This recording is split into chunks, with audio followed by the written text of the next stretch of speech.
Debate, Uncut and After Show. I'm your host Nathan Oakley, and if you are new to this channel, or you've not done so already, then be sure to subscribe. Hit the bell notification icon and join button if you'd like to become a Nathan Oakley 1980 channel member and keep up to date with the Flat Earth debate. If you would like to support the channel, there is a super chat that runs alongside each of these shows while they premiere, and there's also a coffee, Patreon, crypto and thanks button in the info box below the video. Speaking of Patreons, I'm going to do a quick shout out to all of you who do support me on Patreon. So, a massive shout of thanks and appreciation to BG, Survive the Spin, FE Patriot, Steve, On the Level, Thomas van der Zander, Gary Hughes, Measured Flat, Chris Wouters, Sensual Goat, Mitch Kennedy, Rod, The Name's Burley, Twad Wazzle, Jason Hornsby, Christoph Fournier, Flat Earth Travolta, J Mel's 24, Unamento, Iron 26, Endless, Golden McKinnon, Retro Bill, Level Playing Poem, Michael Kahn, John Kays, Patrick Gunnels, Banter, Harry Blade, Mobile Max 777, Rob W, Del West Watson, Unbelievable Productions, Blue Ridge Ranger, Abraham Mohammed, Skeptic 936, Texas Mike, Chow Young Cat, David Wayne Foster, and Dank. So another massive thank you to all of you for supporting me on Patreon. Now I will hand across to whoever is in Discord, and I think today we're in the Politics Discord server, so you can enjoy their dulcet tones while I set up for today's live show. Yeah, not only that, but also he did a little bit of triangulation in France, which is France is a small country, right? So he couldn't get exactly a huge amount over 180 degrees, but he did get a spherical excess, right? Even in that small area that he was measuring, a triangle that he made still was over 180 degrees. But anyway, go ahead. But yeah, so we have a double. We have a line that's sloped. It says here that many reoccupied in order to get the sum of the three triangles adding up to 180 degrees. So it says here that he was using 180 degree triangles in 14. Hang on.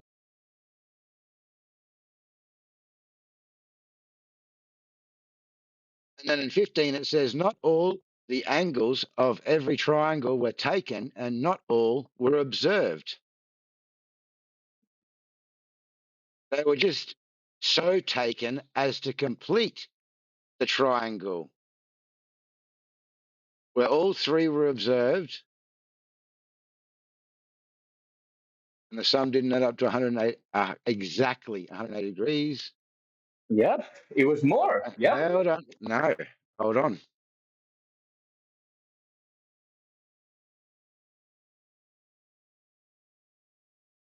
Why was it more? Hold on. Well, like you said, you had a slope line. Double slope line. It's so crazy how it's more than 180. What the fuck is going on, guys? What? Did you just hear what I said? Can I It says in 14, I heard what you said. I heard what you said. They calculated the angles after Hugh, shut up. Okay. In 14, they measured triangles measuring 180 degrees. Then in 15, not all of the angles of the triangles were taken or measured and were not observed. And they did not complete the triangle. They then assumed that they did not all add up to 180 degrees. And then they applied a correction, yeah? So no, this isn't directly measuring any drop over distance. You don't even have it's not even completed, yeah? Am I unmuted? Hello?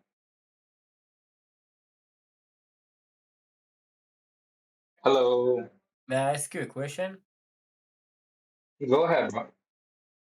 Do you think that the Earth is flat? No, dude. So Look, think about it, right? If the Earth is flat and the sun is moving away from you, which one of if the sun is moving away from you, there is no possible distance from you and the sun where the sun will be apparently below the horizon.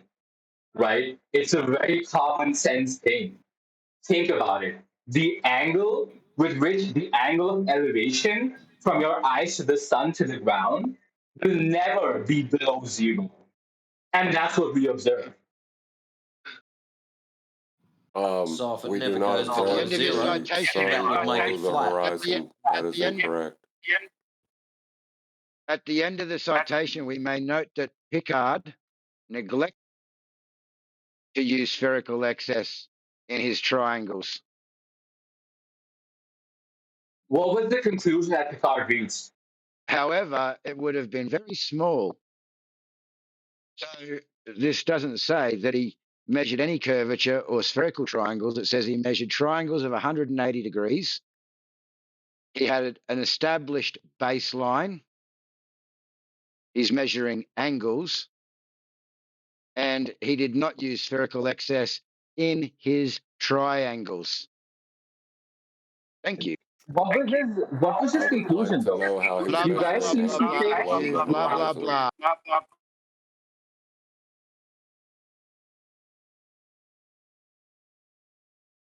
Good evening, Nathan. Yo, guys, Evening. Sorry for I'm the sorry to chaos. interrupt. I've just Good been reading a morning. citation for the last 20 minutes, currently measuring Earth curvature directly, showing us a drop from horizontal. May I ask you a question? AG? Yeah, go ahead. Do you think the Earth is flat? He just explained how it's measured flat. Did you not just listen to the last discussion? Hydro, or Hydo. He thinks he can measure an angle below the horizontal plane of reference. Yeah. The angle that was just described by AJ, all you were doing is sitting waiting to ask him if his Earth was measured flat. He's just detailed it to you. And to that Hugh guy. Why are you asking? Did you not pay attention to what he just said?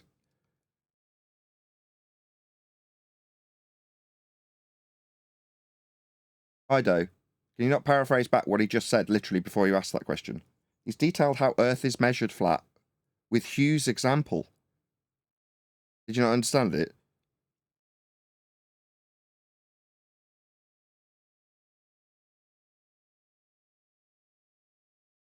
Hydo, Hydro. Hello. you ask if he believes Earth is Yes. flat. He's just literally ended a statement that demonstrates how Earth is measured flat. And I'm asking if you didn't understand it.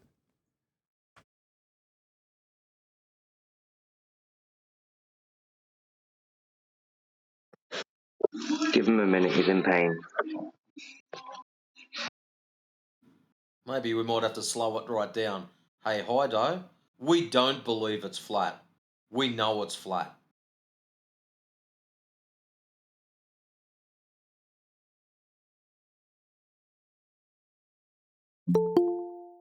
And as far as it goes to the celestial sphere diagram, angles are never measured below the plane of reference. They're calculated, but they're never measured below. Hello, can I get a mic check? Yeah, hello, Neil. We're in politics, so remember we're guests here. Try to be polite. Oh, today's Friday. Sorry, I'll go on mute.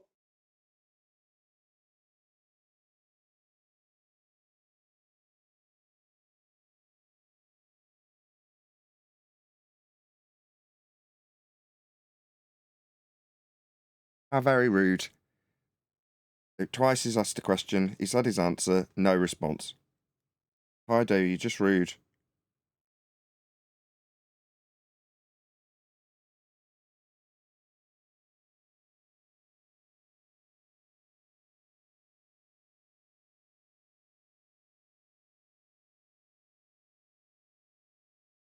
Well, it's good to be here.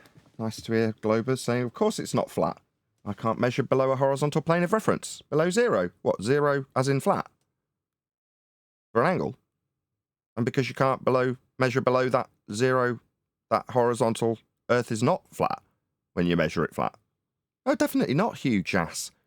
What a clown. Did you think that obviously made it ball-shaped? How idiotic. How idiotic. He said that you could measure underneath the horizon. You could see objects below surface level. No, that's utterly absurd. Oh, see below surface level. And besides, if you're talking about the sun, it's above another piece of land in the distance, isn't it? Never below. When it reaches the horizon, it's not actually reaching the horizon. It's above a different piece of land in the distance, along a flat baseline that you can measure. That he measured, he appealed to it with the angles on it, and then told his opponent that that means it's obviously not flat. Well, you measured it flat, Hugh. Glad we cleared that up. Or not. If you're a bull believer, you'll ask the person who's explained it to you if they understand. Or if you're somebody on the sidelines, you'll ask if they believe the Earth's flat after that description.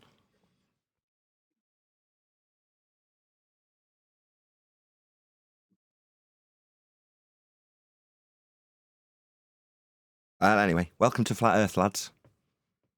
Nice that you can use our measurements. Can you stop doing that if you want to retain your bull belief? Just use your own measurements that you don't have, as opposed to our flat ones with angles. That'd be great. Thanks.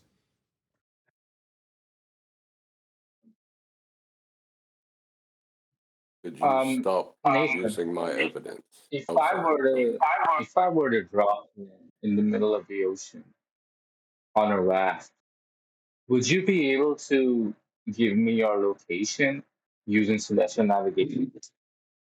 If I just dropped you on a raft? No. I wouldn't have anywhere near the amount of tools needed to do that. Let's say I gave you a sextant. Why are we doing this? Would that Why are be you asking enough? me this? Well, I'm asking you what you would use to triangulate your position on the Earth.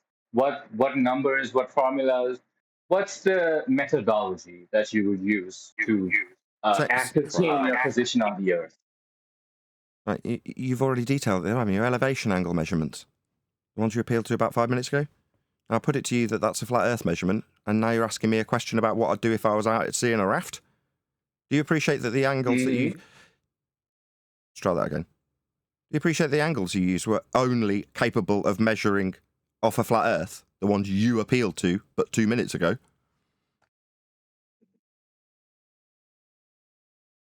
No, but what's the... What, Did you understand my question, Hugh? It seems like you've left a pause and are now saying something that isn't an answer to my question.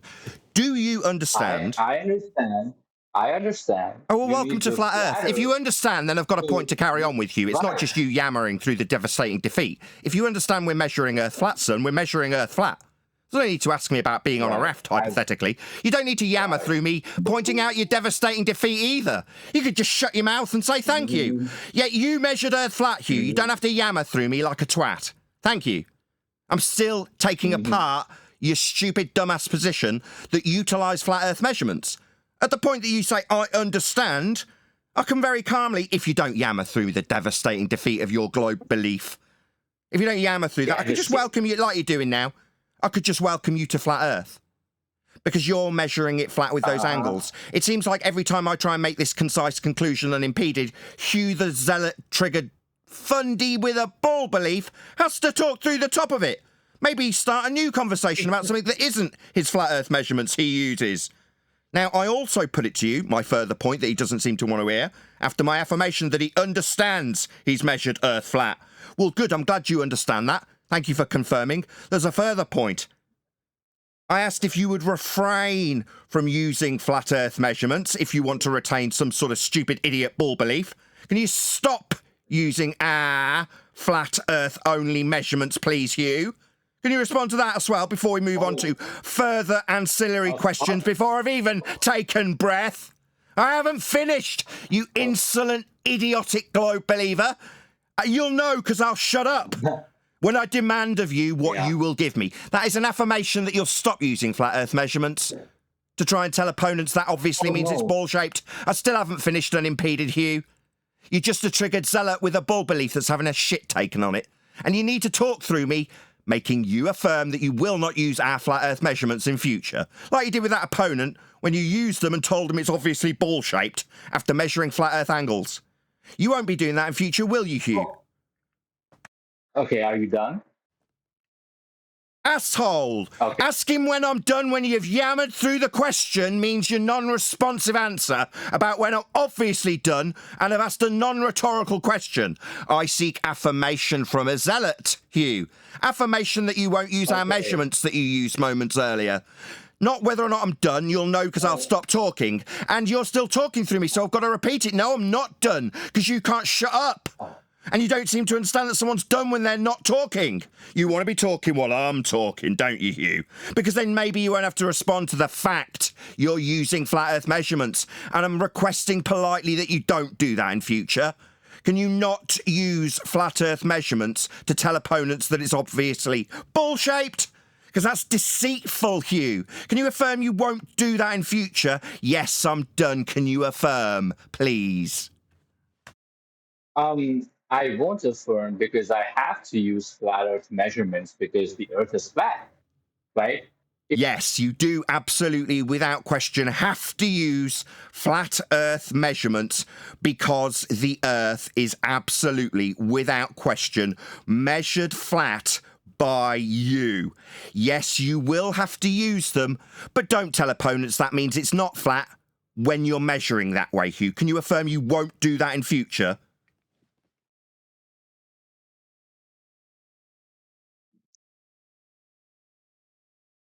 Can you affirm you won't do that in future, Hugh? Tell people it's not flat because you measure it flat. Can you not do that? Too busy Hello? telling you to shut up, Nathan. Sorry, is it just flat? Am I muted? Hello? It's Can just you hear me? flat man can needs to white knight, perhaps? What's going on? No, No, he wasn't was listening. saying That's Looking to Hugh. What? I've Am I made muted? 5 Hello? attempts. Now there's other people. I'm hearing other people. I just need Hugh to affirm that he won't be telling people that Earth is not flat because when he measures Earth flat, he observes something below the flat plane he's measuring with an angle, which he, A, does not do. That's absurd. And B, I'm demanding that he doesn't do that in future. That would be use flat Earth measurements to say it's not flat. 6 times, Hugh. Hello, can you guys hear me? Am I muted? Hello? It's unresponsive, so no, you absolutely can hear me, but for the fact that you've yammered through the 6 attempts of me putting it to you, so now I'm you're on- yammering through me again. I thought you were asking me a question about whether or not you could be heard. I haven't paused, and he's yammering through me. You can obviously hear me, can't you, Hugh? But you just don't, in 7 attempts, seem to want to confirm that you won't use flat Earth measurements to tell people it ain't flat in future. 7 times. A charm. Look, whatever you're asking me to... It's obvious what I'm asking. I've asked it 7 times, so this is non-responsive. Right. Yeah, right. Earth is measured flat. Stop using flat Earth measurements to tell people it isn't flat when you specifically measure it flat, Hugh. You need to. Okay. You do. I am not done. Not asking anymore. 8's enough. I'm telling you. Don't use our flat Earth measurements to tell a opponent that it's not flat. That's stupid. Furthermore, don't tell people that you observe people. Is it just me, or is this defeated little prick going to yammer through my victory dance based on his flat Earth measurement use? Oh, thank you, server operators, for muting Hugh after 8 attempts of him failing to concede his devastating loss. His loss based on the measurements that he, quote, must use. Yeah, you must measure Earth flat, Hugh.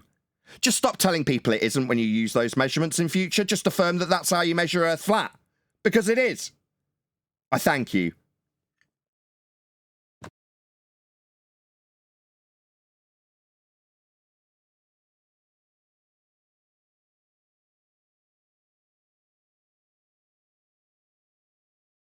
That was an interesting start. Hido's still here. Hido? Hido, can you hear me? Oh yeah, I can hear you. Yeah, you asked a couple of people about their belief in flat Earth.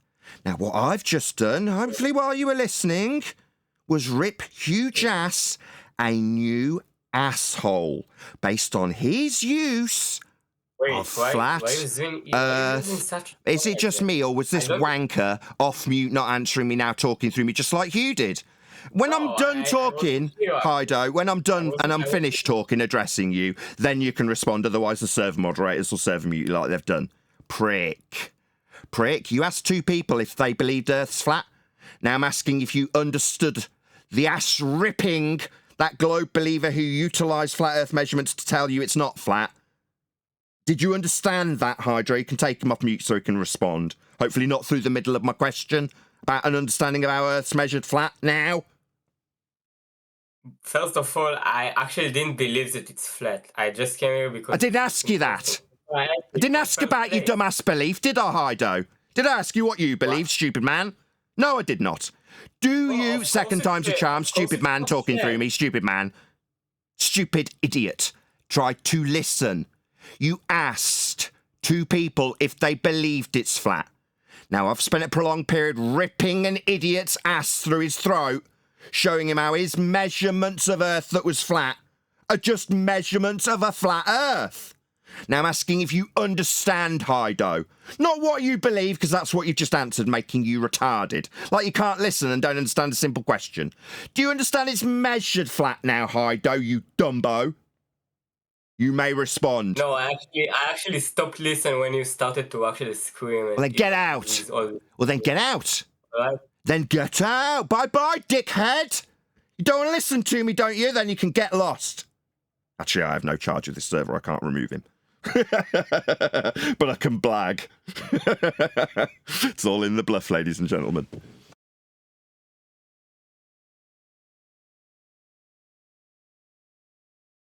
Not me you don't want to listen to. You don't want to listen to the Earth measurements. Because they're flat. And your globe believer friend who was telling you that means it can't be flat used flat Earth measurements to tell you that. I was hoping to clear up whether or not you understood that it lied to you. But you don't seem to want to respond. You want to tell me about your beliefs and where you switched off listening. Yeah, that's what zealots do in the face of information that contradicts their belief. They switch off. Hido, you're a zealot. A globe-believing idiot. That's what you are, son. No, we don't believe it. We know it. It's measured that way. Like your mate used to tell you it ain't flat. Yeah, you used flat Earth measurements to do that. You were too stupid to notice, though, Hido. Switched off, yeah, you switched off and got duped. That's what idiots do.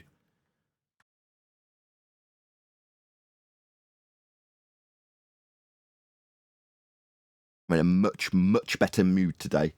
I've been repeatedly going to my dentist with toothache, and over the last 2 days, it's slightly improved. Now, on my last visit, she's like, we may have to rip this tooth out. I'm like, what, this tooth that's next to the one you worked on that's perfectly healthy? And she's like, yeah, maybe. I'm like, oh, well, that's miserable. So going back this time, she's like, oh, it seems to be doing quite well. Maybe try and not take the second course of antibiotics. See how you go over the weekend. But I'll give you a prescription just in case, but try not to take them. I'm like, this is a far cry from you're going to have this tooth removed. So I'm in a much better mood today, even though I'm still in pain. But a pain that says I'm going to be getting better, as opposed to I'm going to be losing a tooth. Yeah, Happy days for me. I mean, ultimately, that's what would have happened if there's so many times that I thought, oh my God, I have an abscess. This tooth is gone. And it just went away. It doesn't always mean that you're gonna lose your teeth, but if you look at Google and if you listen to the dentist, if you have an abscess, you're losing your tooth, and that's not actually true. Not all the time. No. Well, I've never had any dental issues in my entire life. This is the first time in my entire life I've had a dental issue. And suddenly I've had 3 fillings and a massive infection, and I'm told I'm going to lose a tooth. You're like, I've gone from every time they're like, perfect. It's a good job they put fluoride in the water. And you're like, yeah, okay. And that's all I've got from the dentist. This time, yeah, you need 3 fillings and you're going to be in pain for longer while these... And you're like, what? How did it suddenly turn after just hitting 44 to everything's perfect? And no, yeah, things are going to start breaking at a fast rate. Just getting older, I guess.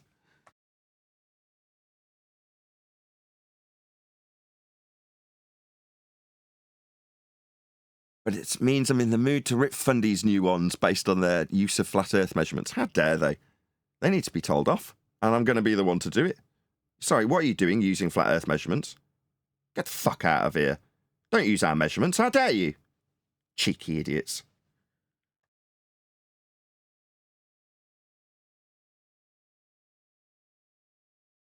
Sick of it. Telling us Earth's spherical and using flat Earth measurements. Been doing it long enough.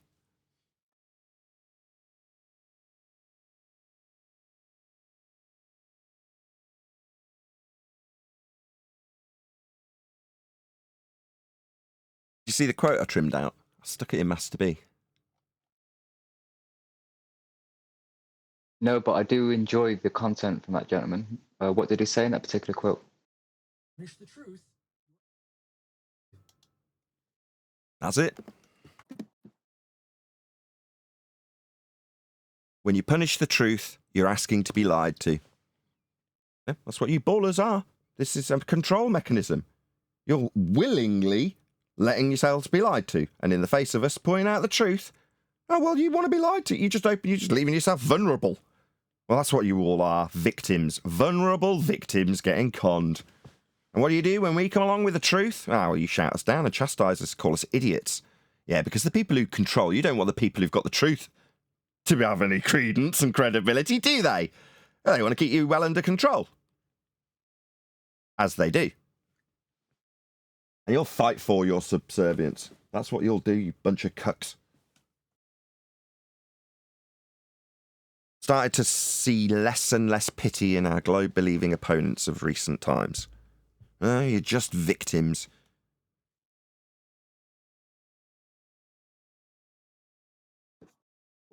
Yeah, man, like yesterday, like because what people do when they decide to talk to us is that they want to lead with, you don't actually have any credible claims, we've already proven it. And if you're gonna start off like that, why are you here then Yeah, having this exactly. conversation? I don't go into the ghost And forums going, oh, I already know there's no ghosts. That's why I'm here making videos about there being no ghosts. You're like, right. get on with your day then. What are you doing? So then I says, well, if you do want to have the conversation, is quick and simple. It's like it only takes me 2 seconds to tell you what I need to tell you. He's like, no, there's never actually any. I was like, oh, just ask me. Just ask me. Go ahead. He's like, okay, well, what is it? I was like, elevation angles to Polaris. Yeah. And he is like, well, actually, you can get latitude from other celestial bodies. I said, yeah, but the latitude system was derived using particularly the North Pole star, quote unquote. Like, and he's like, it's like they want to change what you're saying so bad because he just kept going to, you can get latitude using any star. And I'm like, yeah, but how did that system originate with a flat earth angle measurement? And it's like, you can't say, I'm taking this flat earth angle measurement, stitch them together, and thus it's a globe. That's ridiculous.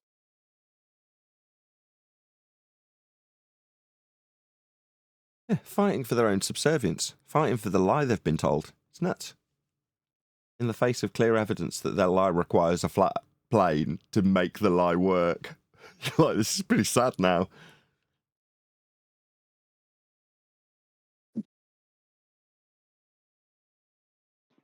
It is pretty sad. Yeah. It's it was always going to be like this. Like this is always where it was going to go. And it's nice to see it getting there.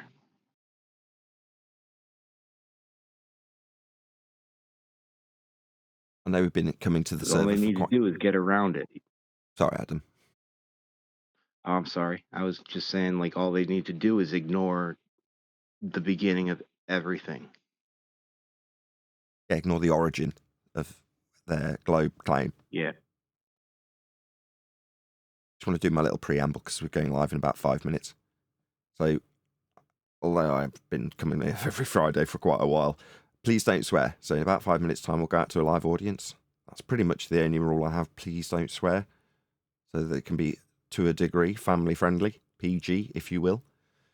Other than that, if there's any questions, raise your hand. I don't actually know how you contact a moderator in this circumstance to say, I've actually got a question, but by whatever means you'd typically use in Discord to alert one of the moderators that you've got a question that you want to ask during the live show, feel free. Just don't swear. That's it. Other than that, Yeah, if you want to ask a question, just drop it in the side chat. I'll put you in order and take note. And if you can just remain quiet while somebody else is speaking, and we don't need white knights or anyone coming in over the top. furthermore, the main purpose of us being here in 2024, a vast chunk of it now, is to point out that we as globe believers are using flat earth measurements. We as flat earthers are using flat earth measurements. Earth is measured flat. So if you are a flat earther, you should be on the front foot, as opposed to telling people how non-curvy it is or how curve fails. Tell them how it's measured. It's far more effective. There's practical applications. 100% correct. Go ahead, sorry. And 100% correct what you just said. And I want to add to what Elijah just said earlier. Even if they claim, when you tell them that those latitude lines were, we got them by having by measuring the elevation angle to Polaris, even if they claim that you can use any star, still the answer to not having a flat Earth should be we are not using elevation angle. To Polaris or to any star, that will be a problem for the globe if you are using elevation angle that uses a flat baseline, not a curving one. It doesn't work on your globe. Bonjour. Hello. Morning, Pew. Welcome. Howdy. Howdy, how's it all going? I'm on maybe 80% form today. Toothache subsided a little bit, which I'm very delighted about. But if I do sound a little bit drunk, I'm not, I assure you. Nevertheless, we're in politics, as I said in the intro, so hopefully there's a few questions that we might have lined up for the live show over the next hour or so. We shall see if there's long protracted silences, as there may well be, on a foreign server, one that is not our server, so to speak. We are guests here today, so I would ask my own panel to be polite. I have already in the pre-show. But yeah, we'll see how it goes. Please share the show if you've not done so already. AJ, is there anybody actually waiting in the wings to ask anything? No, not at the moment. Fair enough, there's a whole bunch of you. I'm sure that situation will change. You're one of the members. You'll know there was a couple of people in the Flat Earth debate pre-show asking questions like, do you believe Earth is flat? After having prolonged explanations from AJ about how the Globe Believer is debating about how Earth isn't flat with flat Earth measurements, which is just irritating to me now. Don't do that. If you want to believe you're on a globe, you're entitled to your belief, but don't utilise flat Earth measurements to assert your belief. Worse still, assert that it's not flat because you've measured it flat. And when you're measuring it flat, it can't do X, Y, Z. When measuring it flat, therefore it's not flat. No, you're just measuring it flat. Everybody does. It's always been that way. It's not really that big of a deal. Nothing's going to change. The world's not going to unfold. It was always measured flat. It always will be measured flat because Earth is flat.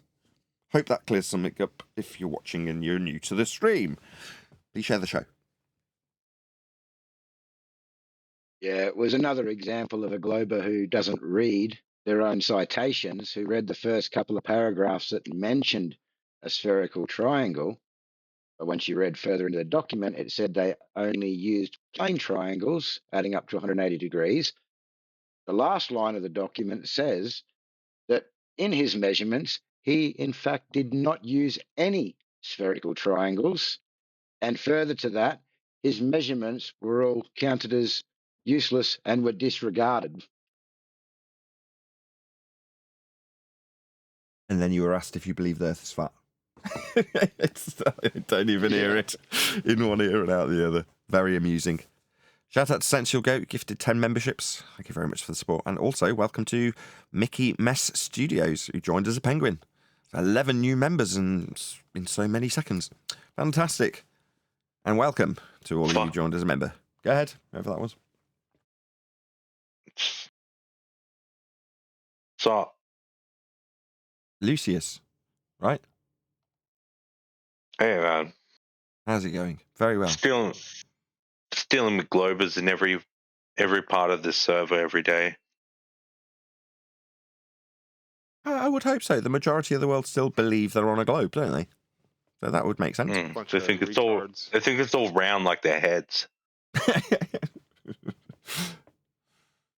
don't know, my head's kind of square. What were you saying earlier, Lucius, about a disc with an edge or something? Oh, just say it, look outside, look out your window. Just honestly get on a mountain, look out a peak, and just show me where it bends. Show me with your eyes, or just even show me with math. Even just something, some form of reality.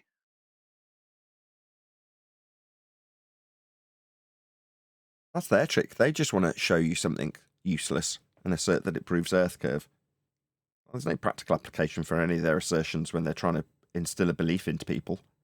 Like what we deal with when we talk about flat Earth measurements are things that are actually practically applied. They have a use, unlike globe claimants.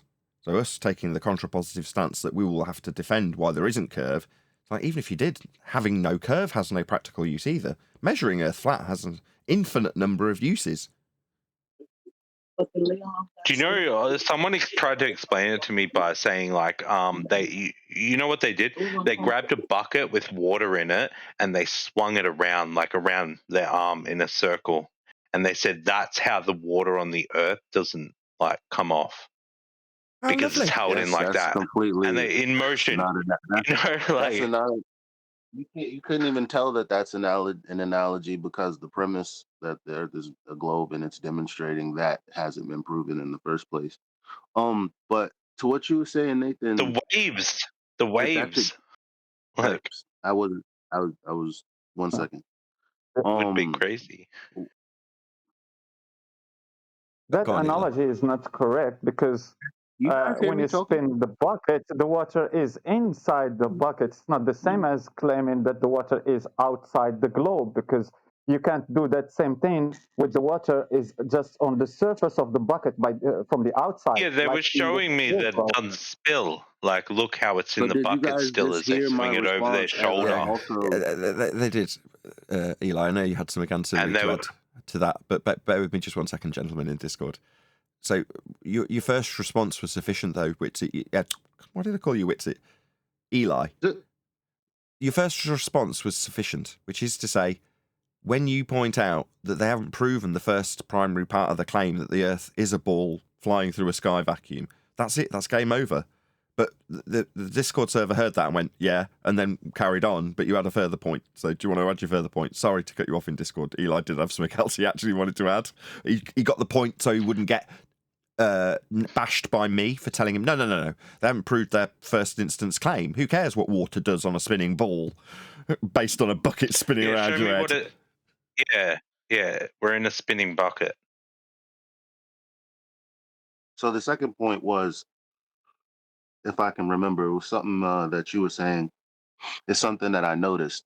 Even when we present just measurements, the ballers try to take it into some impractical use case, like they'll try to do trigonometry on the sky or something like that and say, okay, well, how do you get 60 nautical miles per degree or whatever? And I'm like, but are you doing celestial navigation at this point? No, you're not. When we're talking about it, we're talking about something people actually do every day. Yeah. And that's the major difference. Yeah, practical uses, exactly. Our measurements are practically applied. Earth curve, rotation, gravity. None of these things are a practical application. Okay.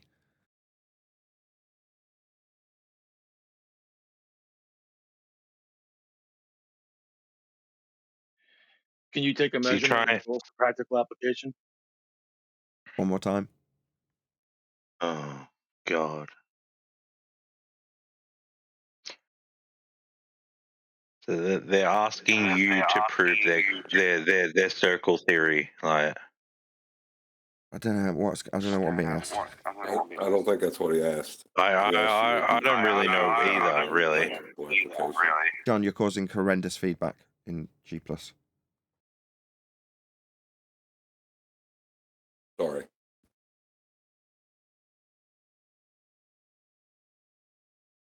What's the question being asked? Can you take a measurement and show us it in a practical application? Rob Noxious, why are you here? I watch your show every day. I enjoy your show, Nathan. Okay, we won't get into this now. Yeah, it's called celestial navigation. You deny latitude? I didn't ask what it was called. I said, can you do it? Could I do it if push came to shove? Yeah, I would hope so. I'd hope that me measuring a flat Earth would mean that I could save lives at sea if push came to shove. I'd hope I had enough knowledge to put the tools to use so that I didn't die. I would hope so. Yes. Meanwhile, that process, used daily by others and has saved many lives at sea and expanded the territories, is utilising flat Earth measurements. Rob Noxious. I disagree, and I believe the people who you're talking about would disagree with. I don't care what you believe. If you disagree, define an elevation angle measurement, which is what's used in celestial navigation.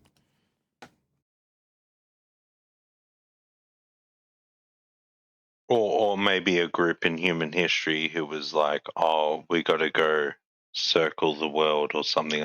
Like, find me those Vikings. That's all good. The process is well defined, and in order to follow this process, which measures Earth flat, you need to measure elevation angles. So let's have a definition, if he disagrees.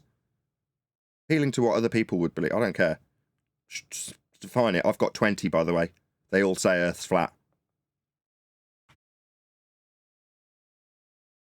Are we done here? Can I make my conclusion in this stony silence? Or will it get rumpused? I'm good. I'm just sitting back and had one question. I'm not trying to start no trouble. No, you're being asked to define. You disagreed with me. I say you measure elevation angles. Oh, I didn't even know you were posing a question. My question just was to you. No, you disagreed. Can you take a measurement and show us practical uses? That's where we started at. Yeah, and then I told you elevation angles. Yeah, I got that. Yeah, then you disagreed that elevation angle measurements would be with respect to a flat Earth. You disagreed and said others would disagree. I said, okay, so let's define what's being measured then in celestial navigation. That's elevation angles. And we're at the point where you, the one challenging me, are at the point where you aren't defining it. Okay, let's do that then, Nathan. Let's do that then. Let's take celestial navigation. If I'm in the north above the equator. No. And I'm using the. No. Let's define what an elevation angle is for the third time. Yeah. It's all good. So did you just swear at me? Did he just swear at me? Did he just swear at me under his breath? Did he just swear at me under his breath?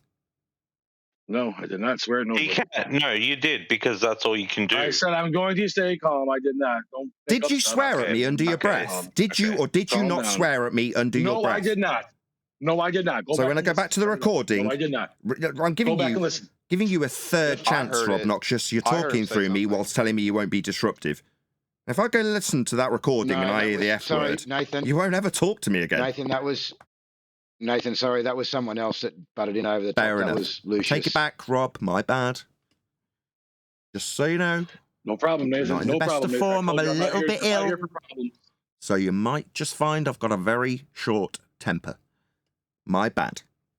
In any event, it's okay. I understand nice that we put some distance between now what will be the fourth rendition of you challenging me based on angles off a flat Earth for navigation. You say many would disagree. I disregarded that out of hand. Who cares? And then ask you, who disagreed, to cite it fourth time.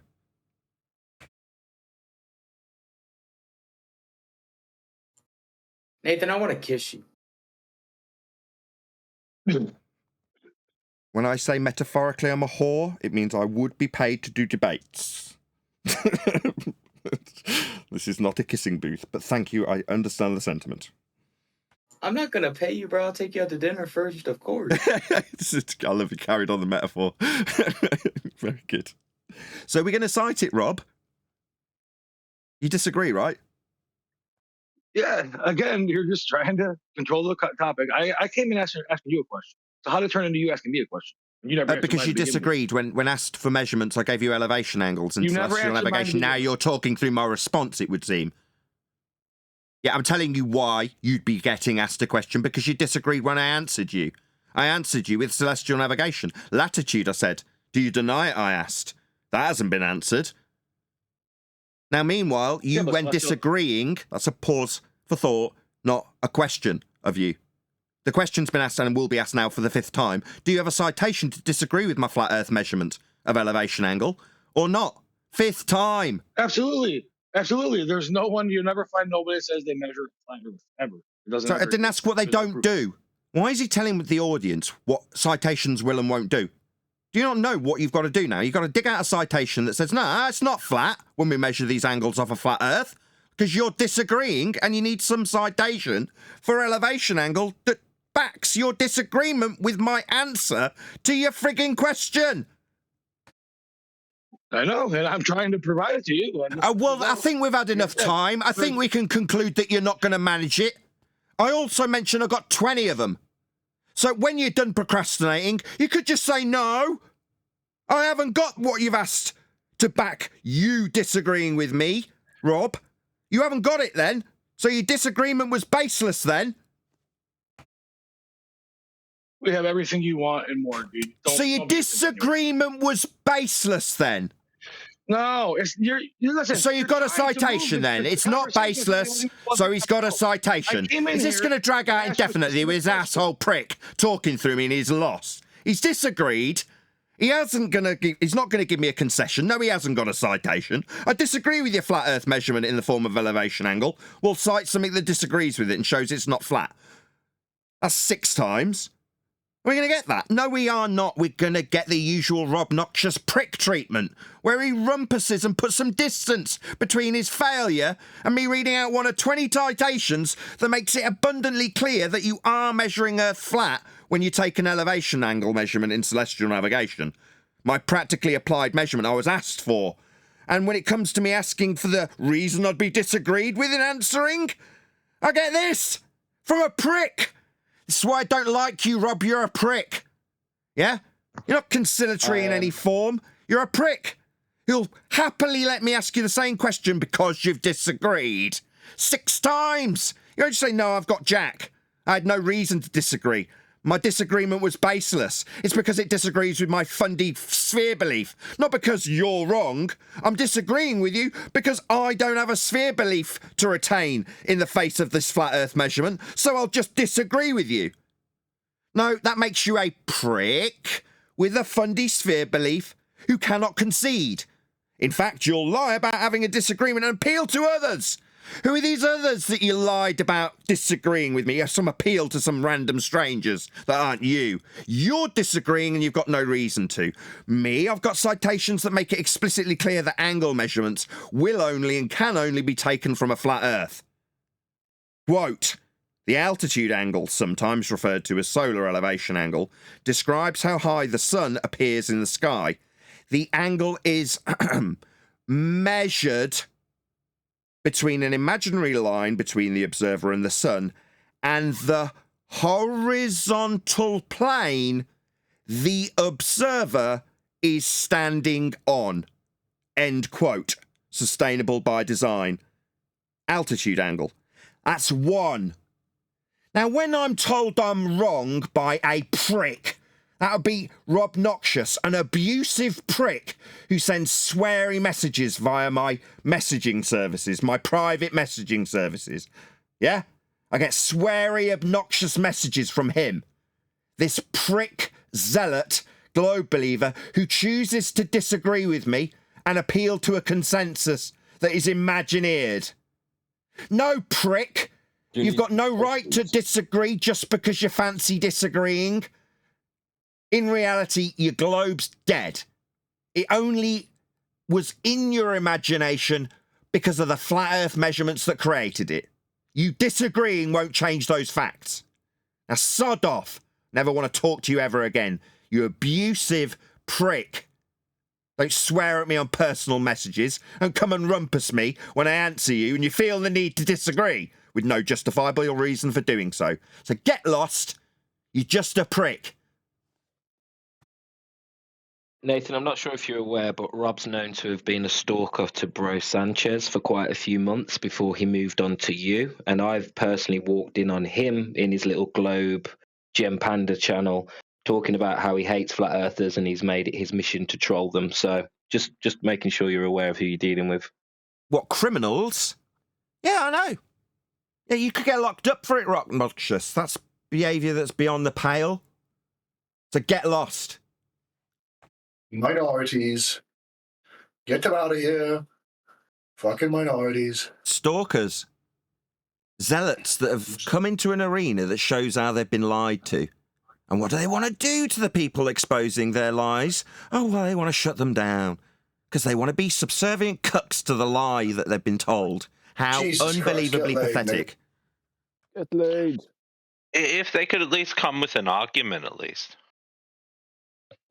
Well, we've got Omnivore in the chat who's claiming that elevation is a good topic for showing the spherical Earth. Maybe he can tell us how. Elevation is a height So with respect to sea level. You're familiar with what a datum is, I guess. Oakley, although I know Oakley will say he does. I don't know if he actually does. What a datum. Yep.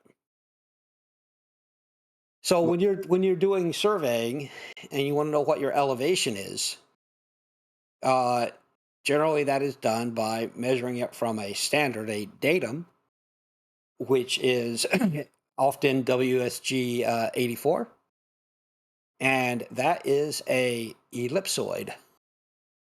So yeah, if you're going to talk about elevations, you should probably here we go. This is a good picture of it. I'll put it in chat. You should probably understand what what people are using when they're measuring them and what shape it is. Could you define what the word elevation means, please? Distance above mean sea level. See what now? The distance above mean sea level. Welcome to Flat Earth. Yeah, you think so, but if that were true, you'd be able to get one step further than you can when doing a 3-star fix. Okay? You can draw your little triangles, which is not how it works, but you can draw them, and you can draw the circles under the triangle, Oakley. But you can't actually get a fix, can you? You've tried, and you know it doesn't work. Sorry, was there something else? Welcome to Flat Earth was my response. Your height Yeah, I know. And there's me talking with you, talking through my response. It seems I've talked, and he's started talking again. What a shock. Yeah. It seems like my response doesn't want to be heard. I've welcomed you to Flat Earth, and now he doesn't want to stop talking. He doesn't want to hear the devastating end of his argument that used Flat Earth measurements with respect to sea level. Well, you'll need a sea level to measure height from. That's what height is, elevation. The height with respect to level. That's having no part higher or lower than another. That's not curving. So welcome to Flat Earth. You'll need a flat Earth for this. Height. Elevation. Above a level. That's a flat Earth, mate. There's no other questions beyond that other than me welcoming you to Flat Earth. So welcome to Flat Earth. You'll need a flat Earth for that. Sea level. Now, we won't go past this point until you square that circle. So sea level, you say? Welcome to Flat Earth is my response. Water isn't leveled, though. Sorry, did I just hear someone tell me that level isn't level? No, Sad Bart said that water isn't level.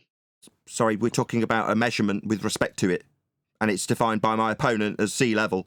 I think that's pretty much the end of his argument then, because he'll need a flat Earth for that.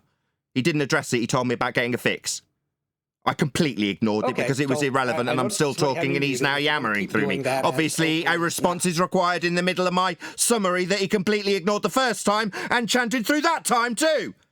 You didn't seem to respond to what I actually put to you in response. Now, the attempted subversion about acquiring a fix was entirely ignoring my rebuttal now, wasn't it? My rebuttal was to welcome you to Flat Earth based on the flat Earth you will require in the form of sea level. That's all I want to hear a response to.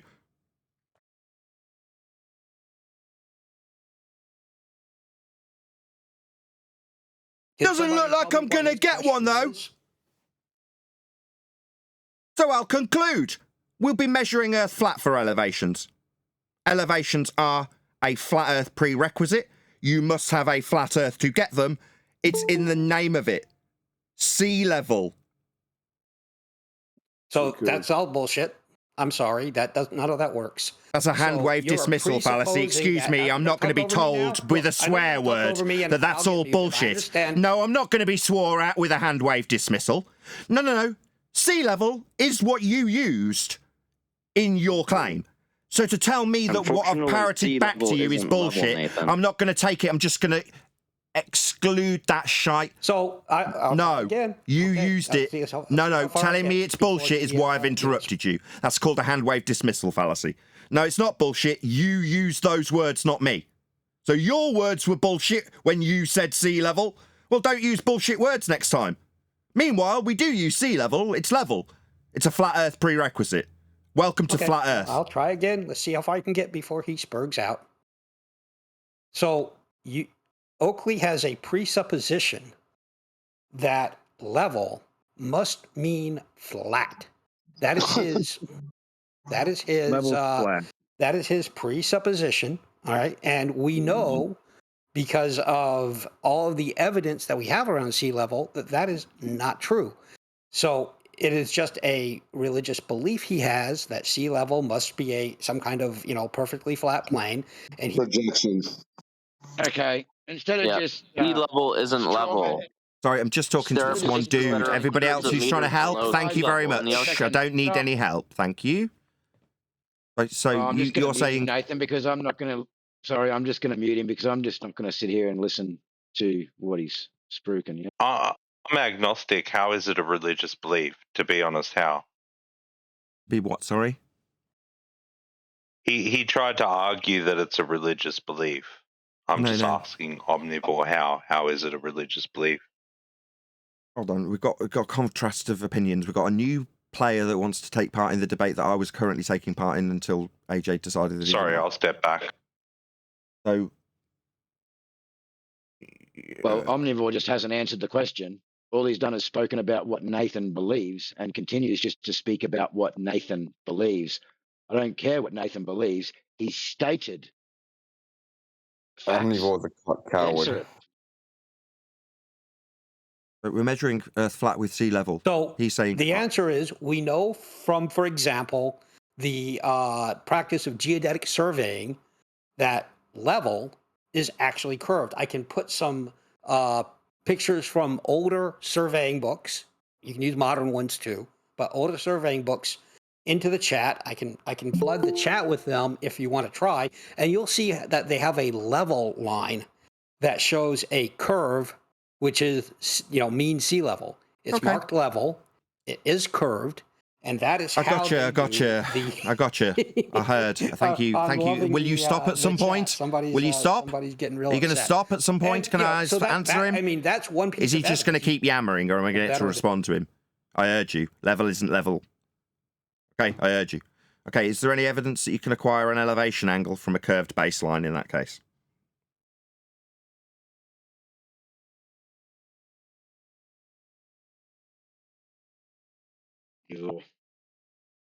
Level's not level. He understands. Can you achieve, or how do you obtain elevation angle from a curved baseline? So the way that you obtain an elevation angle from a curved baseline is to establish a tangent line. That is what your theodolite does. That's to, not from. Stop. And Stop. far more Stop. precise than a Stop. sextant, Stop. which Nathan Oakley Stop. does not. Stop. That's to a sphere, not from. We are measuring from the surface, not to a tangent. I asked if you could get an elevation angle from a curved baseline, not to a presupposed tangent point. So you obviously didn't hear the question. I'll repeat it, hopefully without interruption, because you didn't understand. You assumed incorrectly because you didn't listen. I was asking if you can draw tangents to spheres. No. I asked how you would measure an elevation angle from a curved baseline. Try again. So I just put a picture in there. I'll put some more. Non-responsive. I don't want to know what you've posted. I don't want to know about what you've posted. The idea that you have to. I have asked a question. I will ask it a third time. This is non-responsive. How do you measure an elevation angle from a curved baseline?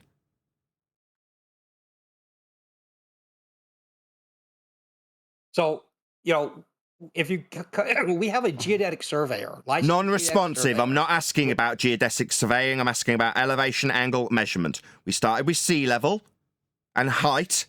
Now we're on to elevation angle. That's elevation. Like height. Well, we're talking about measurements with respect to the surface. It's the third time he's dodged the question. I'll answer it because he's dodged it 3 times.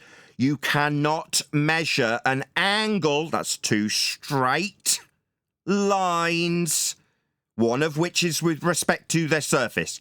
If it is bent, it is not an elevation angle. You cannot measure an elevation angle from a curved baseline. Earth is measured flat. Like for heights above sea level, level is flat. It would defy elevation angles to comport with your stupid assertion that it's curving. No, that would violate the measurements for elevation, sir. You are wrong. Earth is measured flat in conclusion. We measure elevation angles and elevation. Like this numpty has started to assert that that somehow has some sphericity attached. It doesn't. We're measuring a flat baseline. In all instances, it's labelled sea level in his first example, and now we've got elevation angles, specifically. Datums, we're going to be talking about flat reference planes.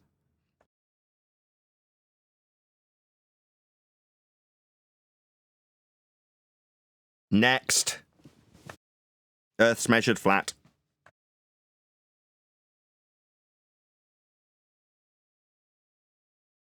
Anybody on the panel got anything to add to that string of nonsense? Yeah, I can add. Yeah. AJ, then Eli. Well, he's invoking geodetic surveying, where they measure plane triangles in the first instance, horizontal, linear angles, and then they make a calculation to a presupposed wall to the WGS 84 model.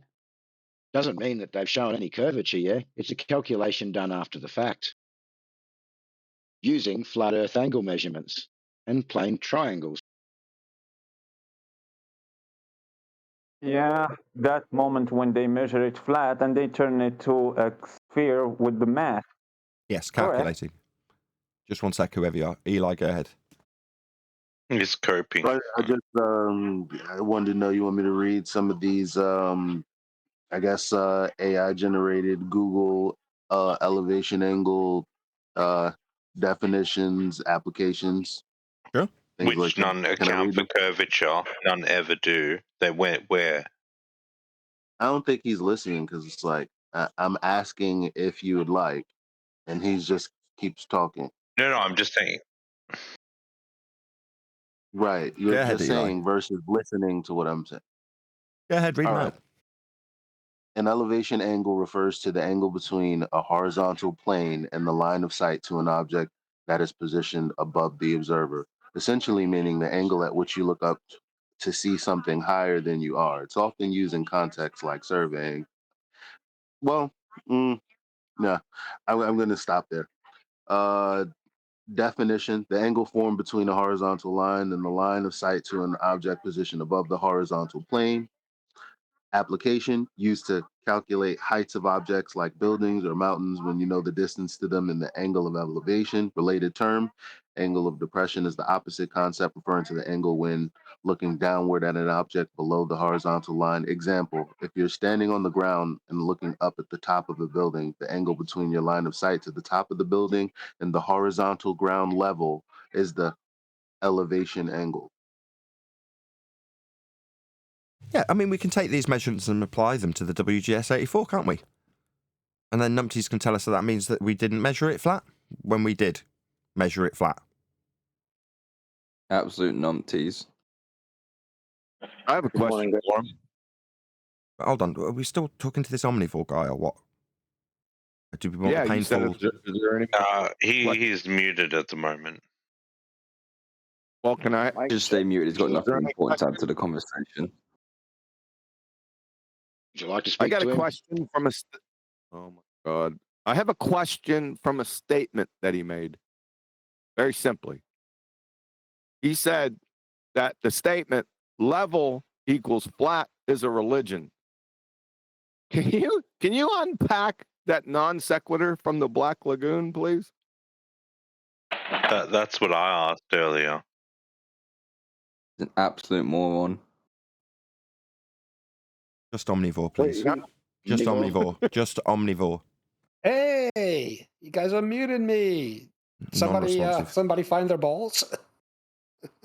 Yeah, in your mouth. So I saw a question in the chat about tides. So nobody right? asked you this. About why You were it's asked a mean question, sea Omnivore. level. It's automatically going to be turns on out that sea Omnivore's level- agenda. No, Omnivore, you were asked a question. You've been taken off mute to answer it. Now you either play ball or piss off. Do you want to answer the question that's been put to you?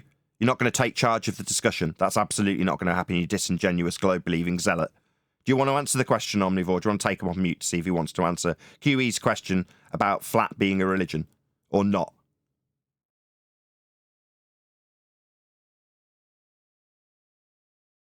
Clearly not, Omnivore. Only your Omnivore agenda. Yeah, I'm here. Go ahead, QE. Can you Ask him again. unpack for us how horizontal, level is a religion? So the way that it's a religion is this. You have a presupposition. You know what that is? It's a foundational belief that is not based on evidence. It is based on belief. And the idea is that water must be It's not true. always Incorrect. is It's just flat incorrect. because it looks It's just flat. incorrect. That is a foundational That's belief incorrect. for which you don't actually have. We heard you the first time, asshole. Do you want to shut up now? We've heard your baseless assertion. It's incorrect. It's based on definition. Level from dictionary.com, having no part higher than another, having a flat or even surface. From Cambridge, level, not rising or falling or higher on one side, but even in all directions, horizontal or flat. It's not a belief, it's a definition, you ignoramus. So, just for the audience, Omni, is there any chance you could just, concede that you were wrong? Just to show that you're not a complete, pathetic, globe-believing cuck. So, as we know from This is non-responsive. survey- Telling me what we know is not conceding that he was wrong. It's not a belief, it's not a religion. You were wrong, Omnivore. It'd just be nice if you weren't a pathetic cuck, loser, asshole that decides to change the subject when you're wrong. Like, pathetic? Do you want to try and concede that you're wrong? It's not a religion, it's part of the definition. We're defining it. We've defined it. You were wrong. It's not a religion to say flat is level, horizontal. That's what it is. By definition, it's not a religion. You stupid idiot. Can you concede that now for us, you idiot? No, you can't concede it, Omni, so you're not going to be part of the conversation anymore because you're a wanker. So that's why it's a religious belief. No, it's not. We've just taken apart why. So he's just going to rinse and repeat. Long, stony silence, then rinse and repeat that it's a religion. No, we've defined it. It's definitely not a religion. You just being a zealot chanting wanker in the face of defeat just shows the audience exactly what globe believers are prepared to do when they lose. Because they're losers. So what, you think chanting the same thing through us again is going to get the win? We've just defined it for you. Think a change of subject's going to change how utterly embarrassing it is for you, Omnivore, when you're wrong? You're just wrong. You're just stupid. This is you representing globe believers everywhere. Stupid. Like you. In the face of adversity and being wrong, you'll chant the same claim that's wrong. Wanker. Get lost. Go and be a globe, go and gem panda. So they can all suck on your teat of globe belief together. I think he was projecting his ideas on us because it's just a belief that level is curved.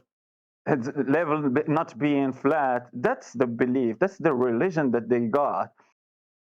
Yeah, maybe I wouldn't go that far, but every time that we go to demonstrate like a level, right, it's the shortest distance between 2 points. It's a straight line, and that can be demonstrated and shown, and that's why it's defined that way. I guess he would have a belief that it would be a belief that it's not that. It's always been shown to be that. I mean, that's stupid, though. I mean, in their own religious assertions of mathematics for Earth curve, surface level and eye level are both part of that mathematics. They're level, they're horizontal, and if you defy that and claim that, oh, it's on screen now for the audience, just in case you can't see, where it says surface level, that would be a flat Earth that's required for this mathematics of assertions that we've got a side view of Earth curve when deriving points below surface level that they label as horizon. But you still need surface level to be level to make this assertion. So when they say level isn't level, it's actually curving. Oh, well, that scuppers your Earth curve maths. How are you going to reference something deviating from horizontal if level isn't level, like your math says?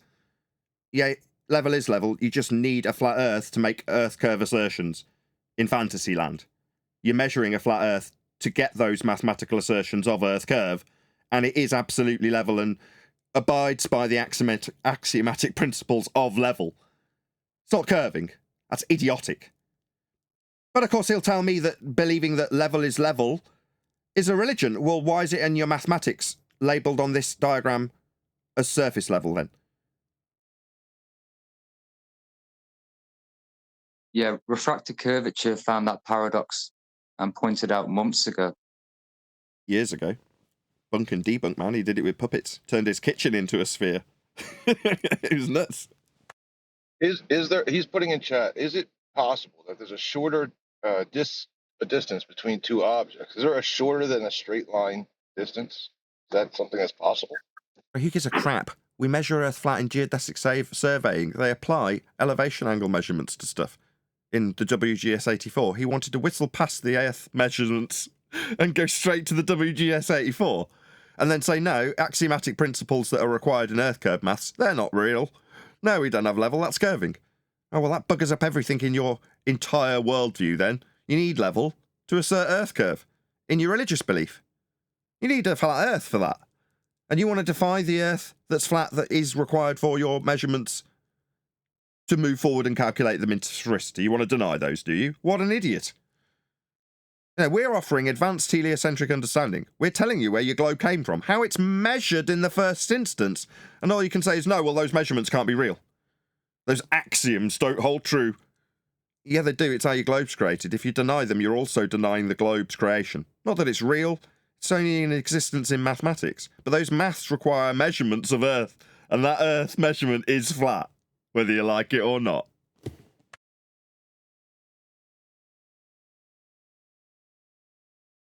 Next. Doesn't time fly when we're having fun? 100 people watching though. Woohoo! Please share the show. Smash the super chat to support this channel. Thank you very much for everyone who hit me up on PayPal yesterday. Fantastic this morning. I got a text from my bank telling me I'm overdrawn. It's first of the month. Beep beep, 7 a.m. Oh, what's this? Barclays? What do you want? You are overdrawn. We'll be charging you 35%. Like, oh no! All my moaning yesterday came true. But fortunately for me, people bailed me out and at least helped resolve the problem that caused me to be overdraft, which is sorting out headlights on our stupid car. So thank you ever so much to the people who sent me PayPals. My wife is well on the case. She's ordered a second set. So at least we'll have working headlights. Thank you very much if you supported me with cash. I am so grateful.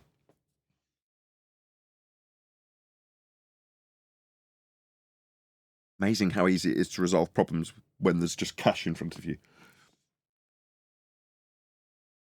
Are they still having trouble with the plane of reference that they're trying to disrespect? They want to use it to tell other people that Earth isn't flat.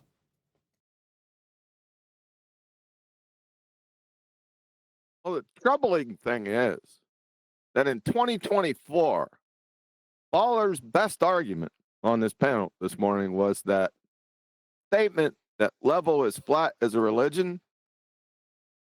Are you kidding me? Is that all you got? Oh, it's worse. Before it gets worse. Level.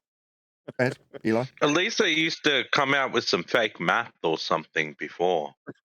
I just had that on screen. It requires a flat Earth also. But see, what he's attempting to do is why I don't like what Witsit is doing, and why a lot of what a lot of people do is like he attempts to paint you in a certain light, and then when you press him on it, he's not giving you that justification, but he's going into something else. And it's like, okay, so level is flat as a religion, how so? And then he goes into something else. Well, first and foremost, level and flat are synonyms. Synonyms. Okay? You try to be sexy? So, I mean, it's ridiculous. Trying to be sexy? Nathan Oakley, are you Thunderfoot? Am I Thunderfoot? Are you Thunderfoot? Yes, I am. You are, really? No, of course I'm not. You sound very much completely like different accent. Completely different. No, it's definitely not the different accent. It's kind of a mental illness, bust ups. No, bro. Thunderfoot's Trust me. currently on a... I only know this because we covered one of his recent claim to be flat Earth debunking videos when he measured Earth flat with elevation angles. But I was told after the fact... You sound like maybe a Discord version of Thunderfoot. I mean, I could take that as a compliment, I suppose. He's got a PhD. People He look shouldn't, but yeah. I wouldn't. He's got a PhD, yeah. We call him That's a funny. clown. No offense. I look, no offense at all. We get another baller in here with their dumbass baller claims. Do they have any scientific evidence? It's not a fucking baller. Shut the fuck up. No I'm just swearing. Saying, No swearing. Like No need. No, you sound like all the other Kiwis. I think Bust Up's a baller anyway. Yeah. Bust Up, Is there a baller. any scientific baller. evidence? I'm a big baller. I got 2 big ballers between my legs. Yeah. Thanks. Ignorant glober. No need. Who's a glober? I'm just guys, relax. I just said he sounded like Thunderfoot. Yeah, we heard it 6 times. We got it. That's amazing. Astonishing. Now, is there any baltards in here that want to provide scientific evidence for their globetard?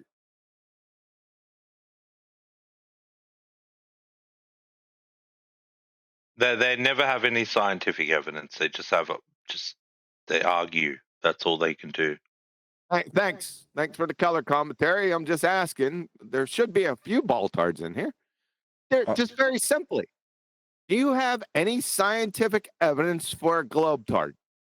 And if you do, let's hear it. Come on, you can get it. I know you can get it.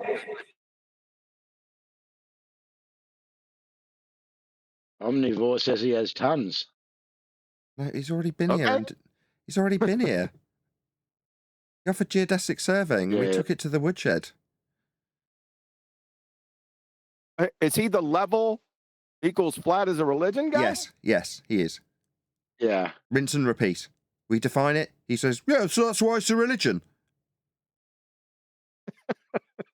Level being flat is a religion now. Yeah. And when we ask him why he justifies that he can't, we define it and prove that it's not. And then he says, in the face of us proving why it's not, more importantly, QE, proving it's not, by definition, the reason it's not a religion, his answer to that is, yeah, that's why it's a religion. Yeah, I got it. Thanks. I got it the first time. So are you going to let him speak? So he can provide we just want his single best scientific evidence for a globetard. That's it. Just one. We can try. Omnivore. The single one best evidence. Scientific evidence. We live on a globetard. Sure. It is measurements taken of a theodolite. That's maths. That's maths. That's maths. No, it's Omnivore's cope. It's maths. Measurements aren't science. So we need the observed natural phenomena, the dependent variable first. How long are you going to give me? Omni, you don't know what science is. I can show you my evidence. I can walk you through it. I can even educate Nathan Oakley about it. No, Dumbo, we just told you that's not science. Did you not listen to what we told you when you offered us measurements like a complete dumbass? You're still talking, you stupid idiot. That's maths. Idiot. You were asked for science. You obviously don't know what science is, and you're telling me what you can tell me. First attempt, total fail. That's maths, dumbass. So I would say that celestial navigation is maths. What, measuring stuff? That's not science, you complete idiot. That's 3 times. Are you deaf?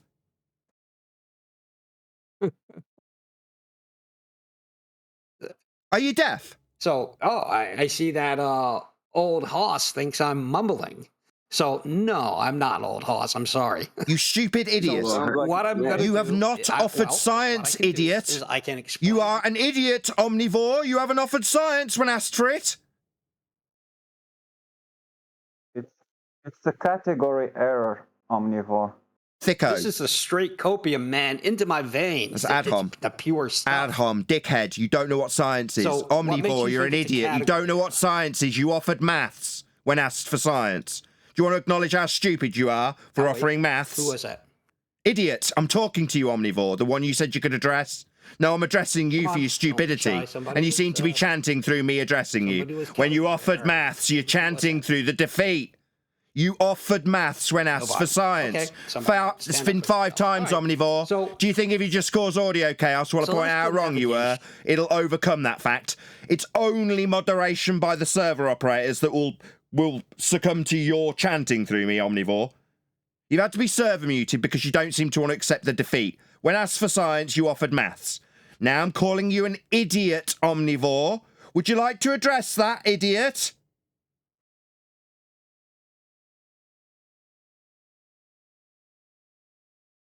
So I was asked for the best proof that I had, and no, you are not. No, you are not. You're a liar. yeah. He's deaf. Scientific I evidence. asked if he was deaf. So, He's deaf. measurements. He's obviously deaf. No, you are not. 3 people, me, QE, and AJ, all used the word science in the question. So he's got to lie. No, I wasn't asked for a really specific standard. Liar. No, you're thick, deaf, and a liar. So, dum-dum, let's give him the benefit of the doubt as he starts talking through the repetition of that which he couldn't hear because he's deaf. What's your best scientific evidence, given that you didn't hear and offered the incorrect answer to that, Omnivore, you idiot? Do you have any scientific evidence for the globe-tard religion that you've got? What's your best scientific evidence, Omnivore? You want to try again?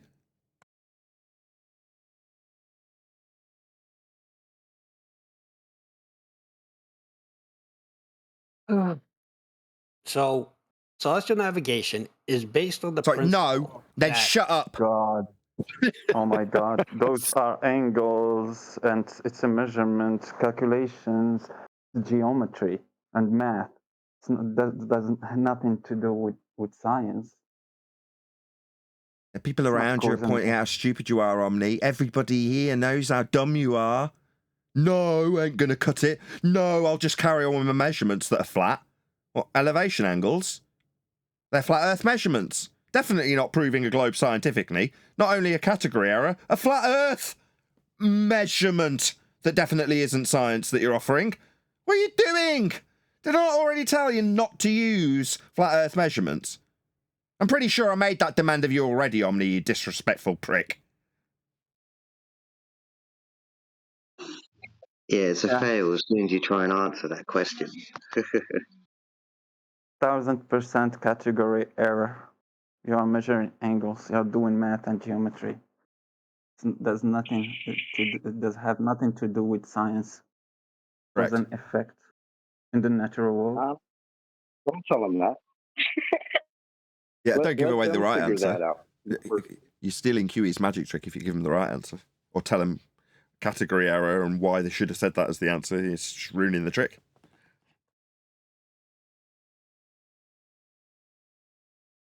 Yeah, but I started to have pity on him, because it was so sad. Just rambling like that, yeah. But you are absolutely correct. Don't get us wrong.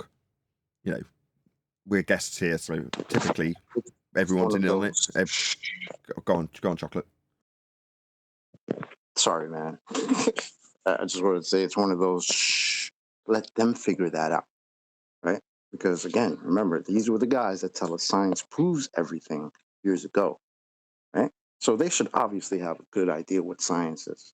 Being asked if they have any scientific evidence for their globe-tard should be pretty easy to sum up real quick. But they don't, and they can't. And it's a shame. And a hint to you globers out there, you know how you create more flat earthers? Just keep talking the way you are now. There's only one correct answer to QE's question. One and only one answer is correct. It does have a correct answer. Ask the question again, QE. I'm not going to answer it. Do you have any scientific evidence for your globetard? You're in the YouTube chat, because the people in Discord Nope. maybe aren't watching. Just type in chat. If you know the one and Can I only one answer? correct answer to that, just type it in chat. I'll just be intrigued to know if the audience know. The way that you Can can I tell. Can I answer that?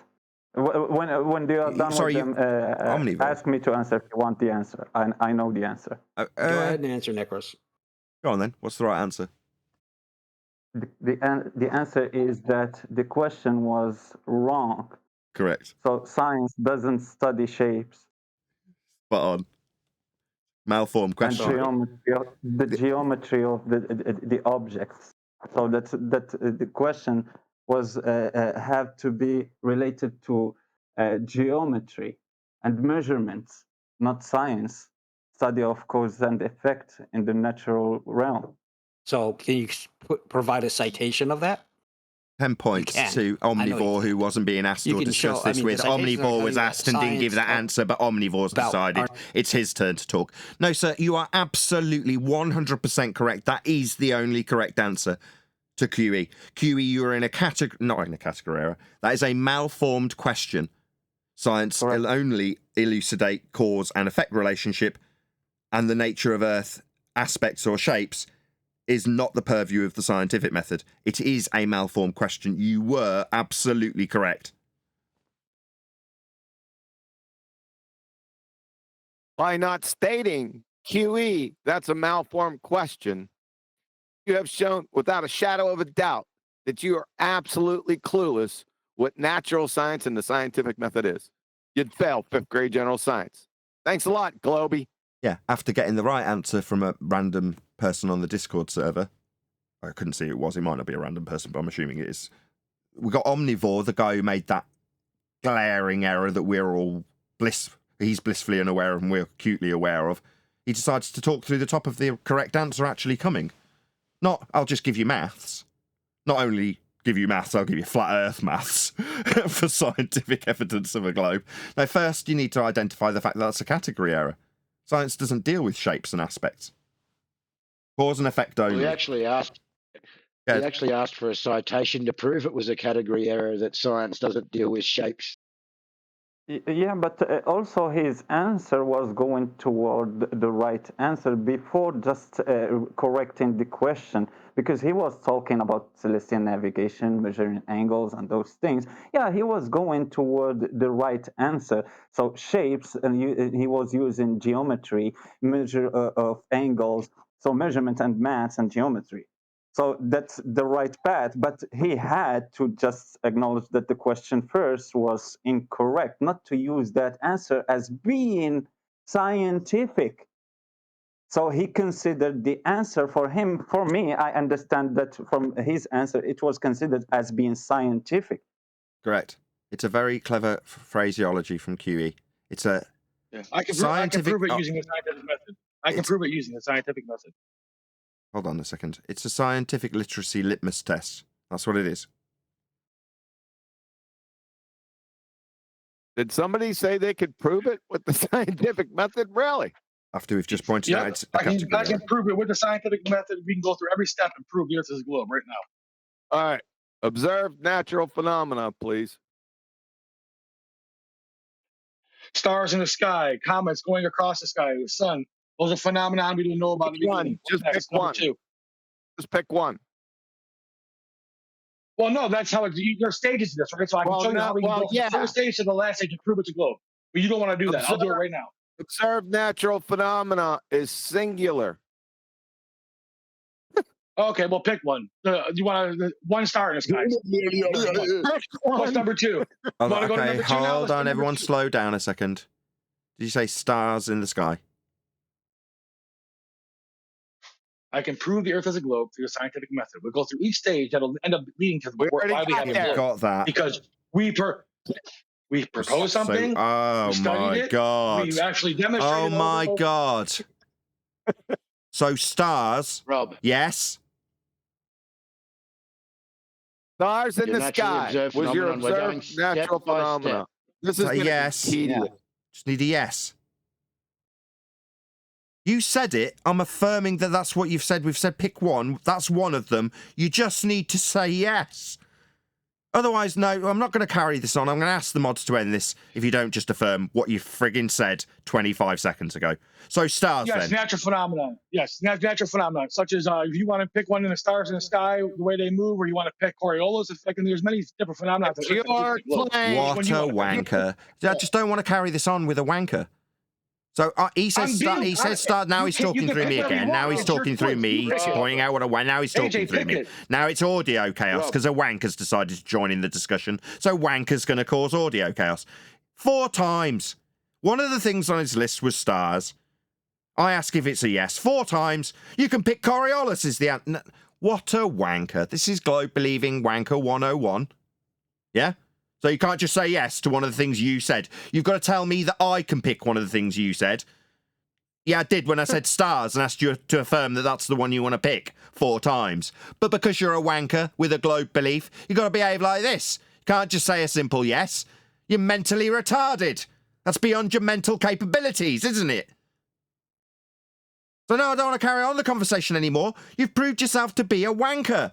Someone unreasonable, someone incapable of having a normal conversation. Because when we try, and you pin it down with 50 things, and we try and pin you down to one, you tell me I can pick one. And give me 3 more. That wanker behaviour's not reasonable. Meanwhile, just so we do the end of that little tete-a-tete shite from a globe-believing zealot cuck. Stars? What's that, stars? Like a concrete noun? Stars? There's nothing happening! Idiot!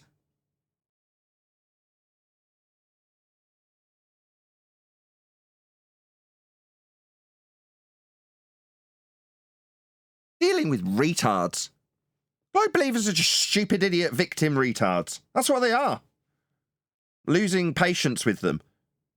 Go away and be thick elsewhere. I find it unfortunate that he couldn't hold himself together just to provide one thing. As you said, he had to go provide a whole bunch. Couldn't even hold it together. Yeah. Essentially, you're saying it's a shame he could only scattergun. No, I will only participate if I scattergun you with multiple claims. If you try and peg me down to one, I'll tell you you can pick one and give you 3 more options. Prick, piss off. I'm not playing frigging games with these idiots anymore. Games? That's what you're playing? Games? Okay, well, play your games with your stupid fundy sphere belief. We know it's measured flat. This game won't make any difference. It'll just demonstrate to an audience that you're a prick. Because you are. You're all like it. This is how you think it's reasonable to behave to defend a globe faith. Oh, just behave like a prick. And may I say something very fast? Yeah, sure. So Killian, he didn't pass the first step in the scientific method. Nope. So he struggled to just provide just the first step, which is the natural phenomenon that we observe. So that's the first step. We didn't pass the first step in his first argument. Exactly. He failed at step 1. Observed natural phenomena. He gave a concrete noun.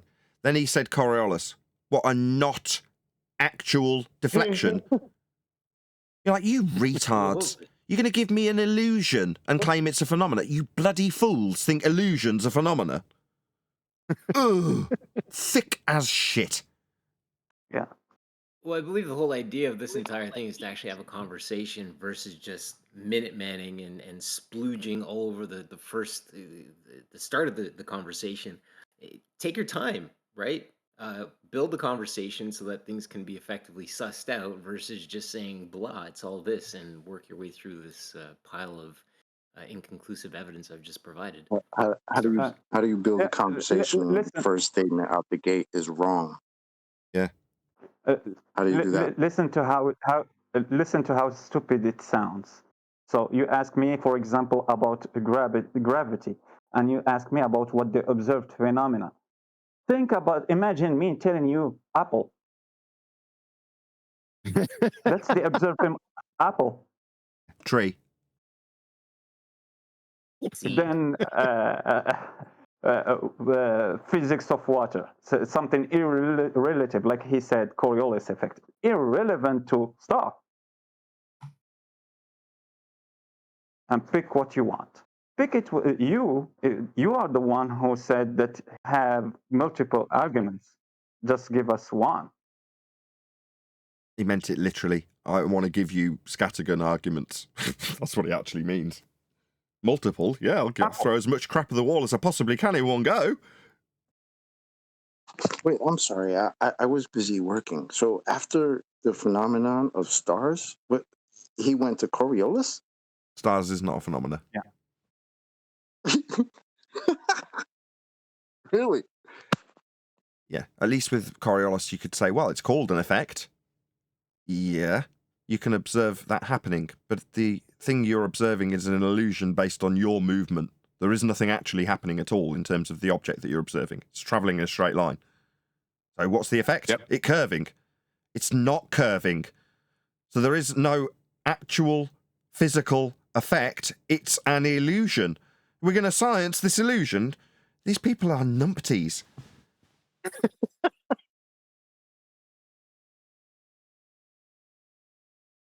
I mean, it's got to be painful if you're a globe believer in this server, because from what I heard when we first arrived here today is there's people populating this server that are globe believers. What gives? And you're like, well, that makes sense. Most people think they're on a ball.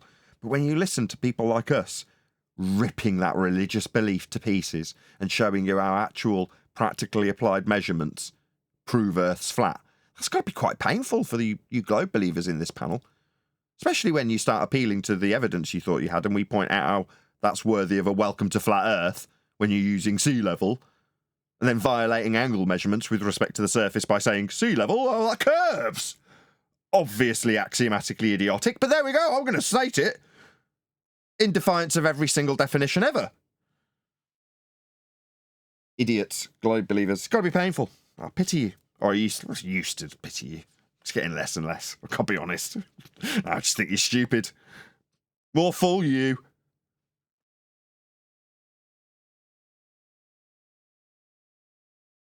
Been fun being in Discord.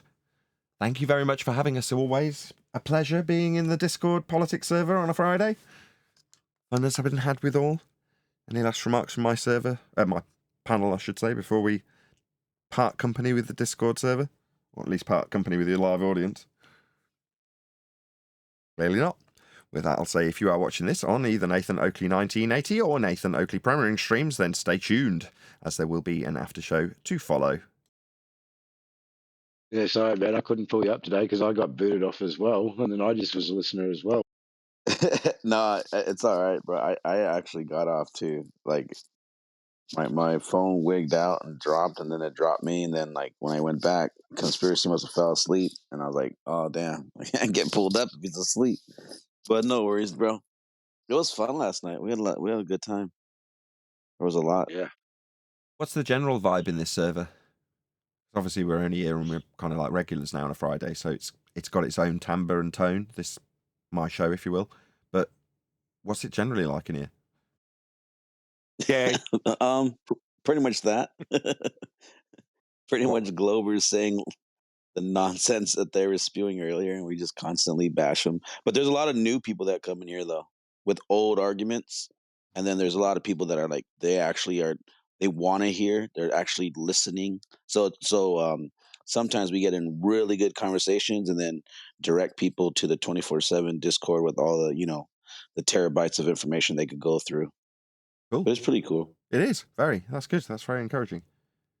We're about to disappear in maybe 10 minutes or so, but I know we're not live anymore. But if there was anybody that had any questions lined up that they did want to ask, feel free. Mostly dominated by fundies, the live show was, as is always the way. Omnivore wants to talk. Yeah, that's a real shame. Well, I'm saying because Omnivore dominated the live show with nonsense, him and Rob Noxious, was there anybody else on the sidelines that might have been apprehensive to ask a question?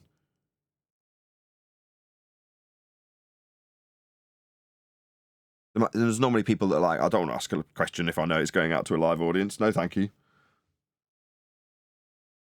Yeah, and because they behave scummy, they think that they're going to get the same treatment as the people who behave scummy when they just have genuine questions. So it muddies the waters, people like that coming in. I'm glad you've said it.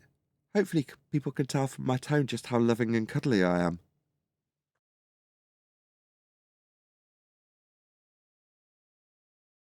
Come on in. The water's warm. No sharks. We're not sharks.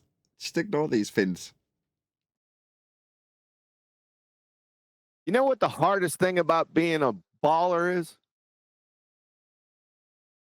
Being a fundamentalist religious zealotard numpty that has to lie and deceive and switch off when you hear something that contradicts your belief. Losing sleep. Nope. Putting on socks. Nope. That's not it. What's the hardest thing about being a baller? They can tell you. Finding the money to pay the slobber nurse. No. Trying to get him to answer your question about scientific evidence of a globe. That's cruel, that is. Go on, what's the hardest Nope, part of that's- being a globe believer? The hardest thing about being a glober is having to tell your dad you're gay. Ruthless. Savage. That's it. One of Kiwi's song lyrics in his song. That reminds me of like back in high school, you tell your buddy, "Hey, do your parents know you're gay?" Nothing wrong with being gay. I'm gay. So is my wife. We're all happy. Yeah, we love the crack.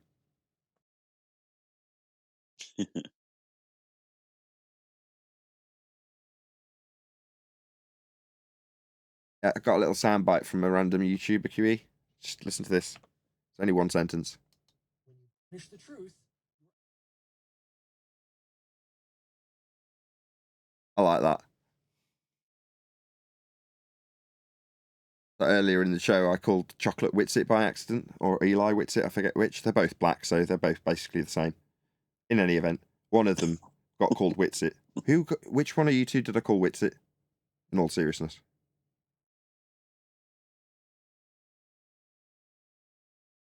They're both buggered off at the same time. Typical. In any event. D Rose. D Rose isn't even here. Let's just start naming black people. Anyway, it's because that was on my mind when I captured that clip.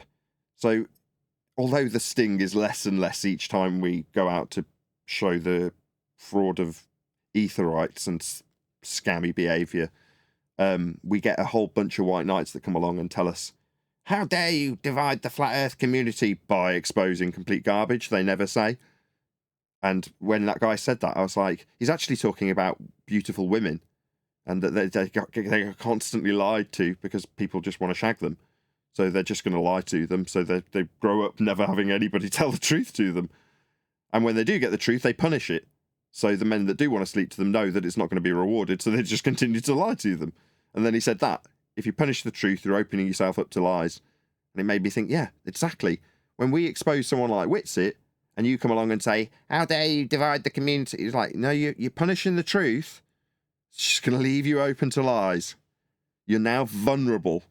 You've been lied to by the globe, if you want to reify it. Now you're vulnerable. And what do you know? Witsit the fraud steps in and fills those gaps, doesn't he? Well, you're vulnerable to more lies. And what are you doing? Punishing the truth. Sad. That's human behaviour, though, isn't it?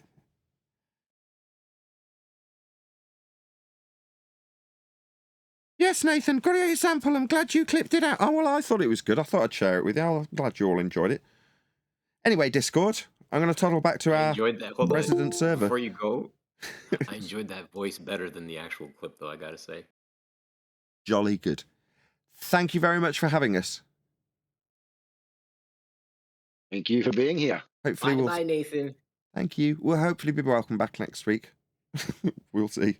Always a pleasure. That was fun.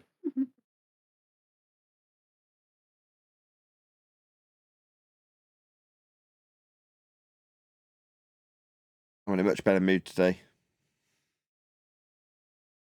Can you tell? And I sound a bit less drunk. Stop taking painkillers. It's because you got headlights. I feel that I got headlights too. We haven't at the moment. We've got mismatched, non-functional headlights at the moment, but there's two more that are on their way. Well, I've asked my wife to text the guy she's bought them from and actually say, no, we need these in a hurry. So hopefully there's two new ones on their way to resolve the issue, which, as I said or alluded to in the live stream, people bung me money on PayPal In other words, there's physical cash there and then to pay for these things. So we just did. I'm like, nice. And there's even leftover cash to do the job again because we paid 150 quid to the garage to put in the one mismatched headlight that does work. It's the wrong colour and doesn't match the... I've forgotten the name of the system that's on it. But you learn all these useless, stupid facts. Fancy HID one? HID, that's it. So the grey...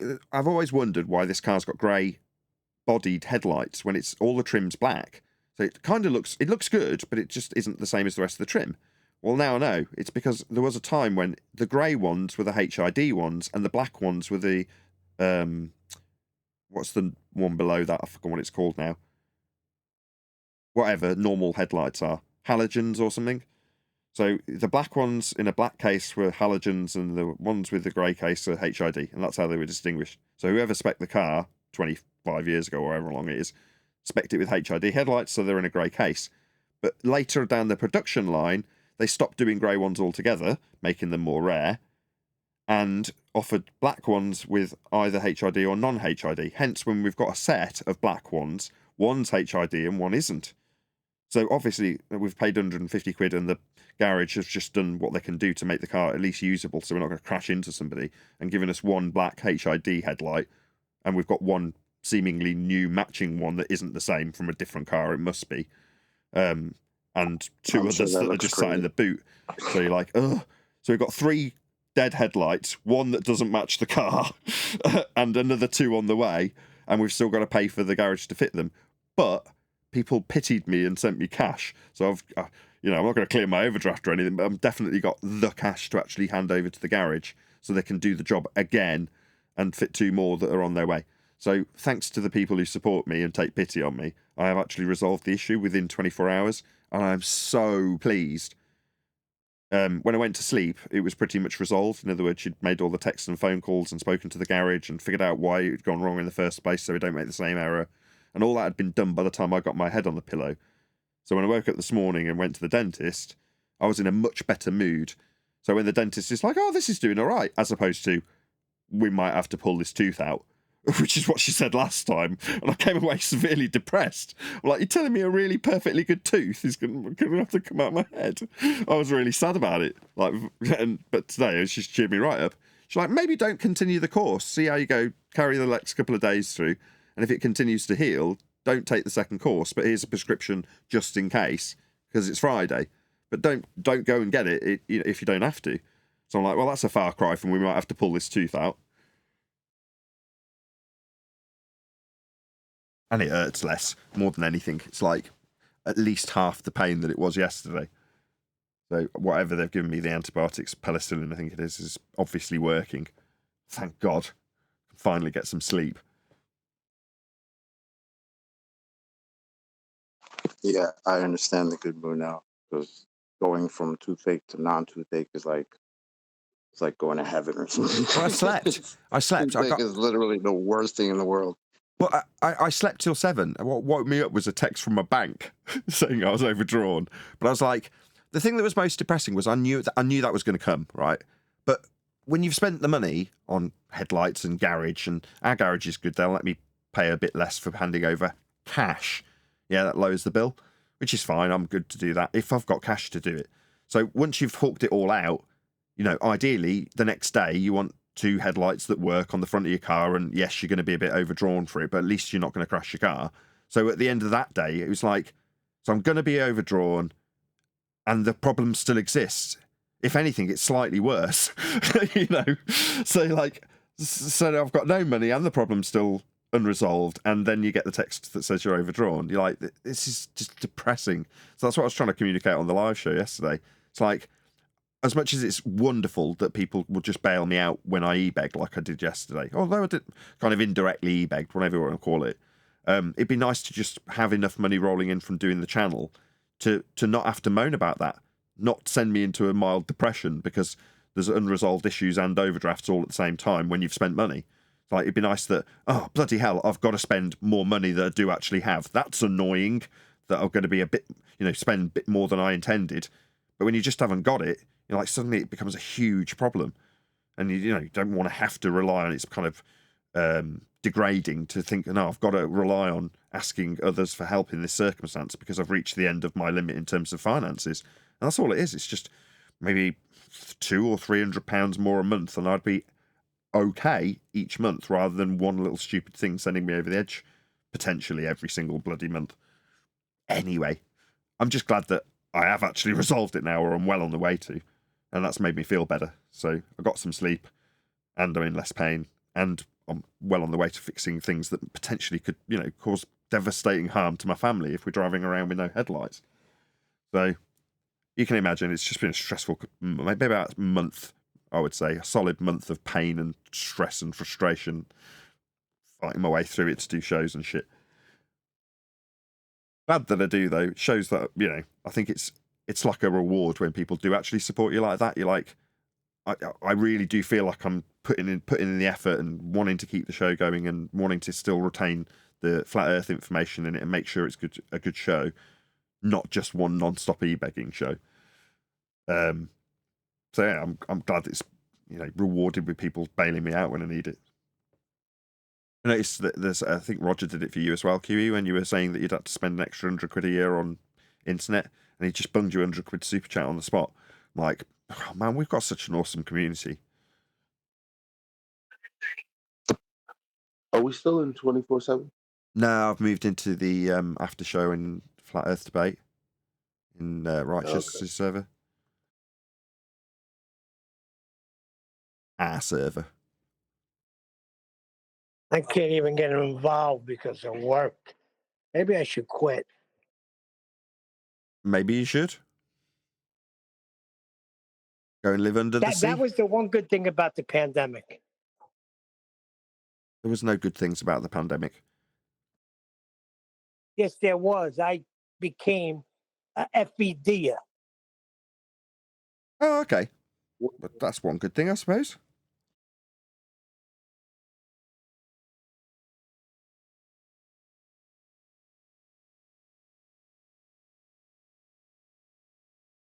So what happened today? You went on there for a measly hour, said goodbye, not even stood in the after show over there, and now we're in our Discord, correct?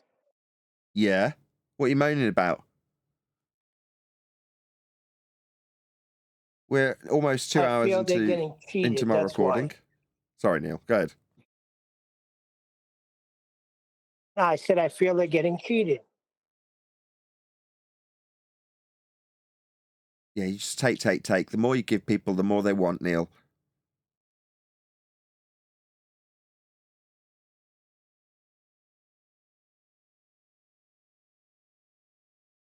I'm amazed. I'm really proud of myself for keeping the shows going, Neil. Every day I've got up, and it's very rare that I'll get up and not go, I'm so excited for life. Everything's wonderful. Can't wait to go out with the kids. Once that's out of the way, we'll be doing shows, talking to all the people I love and want to be around talking to. That's my general feeling when I get up in the morning. Whereas for the last month, I've been getting up going, shall I cancel the show? Shall I schedule another one? And I think in total, I probably rescheduled 3, maybe at most 4 shows over the last month because I just literally was in too much pain or couldn't talk. But in between them, I've just gone, sod it. I'll just slur my words and remain silent and let the silences roll. Yeah, I'm perked up today, but for the most part, over the last month, I've hardly... No. Go on. Not talking about that. Talking about when we go on the politics server. I feel they get cheated. Could stay a little longer. I know QE feels the same way. It's like we get in there and we get out. We're on the clock to get out. One time you went 10 hours. It's just that one time. It's just forgotten about Yeah, and it immediately. ended in a Instead lot of of it being swearing. praised, it set a precedent, didn't it, Neil?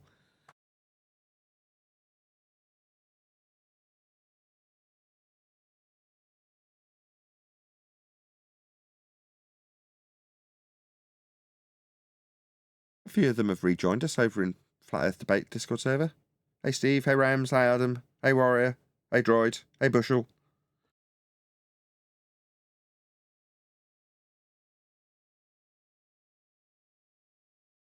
And they're all super keen, as you can tell. Hey, good morning. Hey, Bushel. As I said, morning, the button went to the hang up button. I wanted to keep the format short and sweet in politics on a Friday, Neil. Keep it condensed rather than just hanging around for hours and hours. Now, ideally, it'd be in a separate room because then you end up with questions that people have lined up because they want to jump in the room and they want a reason to, so they come up with a question. Now, in their open forum, we don't really have that sort of organisation, but in terms of wanting to be there for a couple of hours at the most, which I was, I was there before you were in the hangout. So, plenty. Hey, Steve. Hot micing, Steve. My mic. Oh, sorry, Nathan. That's all right.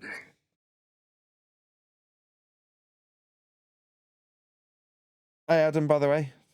You out and about doing deliveries?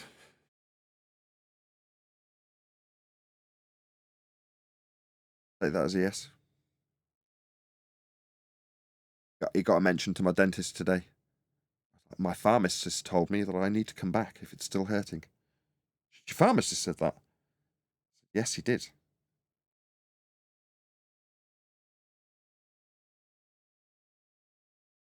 Greatest pharmacist who's ever lived. His name's Adam Meakin. Do you want me to get you his phone number? She said, no, I'm all right.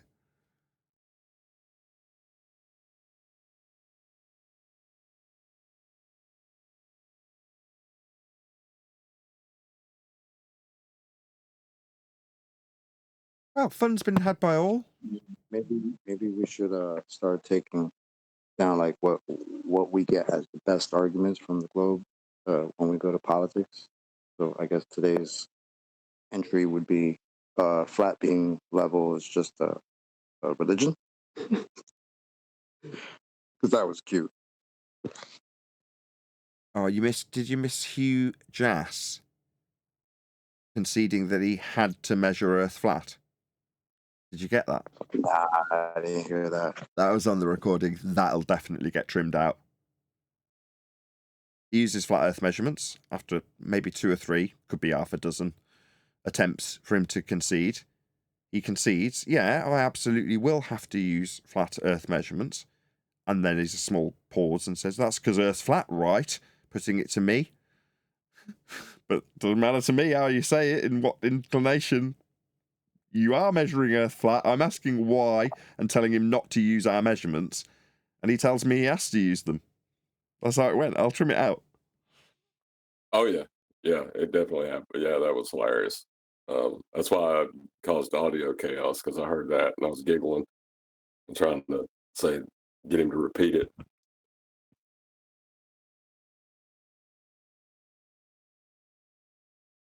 Yeah. That's incredible. Yeah, full-on baller confession. Confession, whichever one you want to call it. We got it. I'll trim it out. Yeah, well, they do. They have to concede the argument they're getting ready to put forth before they can make their argument. Yeah, there's another dude who's figured this out. I think his name's Bacon, and he's changed his name to Flat Earth Bacon or something like that. And it's because he appreciates he must concede the measurements that are taken to move forward in the globe assertion. So he jokingly says, yeah, well, I know you've got to use a bit of flat Earth. Like it's an excuse. Like, no. Conceding it to us will just get you repeatedly welcome to flat Earth. It might not work on somebody who isn't that familiar with the argument. They might get Jedi mind tricked. Oh, this is confusing. He's conceding it. Yeah, if you don't appreciate that, you just stop the conversation right there and go, well, welcome to flat Earth then. As long as you know it and I know it, then that's all there is to it.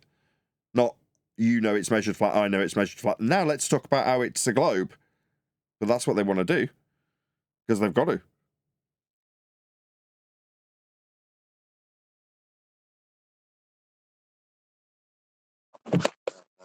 That's that old and busted.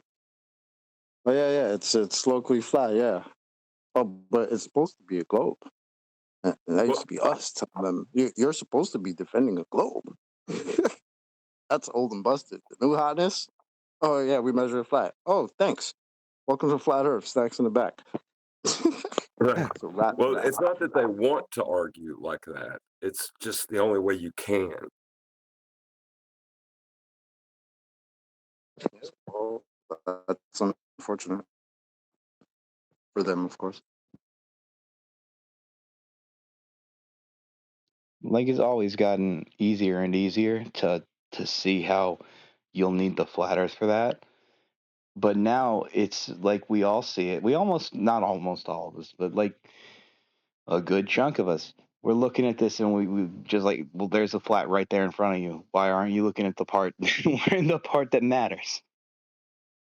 And it gets more and more pathetic. And as that omnivore guy was just sitting there, just everything you'd say to him, he'd just start the next sentence.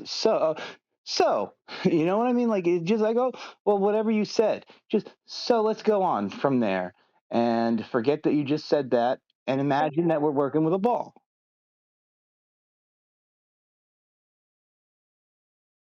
Nah, we're done with them taking us to imagination land because that's how it works, right? That's what they used to do. That's what they did 10 years ago. Take us to imagination land and tell us how everything works in imagination land, aka Narnia. Right? Well, they never took you onto a ball. They might take you inside a ball. They never put you on one. Yeah, but at the time they didn't even know they were taking us inside of the ball. They thought they were putting us on the surface of it. So they started telling us, no, the surface we're talking about, that's not the surface. You gotta love it. It was getting easier and easier over the years, and it's to the point where it's pathetic to even hear them just deny what they're looking at and the definitions of what they're saying. You know what I mean? It's not like they can get around it. Everything they say comes back to flat, like those 30 dirty words. You know what I mean? Perfect.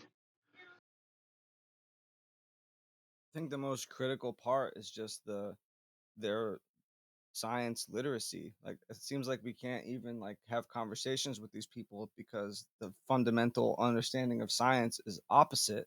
So like no matter what subject comes up, it's just gonna fall apart based on their failure to understand science. Which QE highlighted, like the whole litmus test thing. That was the best part in my opinion because it just points out the elephant in the room.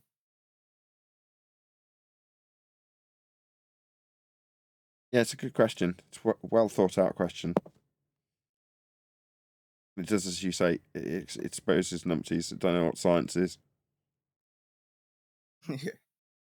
Especially being that these are the people that used to tell us science proves everything. Right? Science proves we live on a ball. Science proves the R value. Science proves we could have gas pressure without a container. Right? This was them 10 years ago. Science proves everything. Things done changed a little bit now. Now science doesn't prove anything until it can prove what you want it to prove.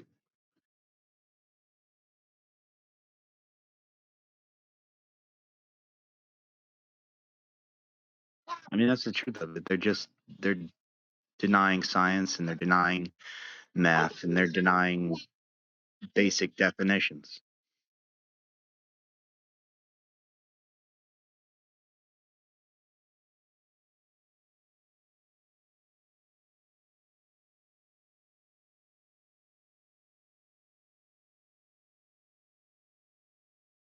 Well, you have to Yeah, and it know what sucks that something is first before you deny it, right? They don't even know what it is. So it's not that they're science deniers. They're just scientifically illiterate. But it still is interesting that all the things they have accused us of, they do. Like they're scientifically illiterate, so they say we're science deniers.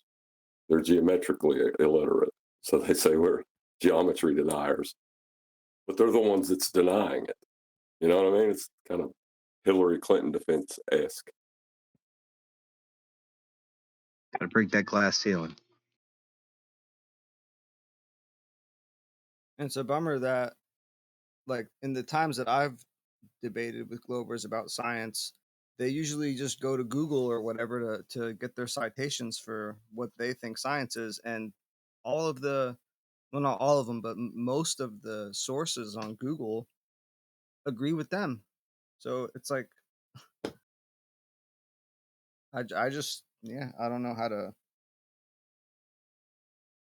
like pick a different source than them. Like I don't understand why they're like within the greater internet there just seems to be a great divide about what is science, and it seems like majority of the sources side with the pseudoscience.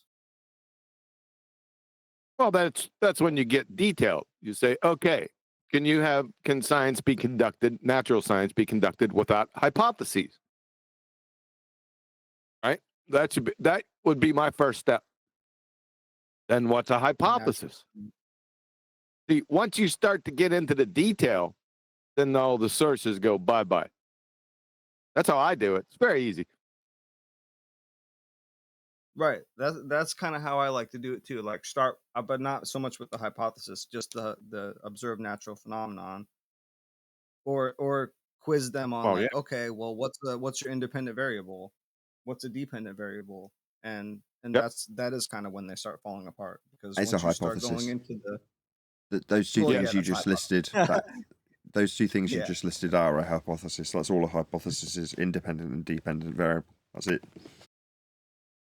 Right. You can start off with the observed natural phenomena. There's no, but you have to establish that why you're doing that is because you need a hypothesis. Follow? You can always go back. You're going to go back to that in a second, right? But you first have to establish what a hypothesis is. Then you can go to the observed natural phenomena. Yeah, you can do that. Then it all falls apart. Because basically any citation or source that you provide, essentially by itself, is a baseless assertion fallacy, unless you can demonstrate it or demonstrate what your citation says. Because people in citations, they can say whatever they want. Just remember that, right? It's a little bit, it's a tad bit more than just posting a citation and voila, Bob's your uncle. No. Let's see, because like I said, essentially it's a baseless assertion, no matter who says it. Yeah, your argument's based in logic, and you can back it with citations, but the citations aren't necessary. They can support your argument, though. They can lend strength to your argument. Right. They're not the argument. Honestly, the best times were when Globers were coming in here frequently and asserting science proves things. And then we would have QE would pull out the pink writing, observe natural phenomena, please. And here we go. Those were some of the best. Miss that they don't do that anymore. Those were the golden years. Yeah, man. We had to put up with a lot of stupid stuff, man, but a lot of it was funny. The best part about it though was that you would literally write what they say or like on display on the screen so everyone could see it, and then they would literally either say something completely different or like the opposite. It's like, bro, you just said something. It's written right here. No, I didn't say that. You're half right. Well, you're 100% right, but you're just not being descriptive enough. What they do is they give you a claim to be phenomena, and then the phenomena would suddenly become the cause.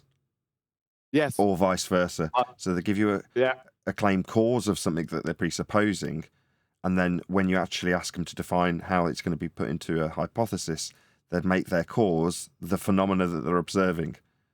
So now the cause of your phenomena that you've made up is the actual thing that you'll be manipulating, if it's claimed to be the phenomena studied, or the thing that's studied when you're claiming it's the thing you'll be manipulating. They just switch them around. Yeah, they do the same thing with a hypothesis and a scientific theory. They start off with a theory and then work their way to a hypothesis.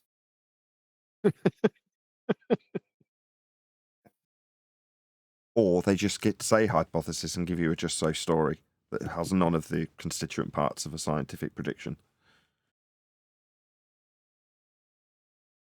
Or measurements. That's another one, like we had today. What's your best scientific proof? Elevation angle measurements of a flat Earth. That proves a globe.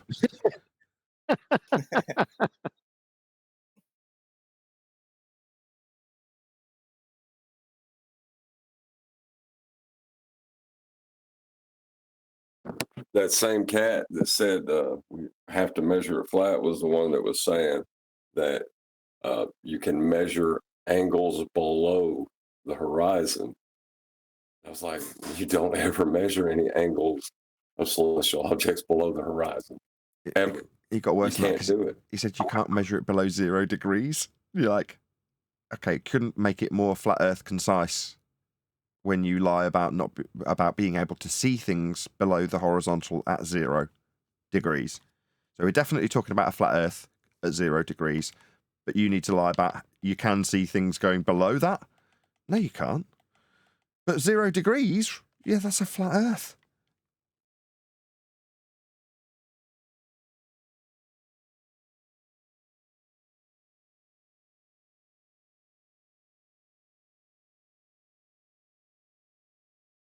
Wait till that book drops in their lap. We've only got 2 or 3 chapters left, haven't we?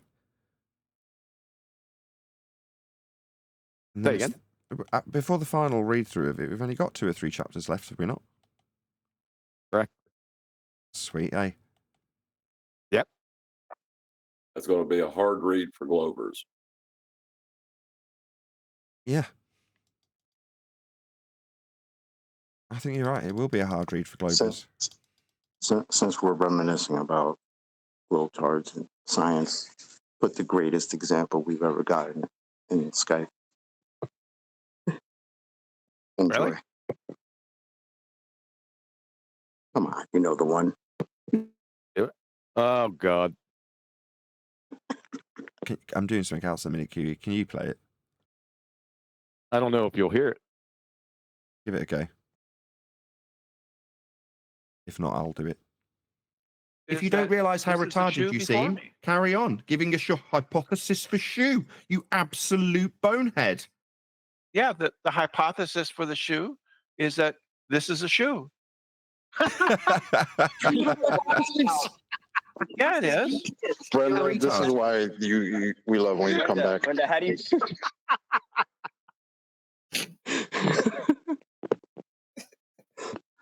The best part of that is QE laughing in the back.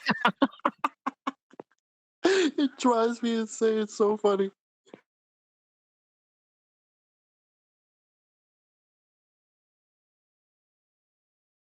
What's your hypothesis?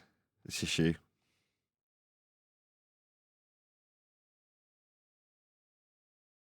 No, this is a shoe.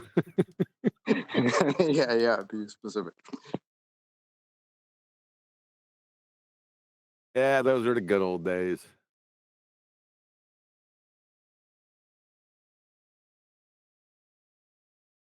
Problem is, more as the time went by, the more scummy they became.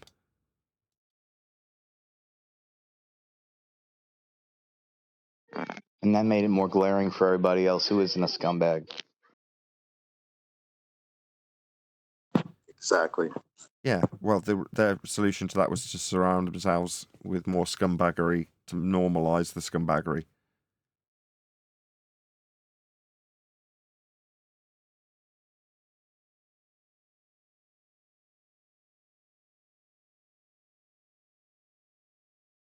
Guys, boy, you want a couple more clips?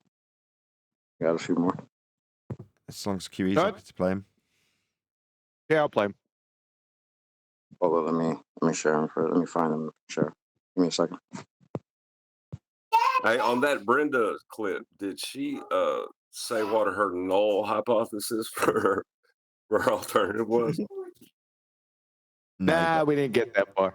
I could make it up. It's not a shoe. It's non-shoe, non-positive shoe.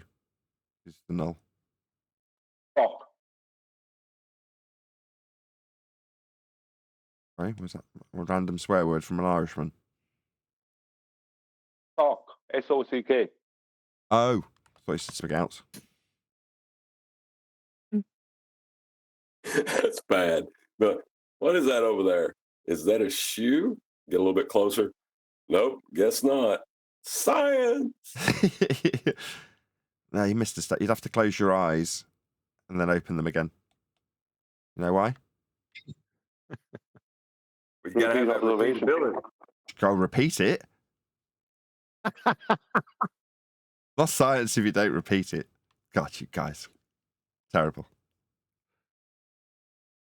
All right, I guess Chocolate's got another one. Let's see what this one is. You know the hole in a donut? That's space-time. You're a moron. No, that's true. You're The a moron. hole Shut in a up. donut Shut up. Don't is say anything space-time. else. Don't make me remove you. Shut up. You've got nothing more to add. You're a moron. In the donut, I couldn't Brenda. care less. Wow. You're a moron. Don't The have hole anything more. the hole in a donut. Shut the up. hole I don't is want to Swiss have cheese. to eject you. If Space-time. you want to continue spouting shite about holes in donuts, I'm going to kick you out. Last chance. Shut up. That is the Any correct evidence? response. I thought you were about debate. I thought you were about You can fair fuck off debate. right now. You can fuck off. I was asking a new question. Right, Now you don't get to take part. It's your problem. Stupid donut idiot. Donut hole is space time. What a complete moron. Stupid donut idiot.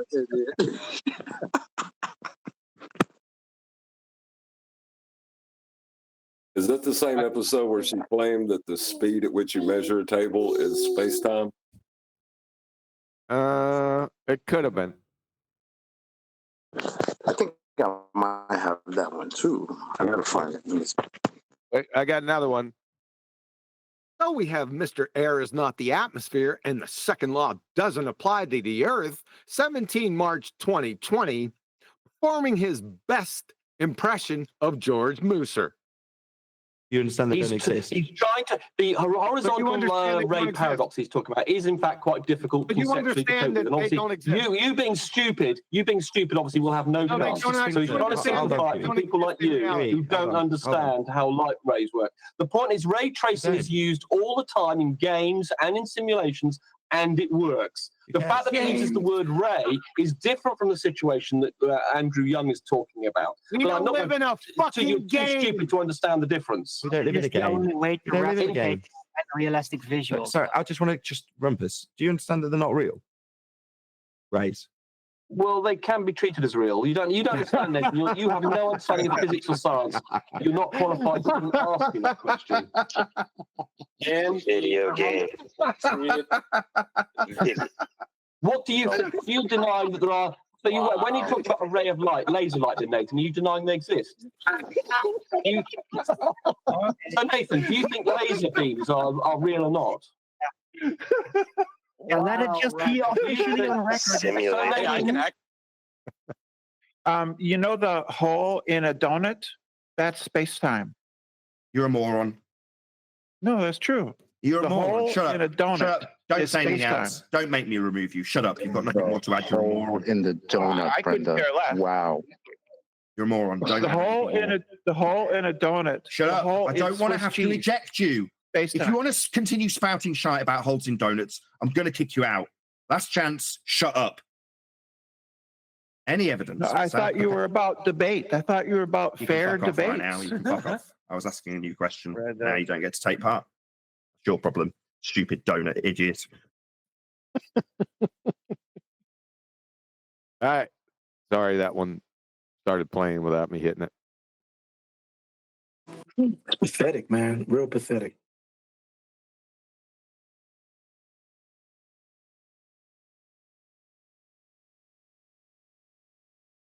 Does anyone miss Rumpus? No, A little bit. I don't. What that clip showed was just how uneducated Rumpus really was. Yep. Because he would have come across as more educated than most flat earthers, majority of flat earthers, 99% of flat earthers, I'd say. Especially with the fact that he had the accent, the English accent and everything. Especially to Americans, he would have come across as really, if he didn't have the same education as him, you'd think, well, he has loads of education. Now, some of us knew he was full of it, right, all along, but a lot of people didn't. But that just shows to show that he didn't even know that a light ray wasn't real. only in a video game. You wouldn't even have to do much research to find that out. Like literally a Google search. But he didn't know that. But you could think of it like it's real. Yeah, that was Right? funny. That's why I laughed my head off. Because it was around the George Musa's you can think of it as a force. So it just made me laugh my head off. It's not as funny now, but back then I just remember, the whole, you can think of it as a force. And then he said that. That was a really, the way you asked the question, it was just perfect. Your timbre and everything. It was really good, Nathan. What, you know they're not real, right? Let's listen to it again. Let's listen to his question. Perfect.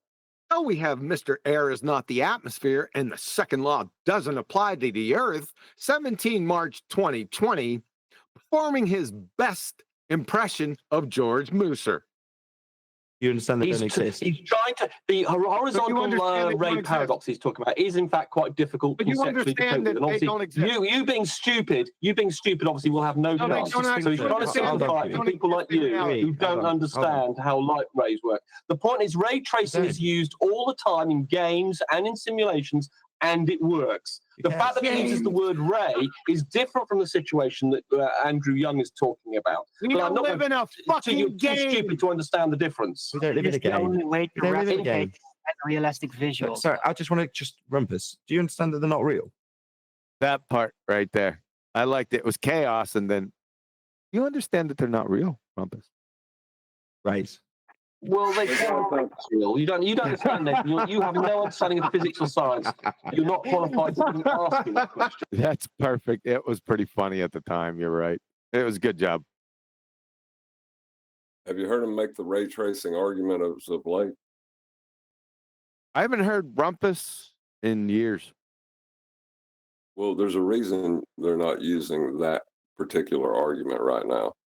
You know what? Horizontal. Yeah, boy. It's in there too. In their video games.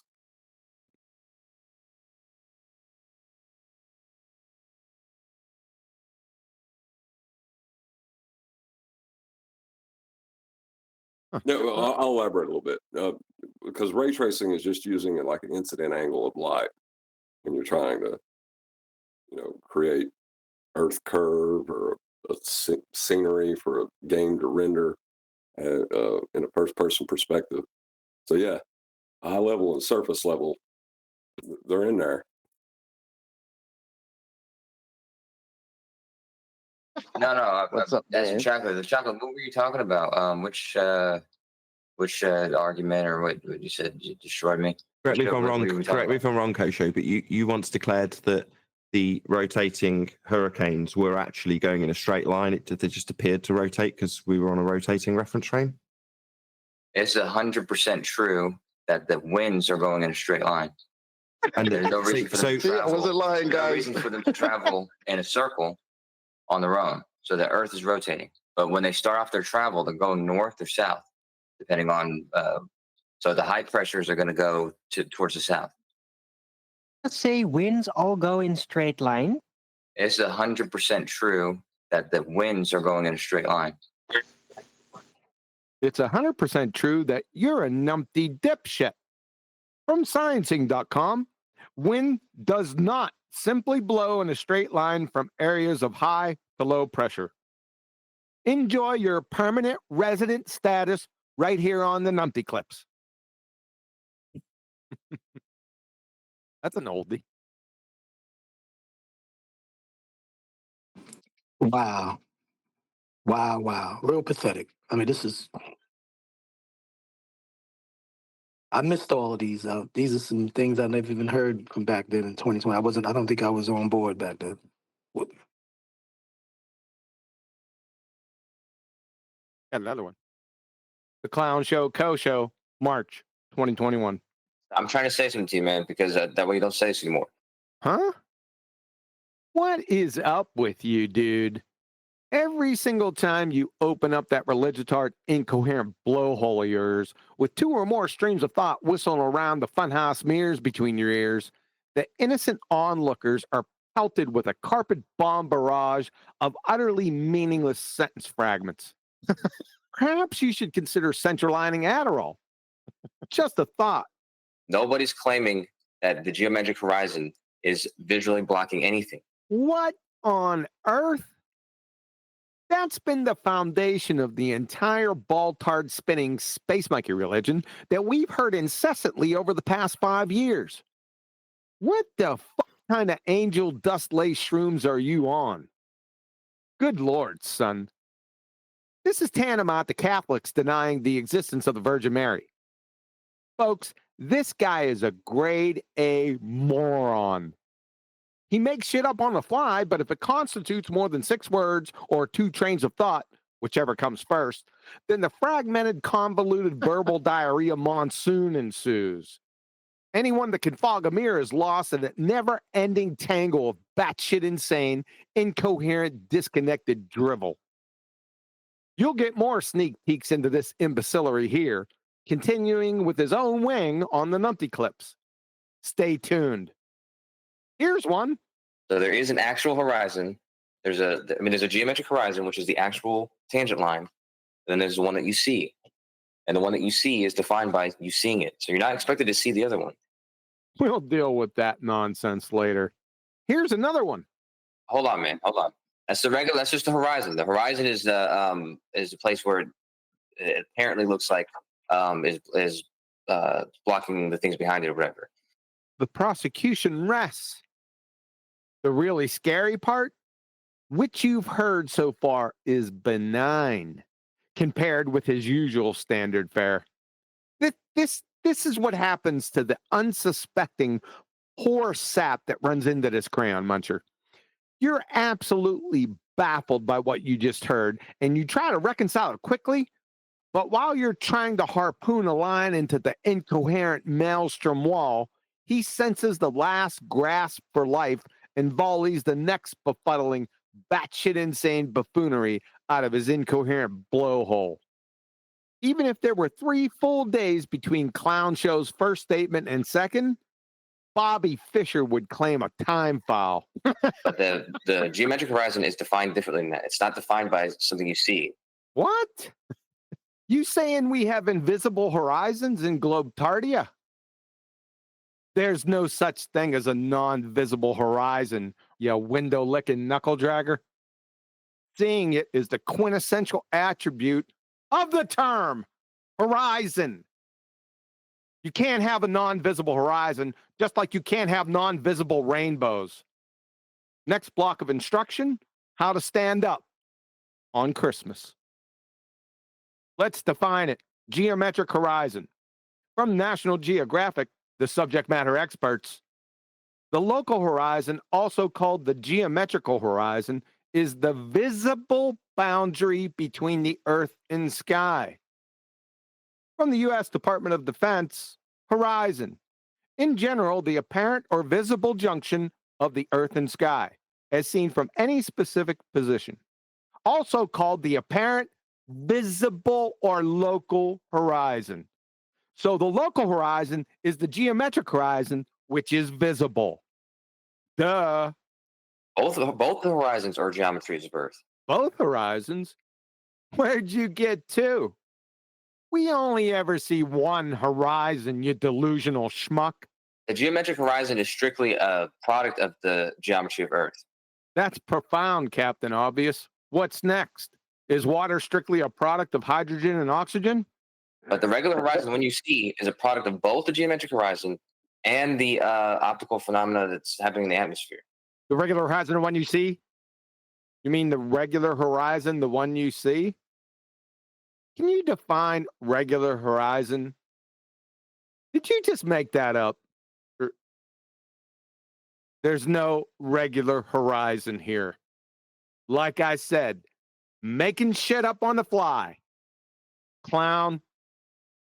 The one that you don't see is the geometric horizon. You're not expected. It's not defined by something you see. My word.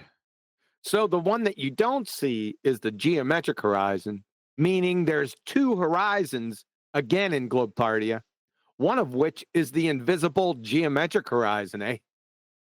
I thought I just defined this. Let's go over it again. From National Geographic.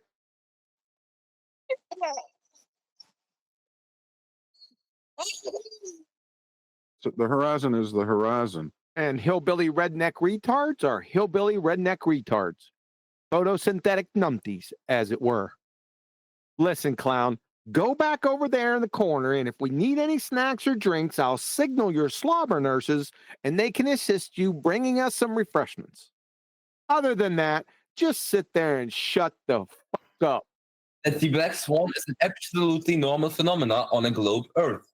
Yes, the black swan is an absolutely normal phenomena on a globe Earth with a radius of 264,000 miles. I've got it for you, the definition. Okay. The geometric horizon is also called the local horizon, is the visible boundary between the Earth and the sky. Yeah, I know exactly what article this is from. Yeah, you know where it's from, because I personally busted your dumb ass with it no less than 5 times on Betty's server and 24/7. It's from an article from Nat Geo. Yeah. And that Nat Geo article either made a typo or they didn't edit it correctly, but they typed it out wrong.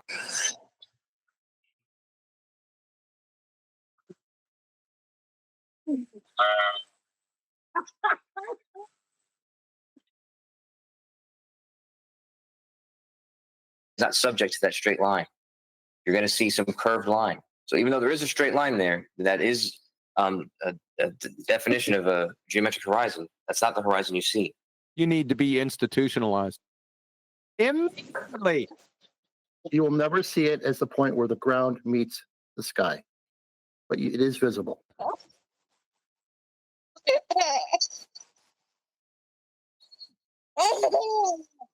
So there is an actual horizon. Yes, it's called the local or geometric horizon, which is apparent and visible. There's a geometric horizon, which is the actual tangent line. The geometric horizon isn't a tangent line. Then there's the one that you see. Yes, it's called the geometric horizon. And the one that you see is defined by you seeing it. The one that I see is defined by what it is. The local or geometric horizon, which is visible by definition. So there isn't another one. You conjured it. In conclusion.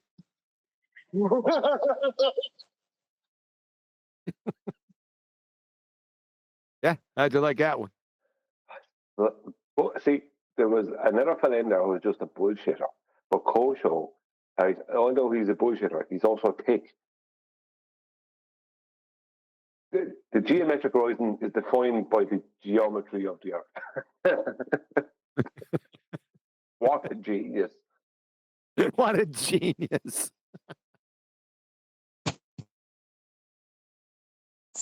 Brian, don't be mad because you didn't know about them straight hurricanes, man. Come on.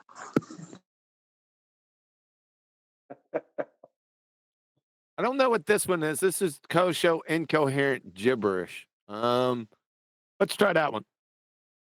Yeah, it's upsetting to see that. Like I was going to say. I think someone's going to say something.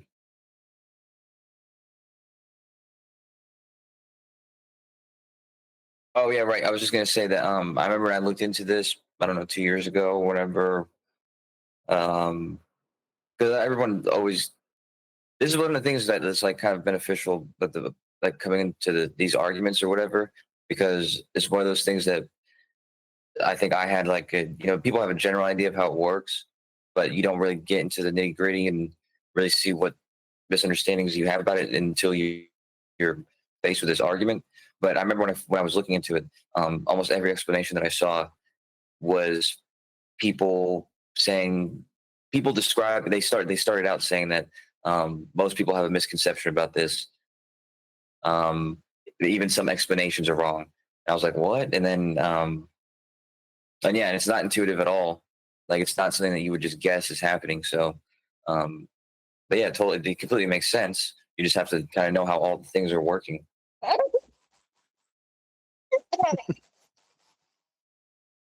You get all that?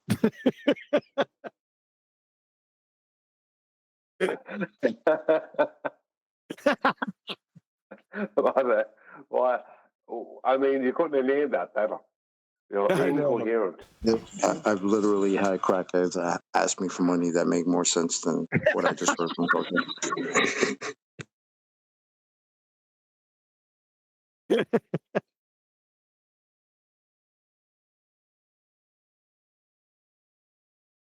Oh, got another one. The Clumsily Clueless Cockamamie Clown Show Co-Show, April 2021. This is where Jeremy gets it wrong. You don't leave an F frame and enter another reference frame.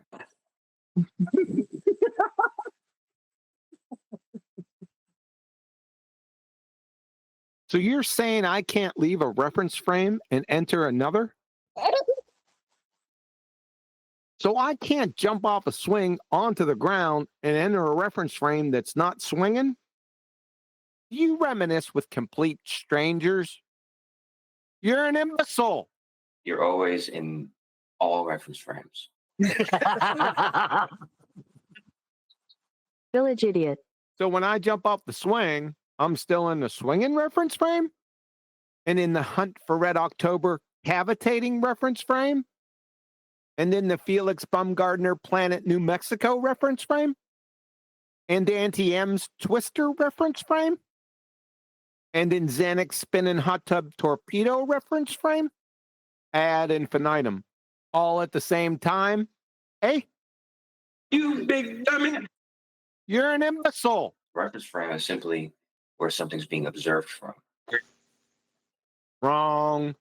From isaacphysics.org, in cooperation with the University of Cambridge, a frame of reference is a set of coordinates that can be used to determine positions and velocities of objects in that frame. Different frames of reference move relative to one another. You're an imbecile. So if you throw the bottle, across the merry-go-round, then only from the inertial reference frame outside of the rotating system, only in that reference frame do you see the true motion. I wouldn't even call it true motion. I would call it that. But you see the motion of the bottle going in a straight line.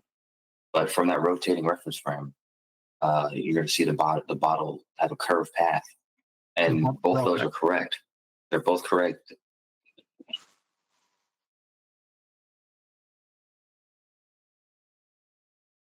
They're both correct. So the bottle is following a curved path and moving straight at the same time? Clown show. Doofus law of non-contradiction violation. The person on the rotating reference frame throwing the bottle will see the bottle appear to curve. But the bottle's not actually curving. It only appears to curve because the person on the rotating merry-go-round is rotating, i.e., he's curving, not the bottle. You're an imbecile.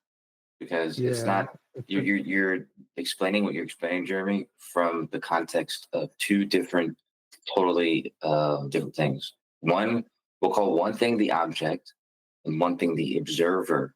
No, the observer is the person jumping off the rotating thing and viewing it again or whatever. The observer is the one viewing what's happening. Okay? The object is the thing that you're describing the path there, the motion of or whatever. You seem as if you like to talk. I like to let people talk who like to talk. It makes it easier to find out how full of shit they are.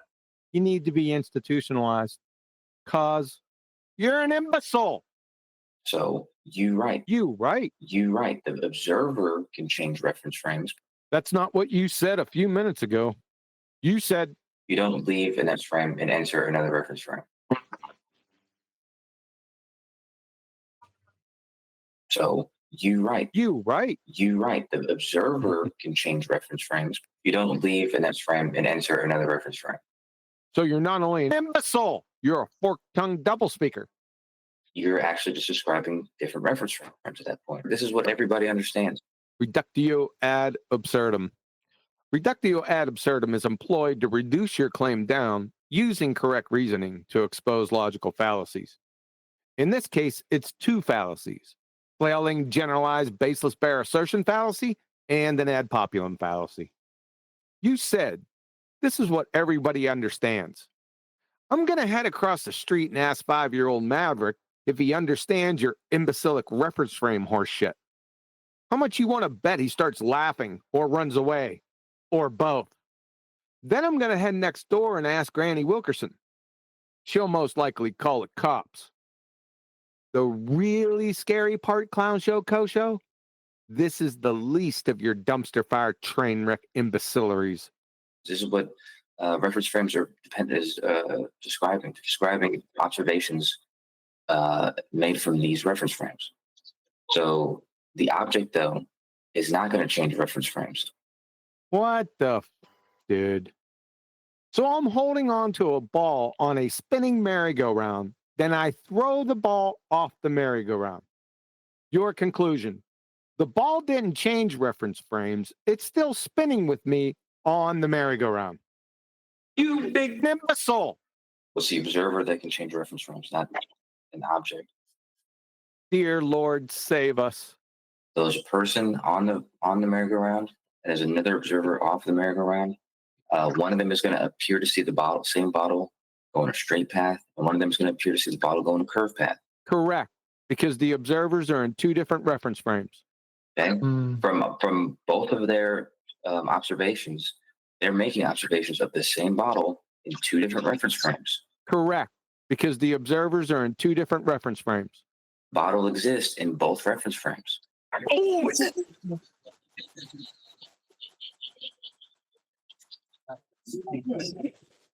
no, sunshine. The observers exist in two different reference frames, not the bottle. Do you understand the words that are coming out of my mouth? You're an imbecile. Otherwise, they wouldn't both be witnessing it. What on earth? They're both witnessing it, Crayon Muncher, because they have eyeballs and they're looking at it, not because the bottle's in two different reference frames. You think this magic genie bottle is in superposition of itself? Well, that's what I'm saying. But you saying, does it leave one reference frame and go to another one? Doesn't make sense. The bottle exists in infinite reference frames.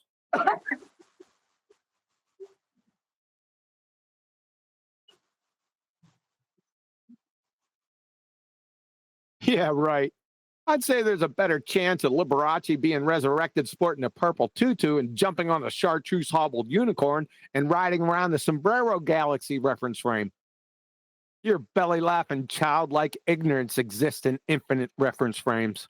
In the context of the ball, Jeremy, when you throw it off of the merry-go-round, what reference frame is it in? The inertial reference frame. So it just switched reference frames? Yes. Now, how come when you view that ball, what person on the rotating frame, the person viewing it sees it go in a curved path? It's an apparent deflection, as in not actual curve. And the person in the inertial reference frame sees it going in a straight path. Correct. So it's obviously not just in one reference frame. Nah, Mr. Magoo. You just have two people in different reference frames observing the ball in a single reference frame. You are one dizzy motherfucker. You need to be subdued forcefully by the authorities, horse and elephant tranquilized without cessation, straitjacketed, secured to a one reference frame padded room, then emergency lobotomized. Now, you're a danger to yourself and others. It still exists in both reference frames. There you go. How do you like that one? Pretty good. Not the best one. Because it's not the best one. I was in my prime. It's good in terms of it's just not flat Earth related very much. Coriolis, isn't it? Well, hold on. I got to know. Do you have that one of Kosho where he's saying genetic mutation is the cause of genes? I'd have to search for that one. I was laughing for that one. I was peeing on myself laughing.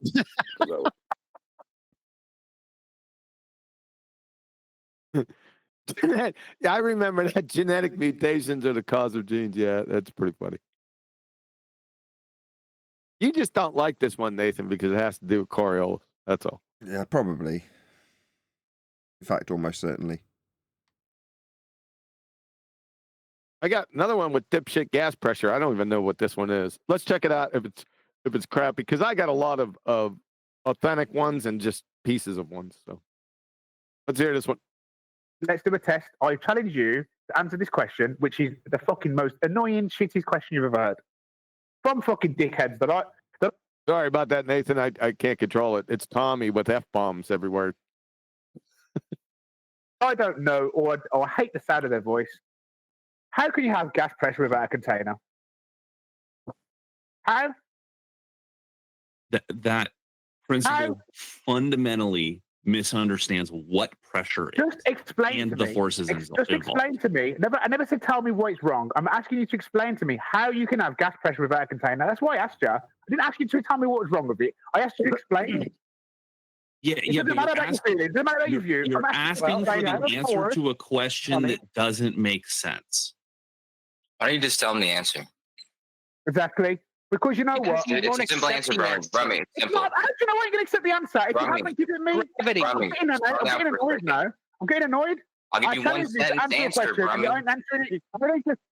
Rummy, you sound like you're just giving me a one sentence answer. The container is not the antecedent for gas pressure. Okay. The container, it's the forces that imply the container. It's there's forces that that keep it contained, electromagnetic force and things like that. You can't see that because it's not obvious, but it's really just the forces that are compelling it's saying the container. Sounds like a container. So as long as you have a force, that will keep gas sounds pressure like in a back. container.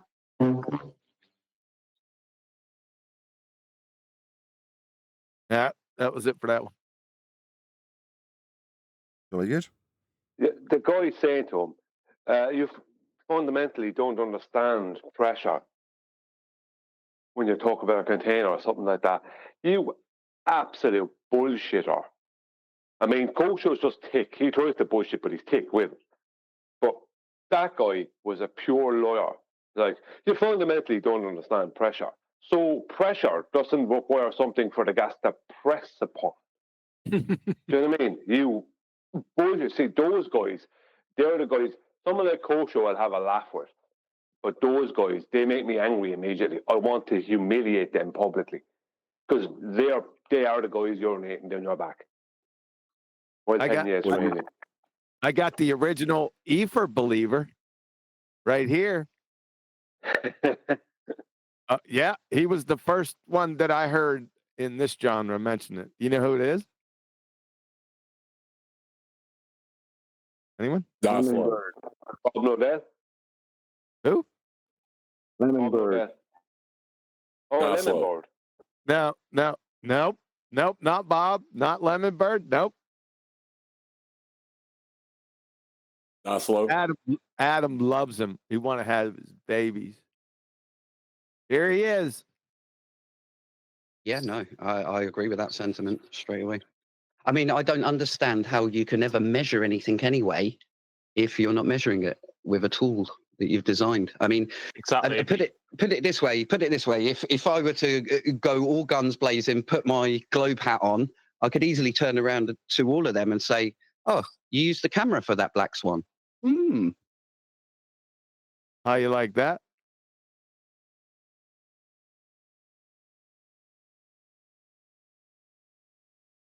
Well, I have to say, he was always an amenable fella. He was never a scumbag. But he was into ether. He did try and talk to me about that before, years back. What's it in the vacuum? The Cassini effect. Oh, I can't remember the name of the effect now. But it involves cashmere. Yes, the cashmere effect. Yeah, it involves what's the particles it involves? Theoretical. Virtual photons. Sorry, virtual photons. Yes. Now, did you listen? What he was doing? He was consorting with the enemy, with Baltards, and his comeback to FED was the way to expose us. Was to say, well, you used a camera for that black swan. Done and dusted.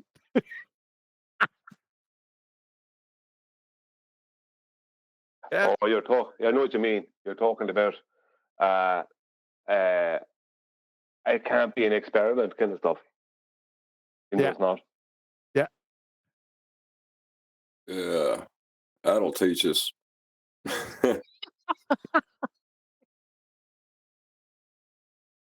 I got some more in here. I haven't listened to these in a long time. I can't take responsibility if I hit one of these, what they're going to say, because I just don't know. Can't remember. It's been too many years. Oh,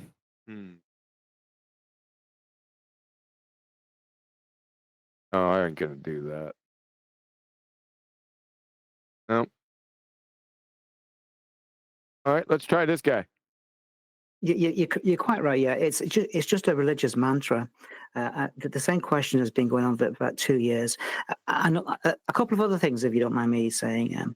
That they're very quick to shout out logical fallacies, but every single question that they ask at the beginning, the housekeeping questions, are all an appeal to the negative. Is there any evidence of gravity? No. But then that's appealing to the negative.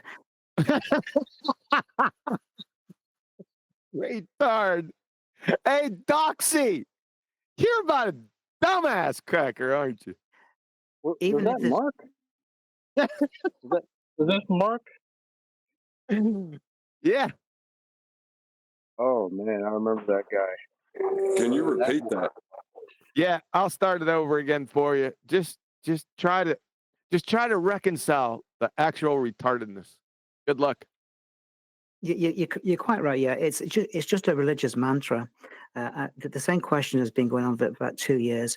And a couple of other things, if you don't mind me saying. No, go ahead. We don't mind. That they're very quick to shout out logical fallacies, especially when they're employing logical fallacies. But every single question that they ask at the beginning, the housekeeping questions, are all an appeal to the negative. Appeal to the negative? What the hell is that? Is there any evidence of gravity? Is there any evidence of gravity? How is that an appeal to the negative? No. But oh, no. So the answer is no, not the question. Are you saying no, the answer is the negative? But then that's appealing to the negative.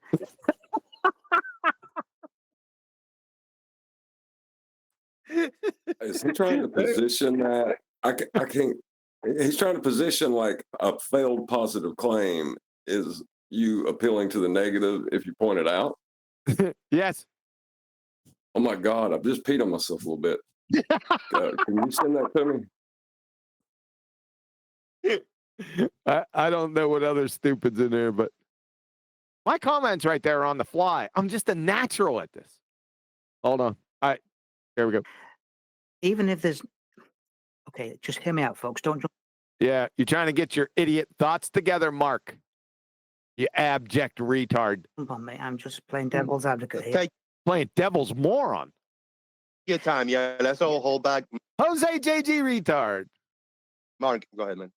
If there is no evidence of gravity, it doesn't mean to say that there is no gravity. Huh?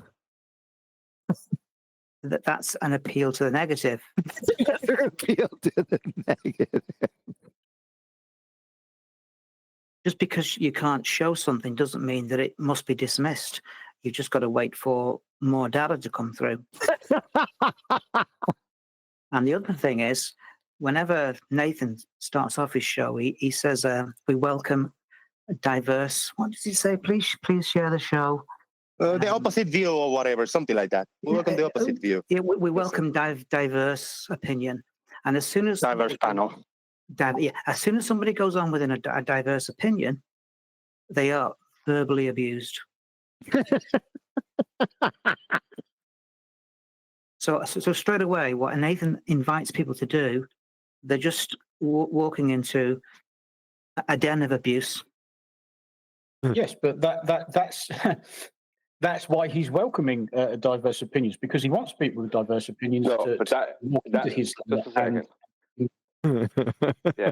That's correct. A den of abuse for bald-haired idiots and flat-haired. Absolutely. Yeah.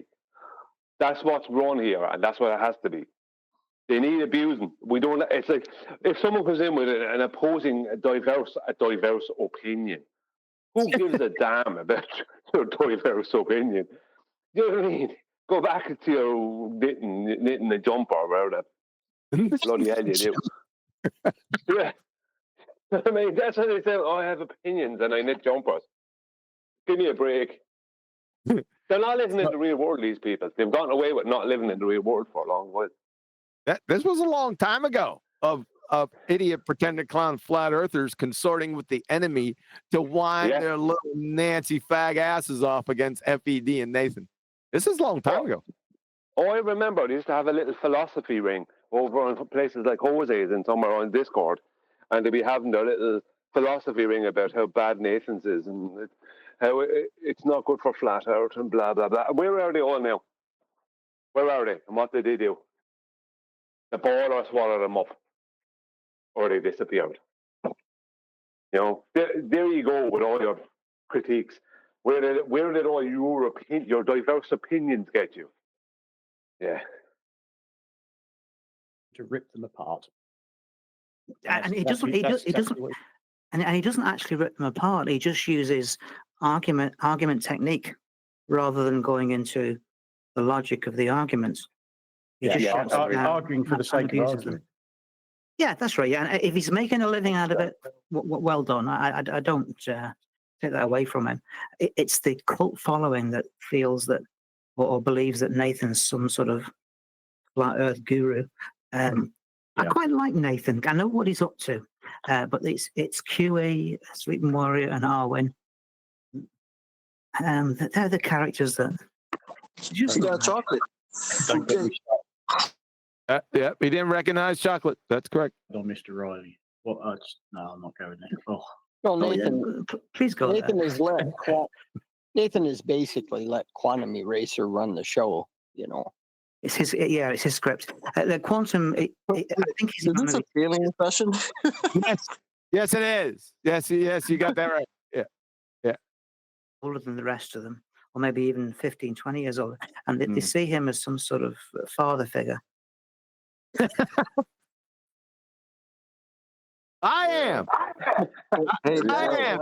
Hey, Dad, can I get $20? That's right. I am the paterfamilias. Correct. Hey, Daddy, can I borrow the M230? No, M203. I got one that says Jaren, moron. Don't know what that's going to be. Let's try that one. Water? Are you talking about ocean water? Are you talking about dirty river water? Because guess what? It's all different. Okay? So there is no, you can't just say water boils at 100 degrees. That's stupid. That's not proof of it. There's no proof of that. It depends on exact, and then you don't know all the parameters that go into things. So nothing can ever be proven by science. So if somebody has been pointed out this, I've pointed this out to them numerous times. What do? They sit on their debate channel and laugh at me. Yep. Bro, you don't know the parameters. I forgot about this. So I know that whatever they're doing over there is perpetrating a scam. Ooh. Yeah, Nathan scammer. They're scamming people somehow. I don't know if it's for money. Somehow. It's somehow happening. He doesn't know whether it's for money. What's a scam? Yeah, define scam, Jerry. What a dizzy, delusional cuck. Or what they're doing, but they're not. You don't know what we're doing. Not being honest, which means they're scamming. So, because if they can keep perpetrating, is it perpetuating? Use your words. Waiting a lie. The lie is that science can prove things. No, it cannot. So it's that simple. I don't know why we have to be. Why do you have to be on that side? Well, the side is because once they've stated something over there, they must stick to it. They're not allowed to change their minds over there on Flat Earth Debate because they are militant and gross about it. So once you've yelled at people and told them to lick your balls and you're an idiot and you're an embarrassment, once you've said that, you can't go back on what you've said. You can't be like, oh, you know what, Austin, we're sorry. You're right. It does make sense what you're saying about the ether. They can't do that. That does make sense what you're saying about the ether. This is well, isn't it, huh? Oh my God. It's so hilarious. You can literally hear him having a spasm. Yeah. Like, it's so insane. So what do they have to do? They just double down and keep spitting out their same nonsense, and they can keep doing it. And you watch as their numbers dwindle and dwindle and dwindle and dwindle. Takes time, but that's what happens when you aren't honest with people. And science does not prove Just a anything. second, Kiwi. Never had. Whose numbers have been dwindling. Who wasn't shown to be correct, and who was shown to be totally wrong? Well, let's figure that out now. Can you play the end of the previous clip where he says we can't, say which it's saying something or other about ether? Do you want to play that? Let me know if there's just too the much end. background noise, all right? Just the end of the last. I can't pinpoint it, Nathan, but just play all of it. The idea is because once they've stated something over there, they must stick to it. They're not allowed to change their minds over there on Flat Earth Debate because they are militant and gross about it. So once you've yelled at people and told them to lick your balls and you're an idiot and you're an embarrassment, once you've said that, you can't go back on what you've said. You can't be like, oh, you know what, Austin, we're sorry. You're right. It does make sense what you're saying about the ether. They can't do that. That part? Hello? Nathan, you wanted me to play that part? Hello? Fly? Yeah, I did. Yeah, I just want to patch through a video. After that, just give me a second to patch it through. Oh, okay. Antecedent relationship. Like, Sorry, it's just what was the phenomena studied in this highly scientific parlor trick? What was the phenomena studied? The difference in travel of light. I never said that I thought light traveled. The difference in travel of light. Good. Okay, so that's a straw man. What I actually It's your claim. I don't lie. Told me. You told me personally, you liar. Ostracize this scumbag liar from your community. Remove him from your lives. He'll just lie to you again, and he's about to lie to us now. I've said light does not travel for many years, So it's long not before. traveling through a vacuum, proving ether. Then you lying scumbag. You told me what proved it was the traveling through it. The difference in travel of light. Now you're saying it doesn't travel. I've said light does not travel. So that doesn't prove it, then, does it? No. Lie. Yep.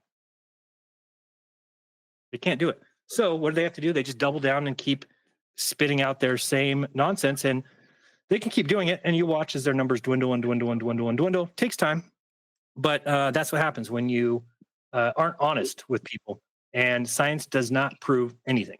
Never has. What did Nathan Oakley tell me one time? Oh yeah, well science proved that scurvy is a lack of vitamin C or something. It's like, no, science didn't prove anything. First of all, scurvy isn't a thing. Scurvy is a word that we gave for the lack of vitamin C. What a retard, man. Wow, Okay. I remember him saying that. It's this thing. No, I go was ahead. just saying, scurvy's not a thing. It's this thing. But you just said it's not a thing. But now it's a thing. Yep. Gave a word to something. You can't then say science proved that the word that we gave something is the definition of that word that we gave it. What? You want to try that one more time? You abject retard. What are you talking about? I'm talking about you being retarded. So they learned that people were getting sick from a lack of vitamin C. Yeah. Okay, that's what they learned. Now, is that proof? No, it's not proof of anything. Okay, now is it strong evidence? Yes. Oh man, is it strong evidence? That's not proof. You know that evidence is proof.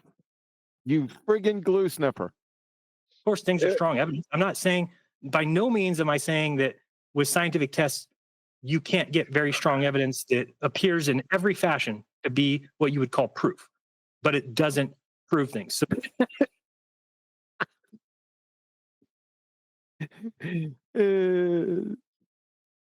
Every single part of this, every single part of this clip here has been proven with time to be completely wrong. It all went the opposite way from what he predicted. Yep. To walk around and say science proved this is just it's ridiculous. How could science prove anything? Did the experimenters know all possible scenarios and all possible conditions? Of course not, right? Like there could literally be. So let's think about like there could be invisible three-toed gnomes and invisible three-toed pixies in there. You just don't know. So this. Why don't you give us rocks cause waterfalls? Oh my God, I remember that. I never heard that one. Did he say that? Yes. Sun burns your skin, right? But that's not from the light. That's from the light that we can't see, right? UV ray. It's not from the light. It's from the light that we can't see. Ladies and gentlemen, second grade Dunning-Kruger delusional retard. He doesn't understand the words that are coming out of his mouth. It just contradicts him right the very next second. What a moron. I think we should go back over this live. I can't wait till December. I'll tell you that much. Yeah, that's going to be good.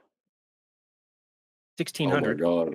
These guys were walking around and they wanted to do an experiment of why the sun burns your skin, right? But that's not from the light. That's from the light that we can't see, right? UV rays.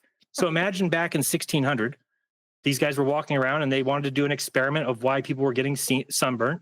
And so they did a little test and they figured out that the sun is what's burning people's arms. And they said, oh, light then is what's burning people's skin, right?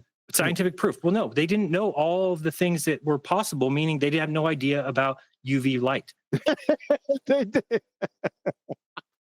So, and even now, even if now we say, well, UV light is the reason, well, we don't know all possible things. So it's our best guess.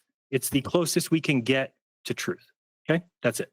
It is not. Landry, did you sign up for Patreon? I saw that today, or I saw somebody named Landry. Anyway. Yeah, somebody after this little spiel of yours would sign up for Patreon. What are they doing? Are they beating themselves in the head with a ball peen hammer? My God, you're a dumbass, son. So the idea when I hear, and this is why I laugh at Neil deGrasse Tyson. He's the only one who says science is true whether or not you believe in it. Guess what? If science proved things, then science would be true whether or not you believed in it. But that's the biggest joke of a statement of all time. No, you're the biggest joke. That's it. That's it for the clip. Wow. I mean, every single part of what he said, not only was all the parts that he didn't understand wrong, but also all his predictions were wrong. Every one of them. They were all.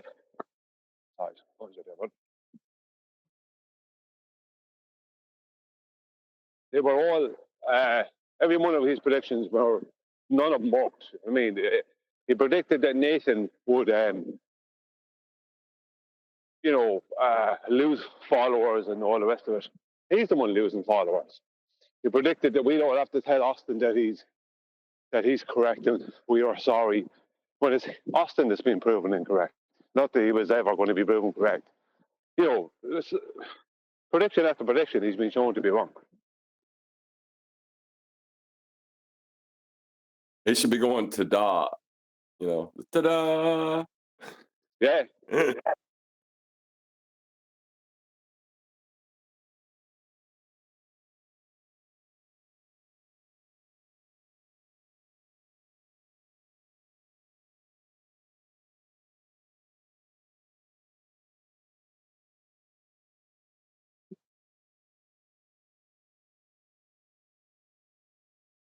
Yeah, I was talking to him in a private back and forth through Skype when he was trying to get somebody to come on his show. And he tried to get me to accept that a scientist who does not perform the scientific method is not proving anything. Therefore, the scientific method is flawed. What the hell? Was that in private message you sent that to you? Yeah.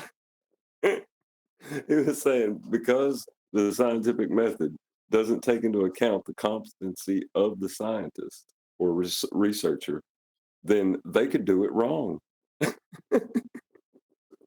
Wow.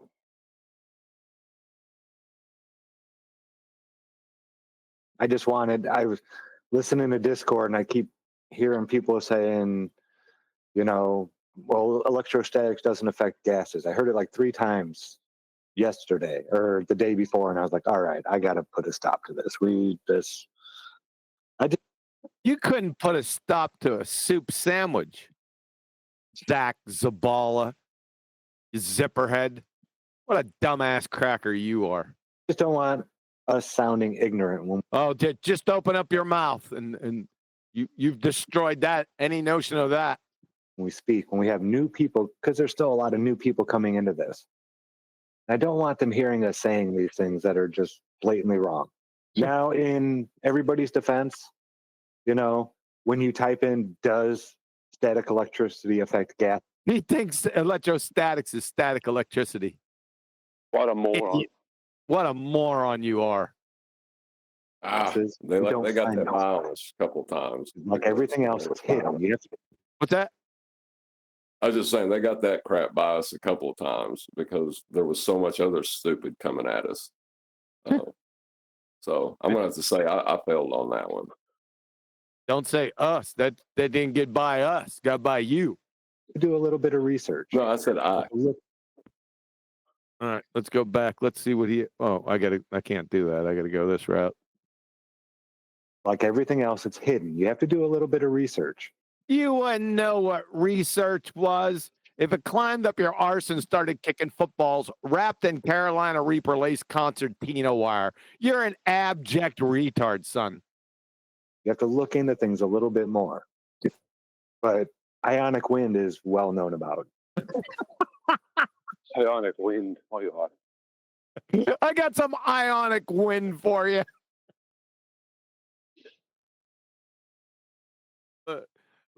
Let me get some hard-boiled eggs. I'll hook you up.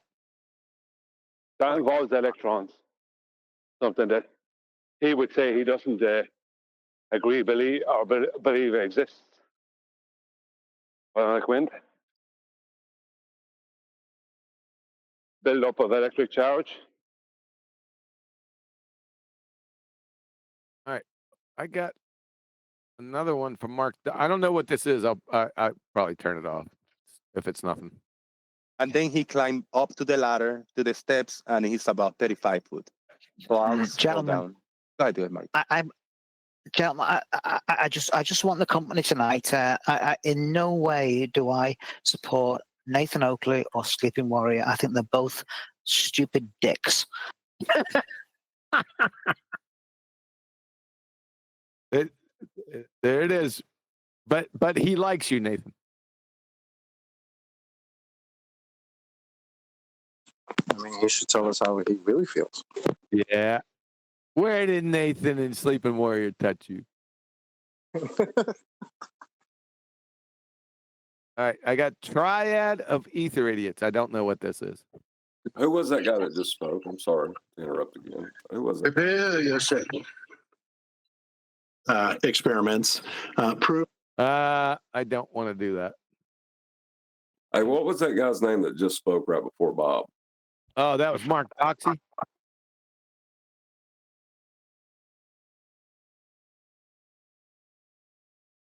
He was one of those bleeding flat earth idiots, right? With his open-toed sandals and really bad breath and contradiction after contradiction out of his mouth. Him and Ether Boy should get married. Their kids would have hooves.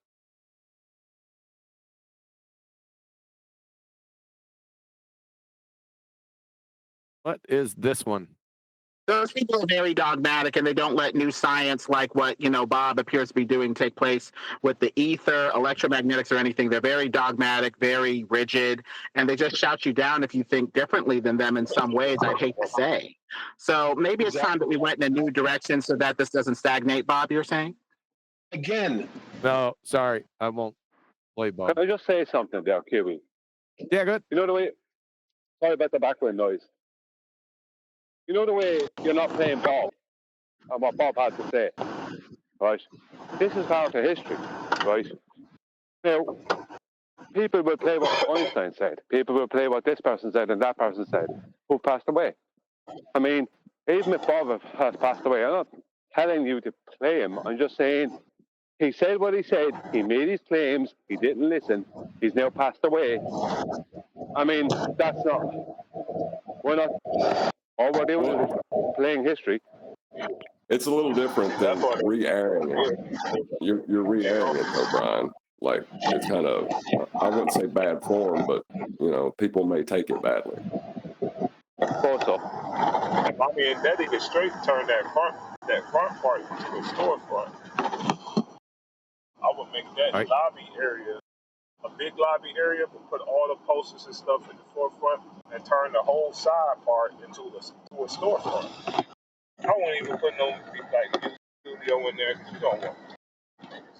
I heard every word you said. All right, here's another one. No, not show the crops. Why is it every time we get to what's ether, we get shown crops growing? It's not ether.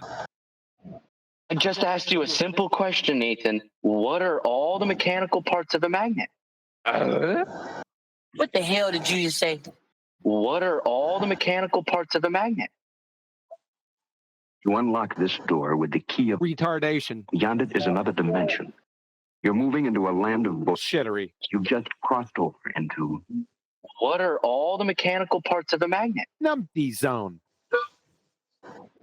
Puzzle. Oh, damn.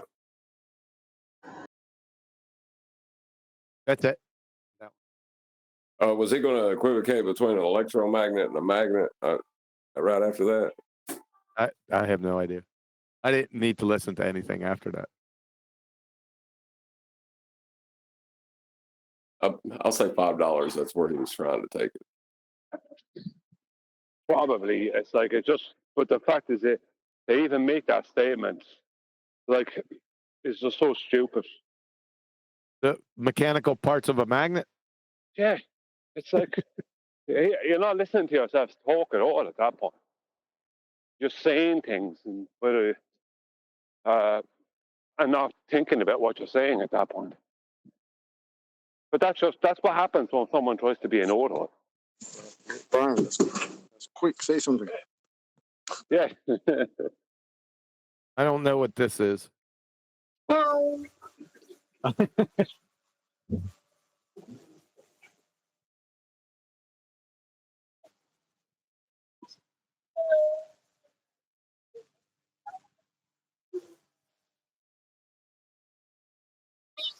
That was what's his name from Kelly's Heroes? Donald Sutherland. What was his name? It was a battle call. We can move on. I was going to use that for something, obviously.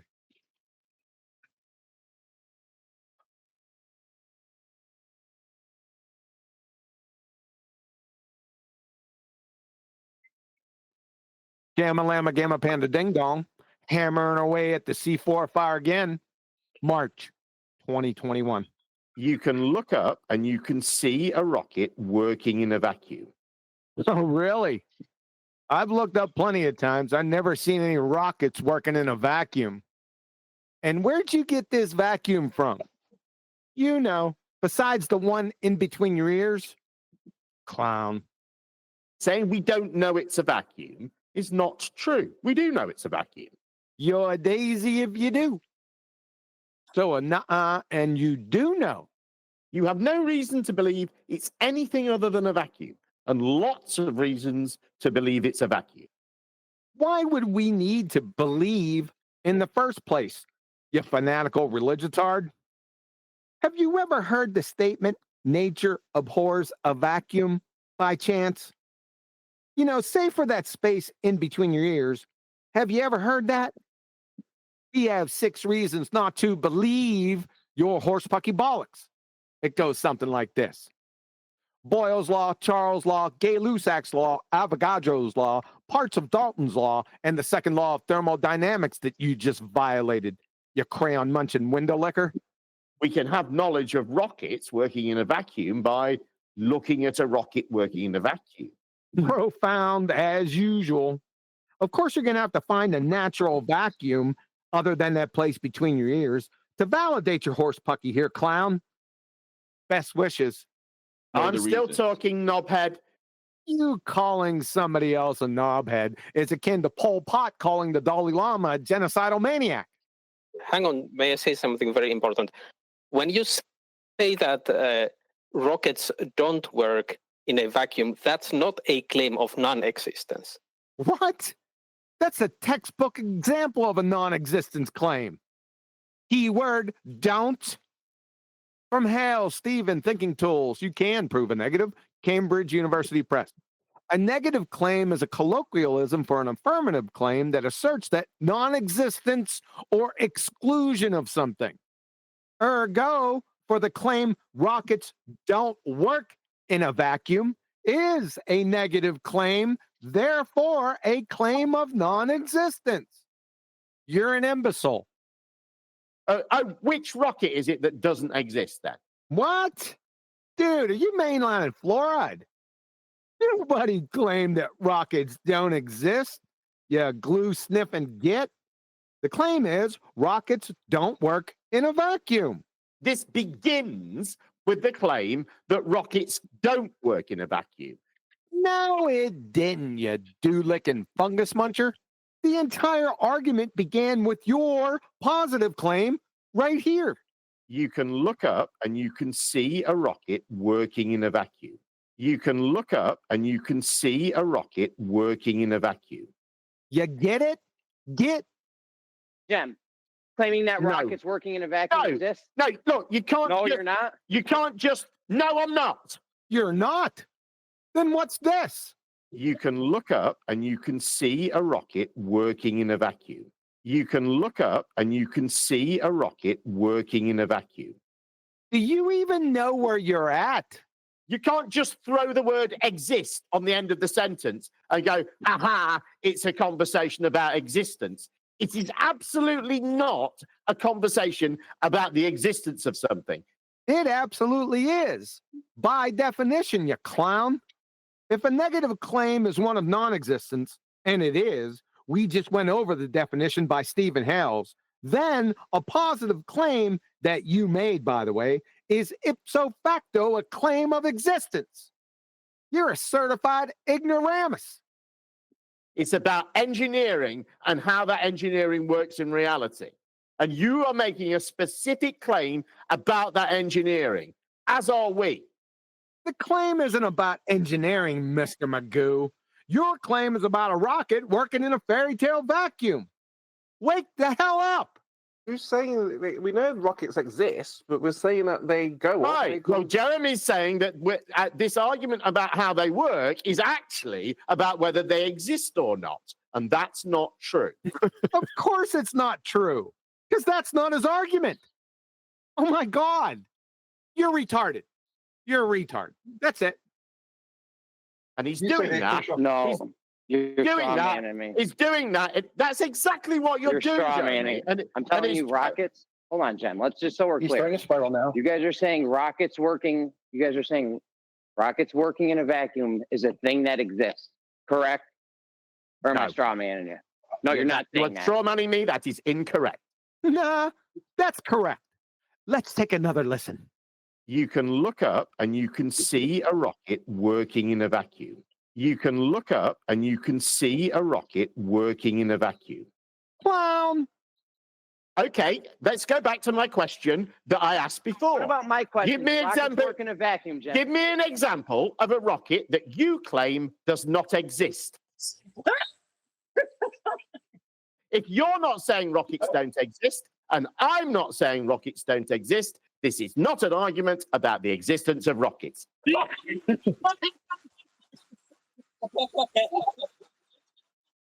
Yeah. There you go. That's classic.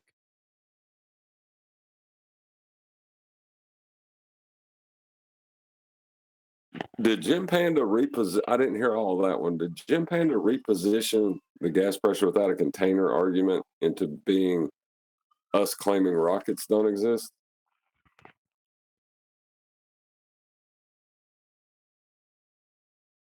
Pretty much, yeah, pretty much.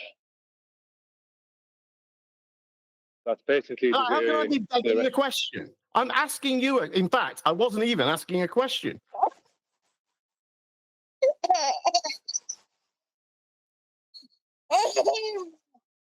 What the hell did you just say? How can I be begging the question? I'm asking you. In fact, I wasn't even asking a question. That is classic. Hey, if you blindly accept it, you're not begging the question.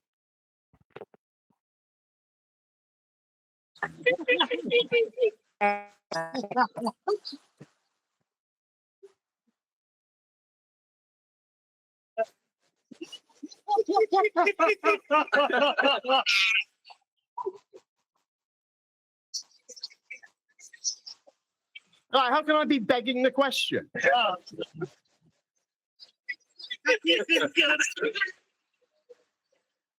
I'm asking you. The guy literally thinks that you have to ask a question to beg the question. Numpty. What's wrong with these people? They're retarded. You know what would have been classic? If we could have got the audio of a load of them sitting around for us, trying to work out which logic or fallacy means what. That would have been, if we could have got, because that happened, that happened more than one time, where they're trying to explain them to each other, and the person explaining them don't know what they're talking about. That definitely happened. Gamma Llama Gamma Panda Ding Dong, 31 March 2020. You admit knowledge is not fact, though. Yes. I got him. So knowledge is not facts, right? You see, folks, this is the reason why you can't have a conversation, let alone an intellectual conversation with baltards, because they just make shit up. They don't know what they're talking about. So that's what we do. We spend our time spoon feeding, spinning space monkeys that couldn't tell the difference between their ass and a pipe wrench. How can we get to the deeper things or more complex topics when we're stuck on what knowledge means? An incoherent third grader can reconcile this. So, Gamma Panda says, knowledge is not facts.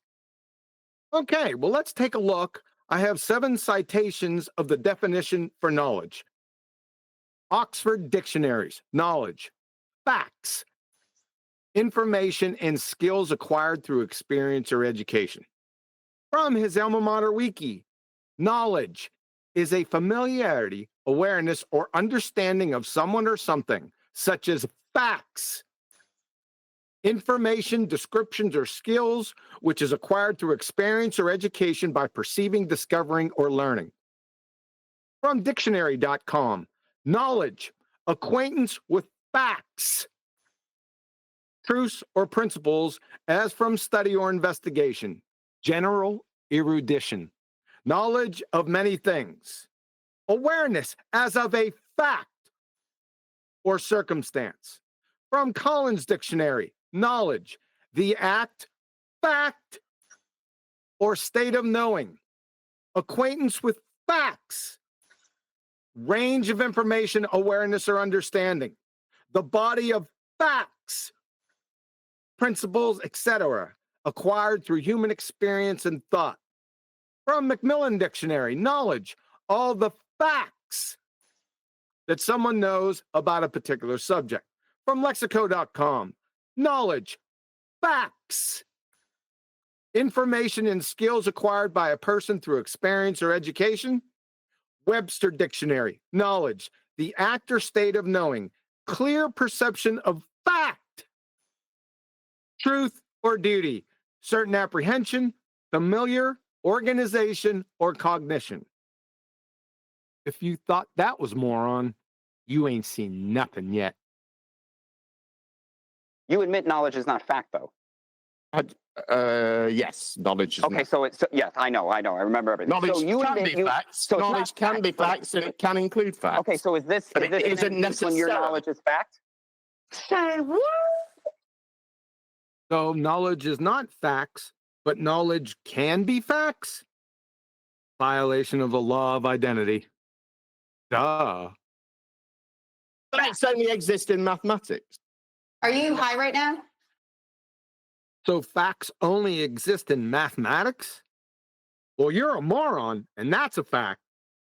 You have the equation for a moron on you, Jeremy?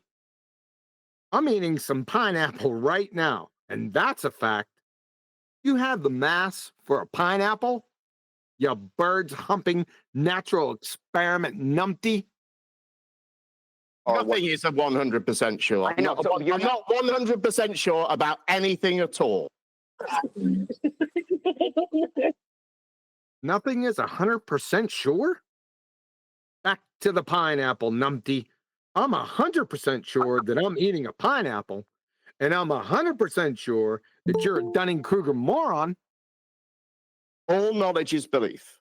What the hell did you just say? So all knowledge is belief, eh? We've clearly established that knowledge deals exclusively with facts. Let's take a look at what belief means.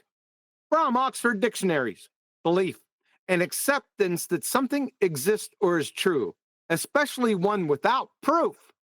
Trust, faith, or confidence in someone or something. From your alma mater wiki, belief is the state of mind in which a person thinks something to be the case, regardless of empirical evidence to prove that something is the case with factual certainty.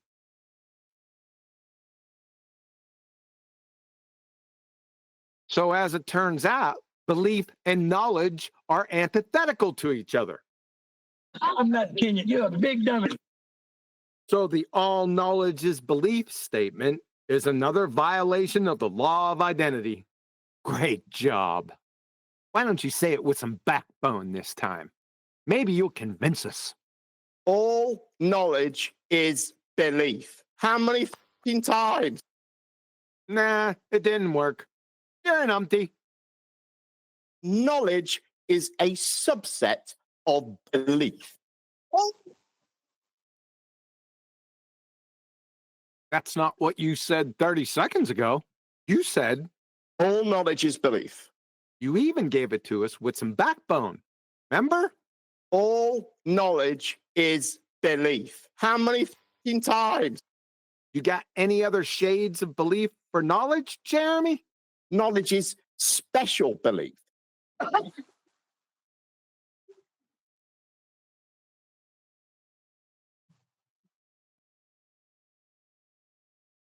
So we got all knowledge is belief, knowledge is a subset of belief, and knowledge is special belief.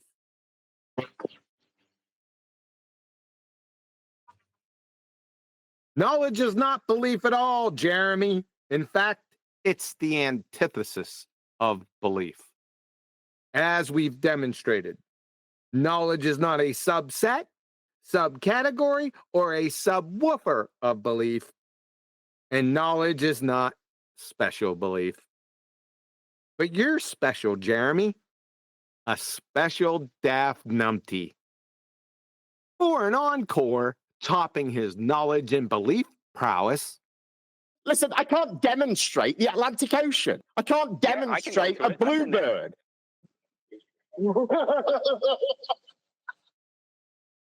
Yo, how you like that one? That was pretty good, but I will have to say he sounded pretty sure that he wasn't sure of anything. Did he just say he can't demonstrate the Atlantic Ocean? Yes, or a bluebird. Wow.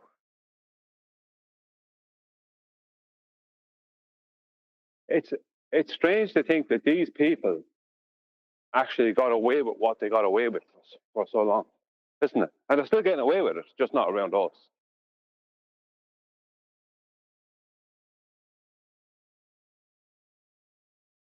No. Let's check this one out. Science doesn't prove things. I said that's how we prove things in science. And by prove, I mean scientific proof. Science doesn't prove things. I said that's how we prove things in science. And by prove, I mean scientific proof. Science doesn't prove things. I said that's how we prove things in science. And by prove, I mean scientific proof. Science doesn't prove things. So Gamma Panda and Bob the pseudoscience fallacy guy are on the same sheet.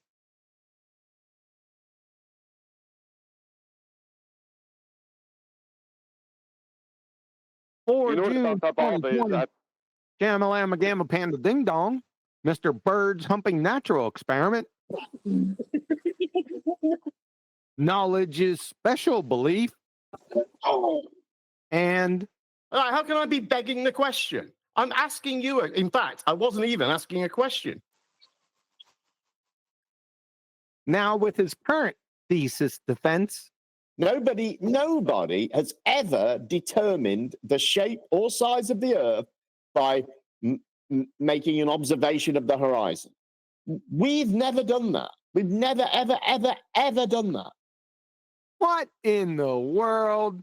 Absolutely priceless. Ladies and gentlemen, this bozo's been out here for 5 years defending the disheveled, ball-tard spinning space monkey religion and doesn't even know where or how his fairy tale radius came to be. You dumbass. You can't make this shit up, folks. Like I always say, just let them open up their incoherent pie holes and they'll do your work for you. Nathan is telling you that because of the black swan, we can't know the radius of the Earth, when we have never, ever, ever determined the radius of the Earth by measuring the distance to the horizon. Never, never. No one has ever done that ever in the history of humanity. Al-Biruni. Al-Biruni. Al-Biruni. Established where? Al-Biruni. Al-Biruni. Al-Biruni. Show where that's established. Al-Biruni. Al-Biruni. Al-Biruni. You're not talking about a water level. You're talking about measuring the radius of the Earth by looking at the horizon. Show where that is established in any way. Al-Biruni. Al-Biruni. Al-Biruni. It was never, ever, ever, ever determined by observing the horizon. Al-Biruni. Al-Biruni. Al-Biruni. We've never done that. We've never, ever, ever, ever done that. Ever, ever, ever, ever, ever. That's a goodie right there, man. That's a lost gem.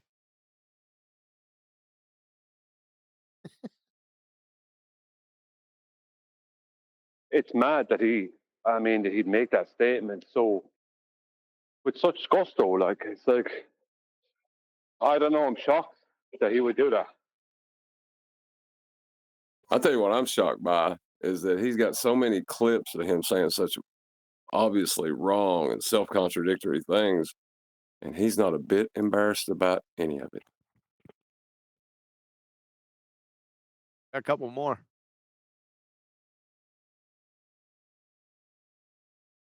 That one. Shamalama Gamma Panda Ding Dong. Calm, cool, collected, and coherent. March 2021.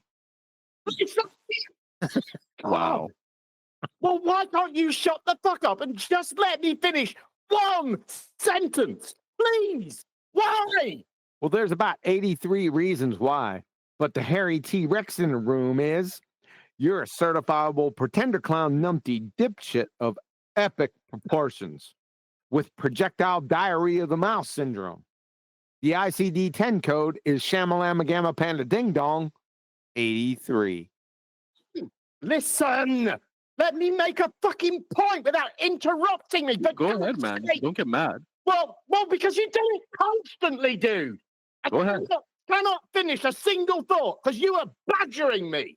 Shut the fuck up. Hey, wow, man. I just go, oh. What? Oh, that's Cheech and Chong. You might get copyright strike with that one, Nathan. I'm gonna have to skip that part. Oh God. Thank you. Yeah. Girl. Yeah. You are. My point is, there's no such thing as definitive evidence. Well, what about the ohms? Holmes? Numpty. Show me a piece of evidence that you say is definitive of something that already exists. Water. Water. Water. Water. Water. Water. Water. You might understand it as water. And I'm going to mute you.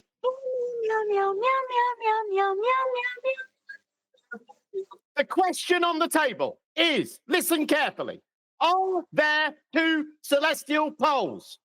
No, not according to Cornell University and the 1 Minute Astronomer from Cornell. There is no South Star. It's just a coincidence that there happens to be a bright star, Polaris, close to the celestial North Pole. The Southern Hemisphere isn't so lucky. From Brian Ventrudo, PhD Physics, 1 Minute Astronomer. In the Northern Hemisphere, the bright and easy-to-find star Polaris marks the position of the North Celestial Pole.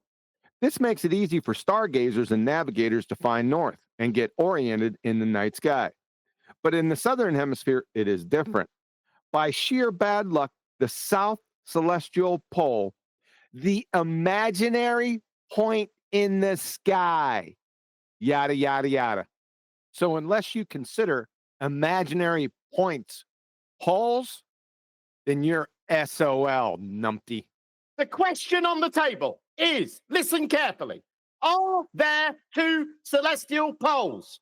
That's it. Not how are the two celestial poles? Okay. Are the celestial poles the result of bananas at mountains? Bananas up mountains? What the? Are there two celestial poles? Is this proposition supported by definitive evidence? It is. My point is, there's no such thing as definitive evidence. Is this proposition supported by definitive evidence? It is. My point is, there's no such thing as definitive evidence. Is this proposition supported by definitive evidence? It is. My point is, there's no such thing as definitive evidence. There is no reasonable doubt that you can cast on this proposition whatsoever. None. Go ahead, try. There's no such thing as definitive evidence. Is this proposition supported by definitive evidence? It is. My point is, there's no such thing as definitive evidence. You like that one?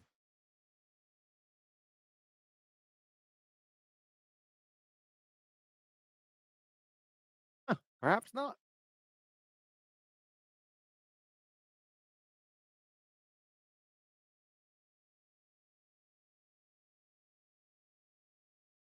Let's try another one. The only way you could actually substantiate or reverse engineer the circumference, if you don't have all of it, it's to have the radius value and then to fill in the gaps objectively. That's basic geometry. It's just not true, is it? If you've got, Let me know when it's done, because I want to address them when you're done. If you can extrapolate a radius from a number of circumference measurements, then you can have a circumference.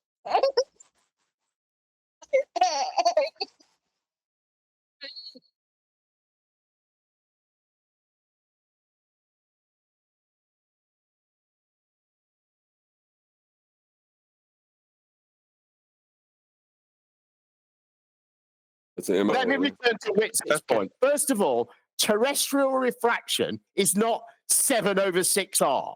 It's a rule of thumb calculation that we use for terrestrial refraction. Yes.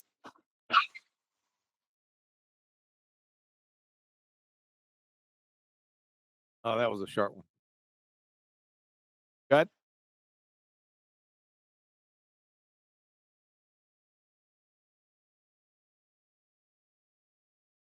Everyone's just waiting for the next clip, I think. Yeah, I was laughing and I accidentally hit the button. Sorry. No, that's okay.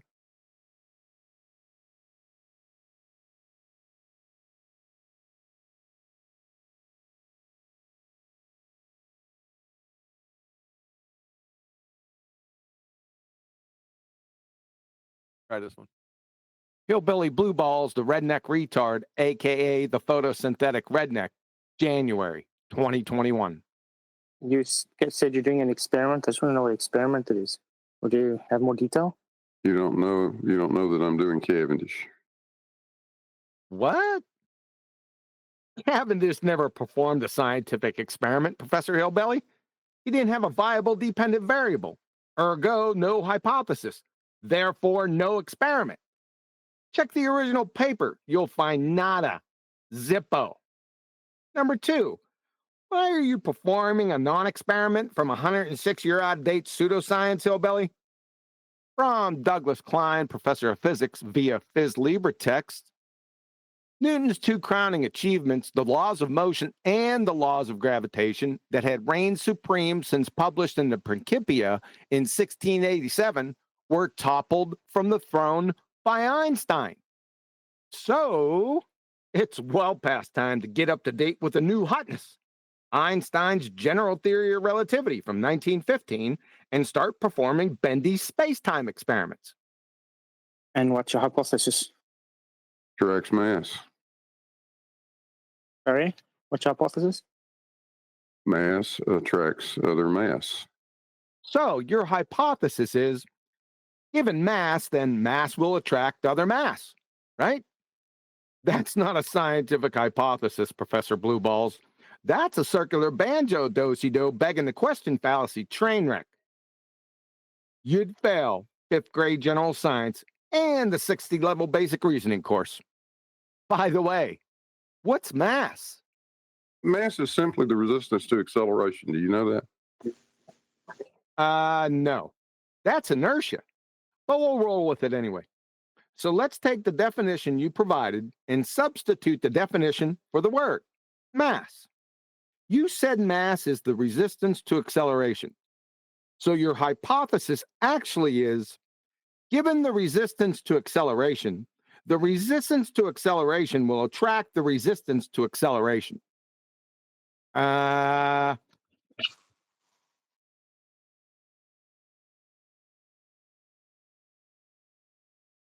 Air molecules are moving in all different directions, but they're also moving in one singular mass in one direction. So gas molecules are moving in all different directions and at the same time moving in one singular resistance to acceleration direction?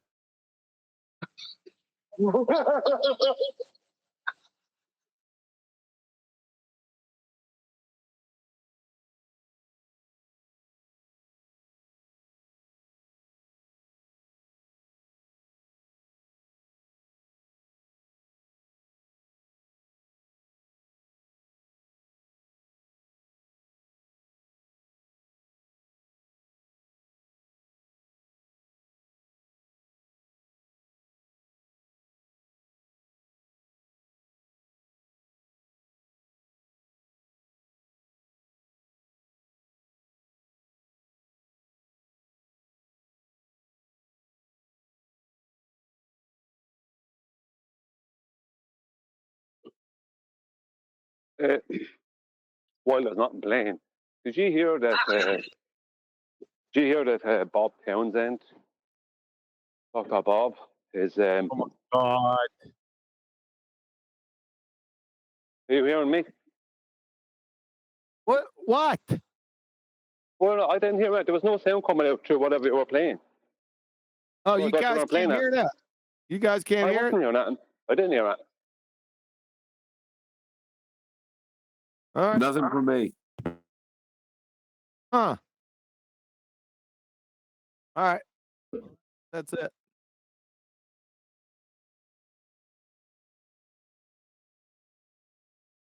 So, can I speak? Yes, I thought you were interrupting it. Yeah, you're fine.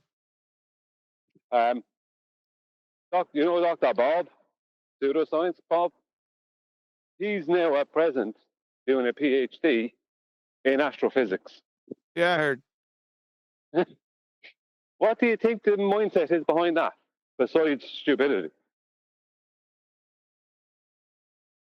I don't know. Do you not expect them to... Sorry? Stupidity, yeah. Is it stupidity? Yeah. You're not expecting to turn up on FED thinking he's going to have some merit.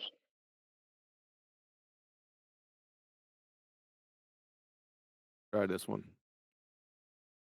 Bob the pseudoscience. Bob the bozo, sorry.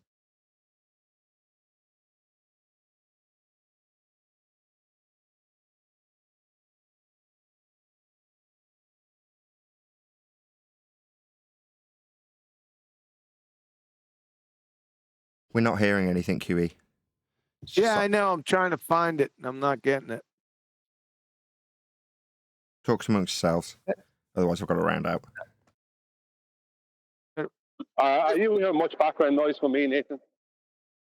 Just No, normal. It's fine. okay, that's all right. I want to make sure. I didn't even know there was a show going on. So all that is being played on a show. Oh, what? All those clips. Yeah, they're being played on this show. I thought the show was rounded out completely. Nice.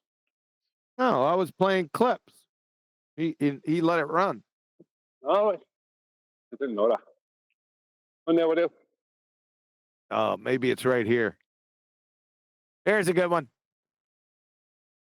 Piled higher and deeper. Tony Purcell, geophysicist, 22 July, 2020. Trees convert carbon dioxide, which is a gas, into oxygen, which is another gas. No. Wrong, oh Rama. Plants don't use CO2 to generate oxygen. All the oxygen generated or liberated comes from the splitting of water by photosystem 2 during light-dependent reactions. We knew this 80 friggin' years ago. It's called the Hill reaction. Dummkopf. Apparently, you've been swapping spit in the shower with the photosynthetic redneck, aka hillbilly blue balls, the redneck retard, that made the same stupid mistake. So trees don't create gas. But no, they don't.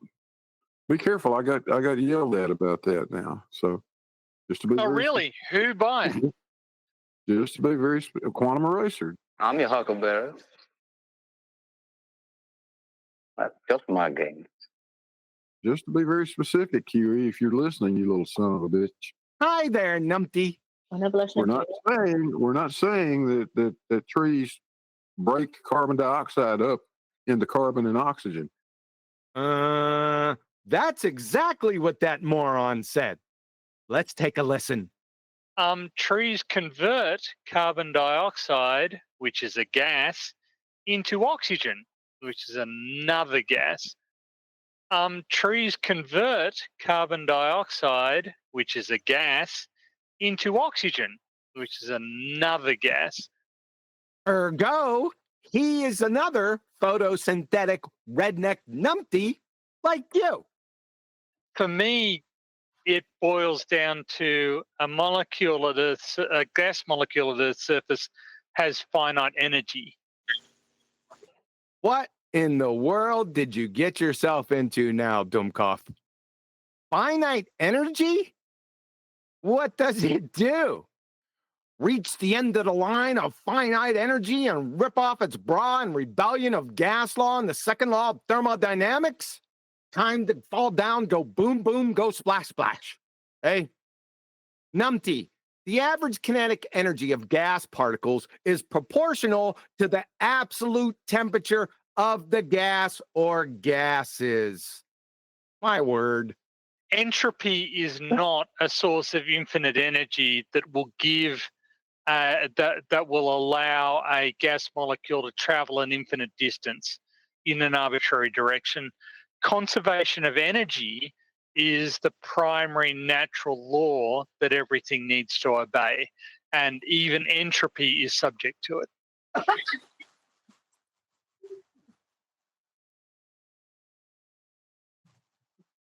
Let's first deal with the Helen Keller T-Rex in the room right here. A gas molecule at the surface has finite energy. conservation of energy is the primary natural law that everything needs to obey. You dumbass. OMG. From a geophysicist, PhD. D for dumbass. Thanks. You cheap, delusional, Dunning-Kruger, ball-tard, photosynthetic redneck, pretender clown fuckwit of megalithic proportions. You kind of just contradicted yourself. Uh-oh. Dummkopf. Conserved quantities in physics mean that certain physical properties, that is, measurable quantities, like momentum and energy, do not change. You just said a gas molecule at the surface has finite energy. Meaning the gas molecule lost its energy. It changed? How then can you invoke the conservation of energy? It wasn't conserved.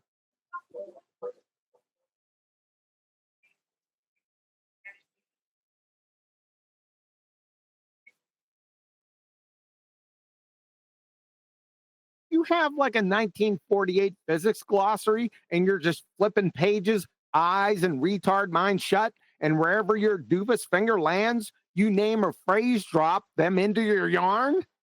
Then have the skank and foul ball-tard morons ooh and ah over it? Ladies and gentlemen of the jury, his quarter stick dynamite up the ass, sit down on a bonfire, full tilt belly laugher is exactly like attempting to rally support to justify British colonial rule by organizing town hall meetings in Boston and Philadelphia, canonizing the Declaration of Independence. You're a meatball. Hard. The rest here is just globe-tard goober gravy. Nobody said entropy was an infinite source of energy because it's a moronic statement and an incoherent straw man. Natural laws don't provide and are not sources of energy. The second law of thermodynamics isn't a conservation law. So to say a non-conservation law follows a conservation law is Dummkopf and batshit insane. Of course, entropy doesn't create or destroy energy.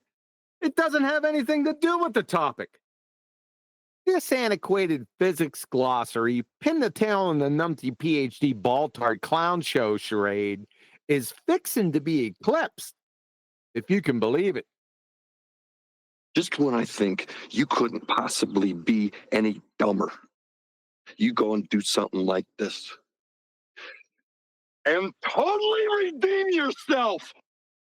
So this is what I lack. Brains? So I believe I stated over and over again is, I'm a mathematician who has become a geophysicist.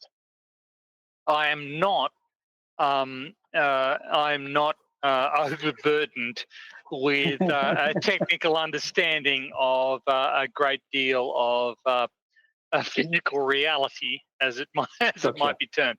What? I'm not overburdened with a technical understanding of a great deal of physical reality. Oh.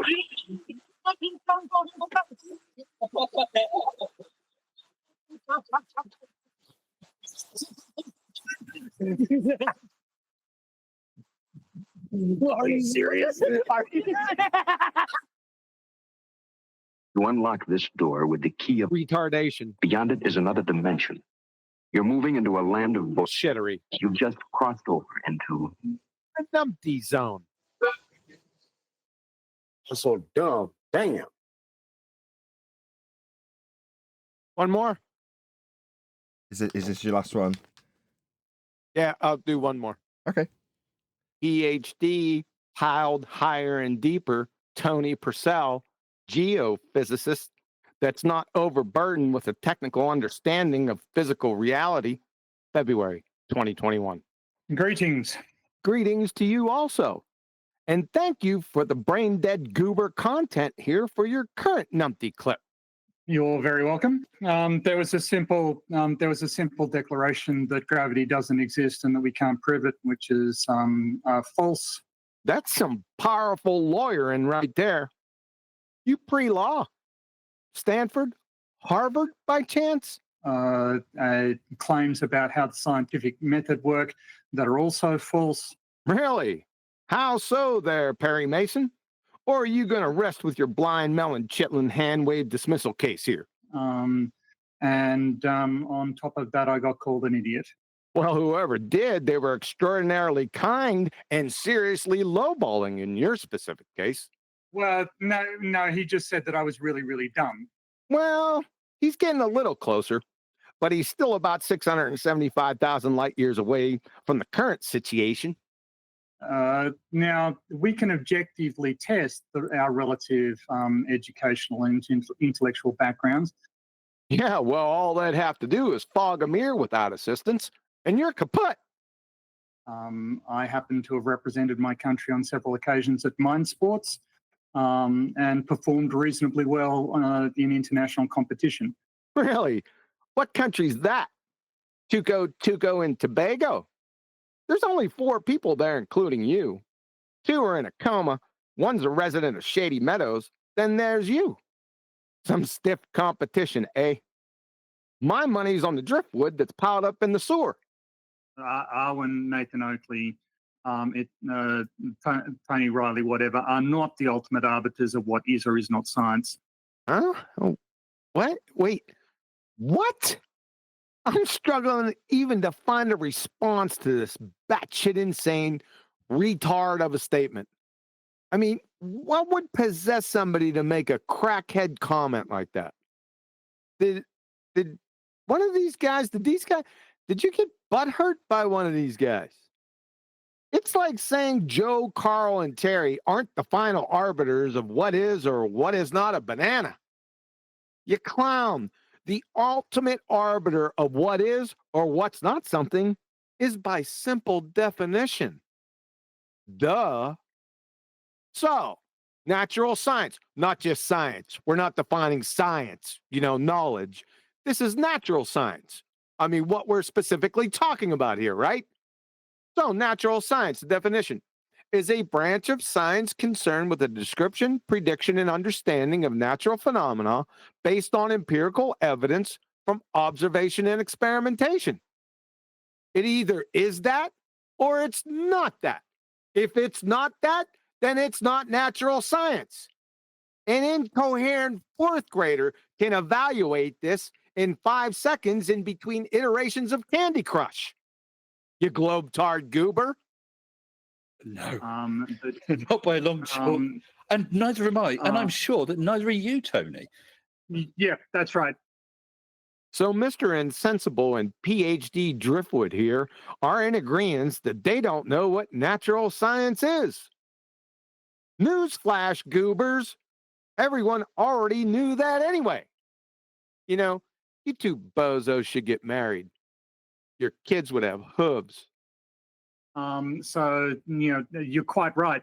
I don't declare what science is. No. Science is an organic process, but generally the bottom line is you show stuff to scientists and they tell you whether or not it's scientific.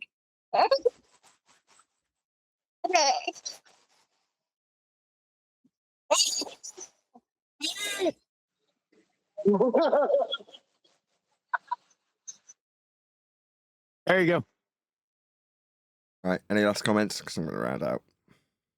Yeah, that was some convoluted mess. Every part of Tony Purcell. I mean, the rest of them are bad. I honestly didn't think it could get worse than Jim Panda. But Tony Purcell, my God, he doesn't have a clue about what he's talking about.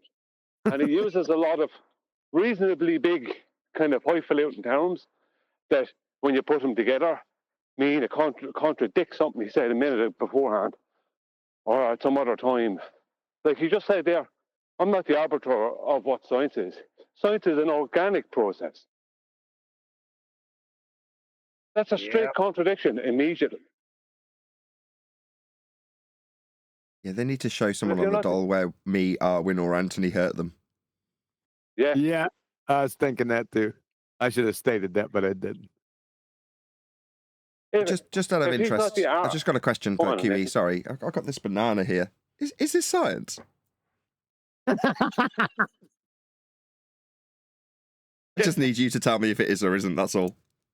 Well, what you got to do is you got to take that banana to a bunch of scientists and say, "Here, is this science?" Once they've figured that out, I've got this shoe here as well. I'm going to ask them the same question.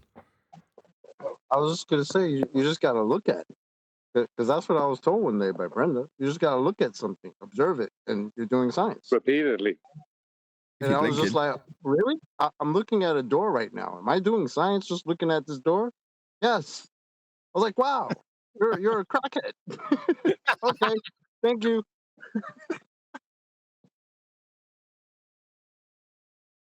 Let's be honest, though, right? The average, let's just say, alcoholic or whatever, on the corner, right, of where anyone lives, would make more sense talking about microbiology than basically all of them and what they had to say there and those chosen subjects. Not everyone lives in Ireland. Well,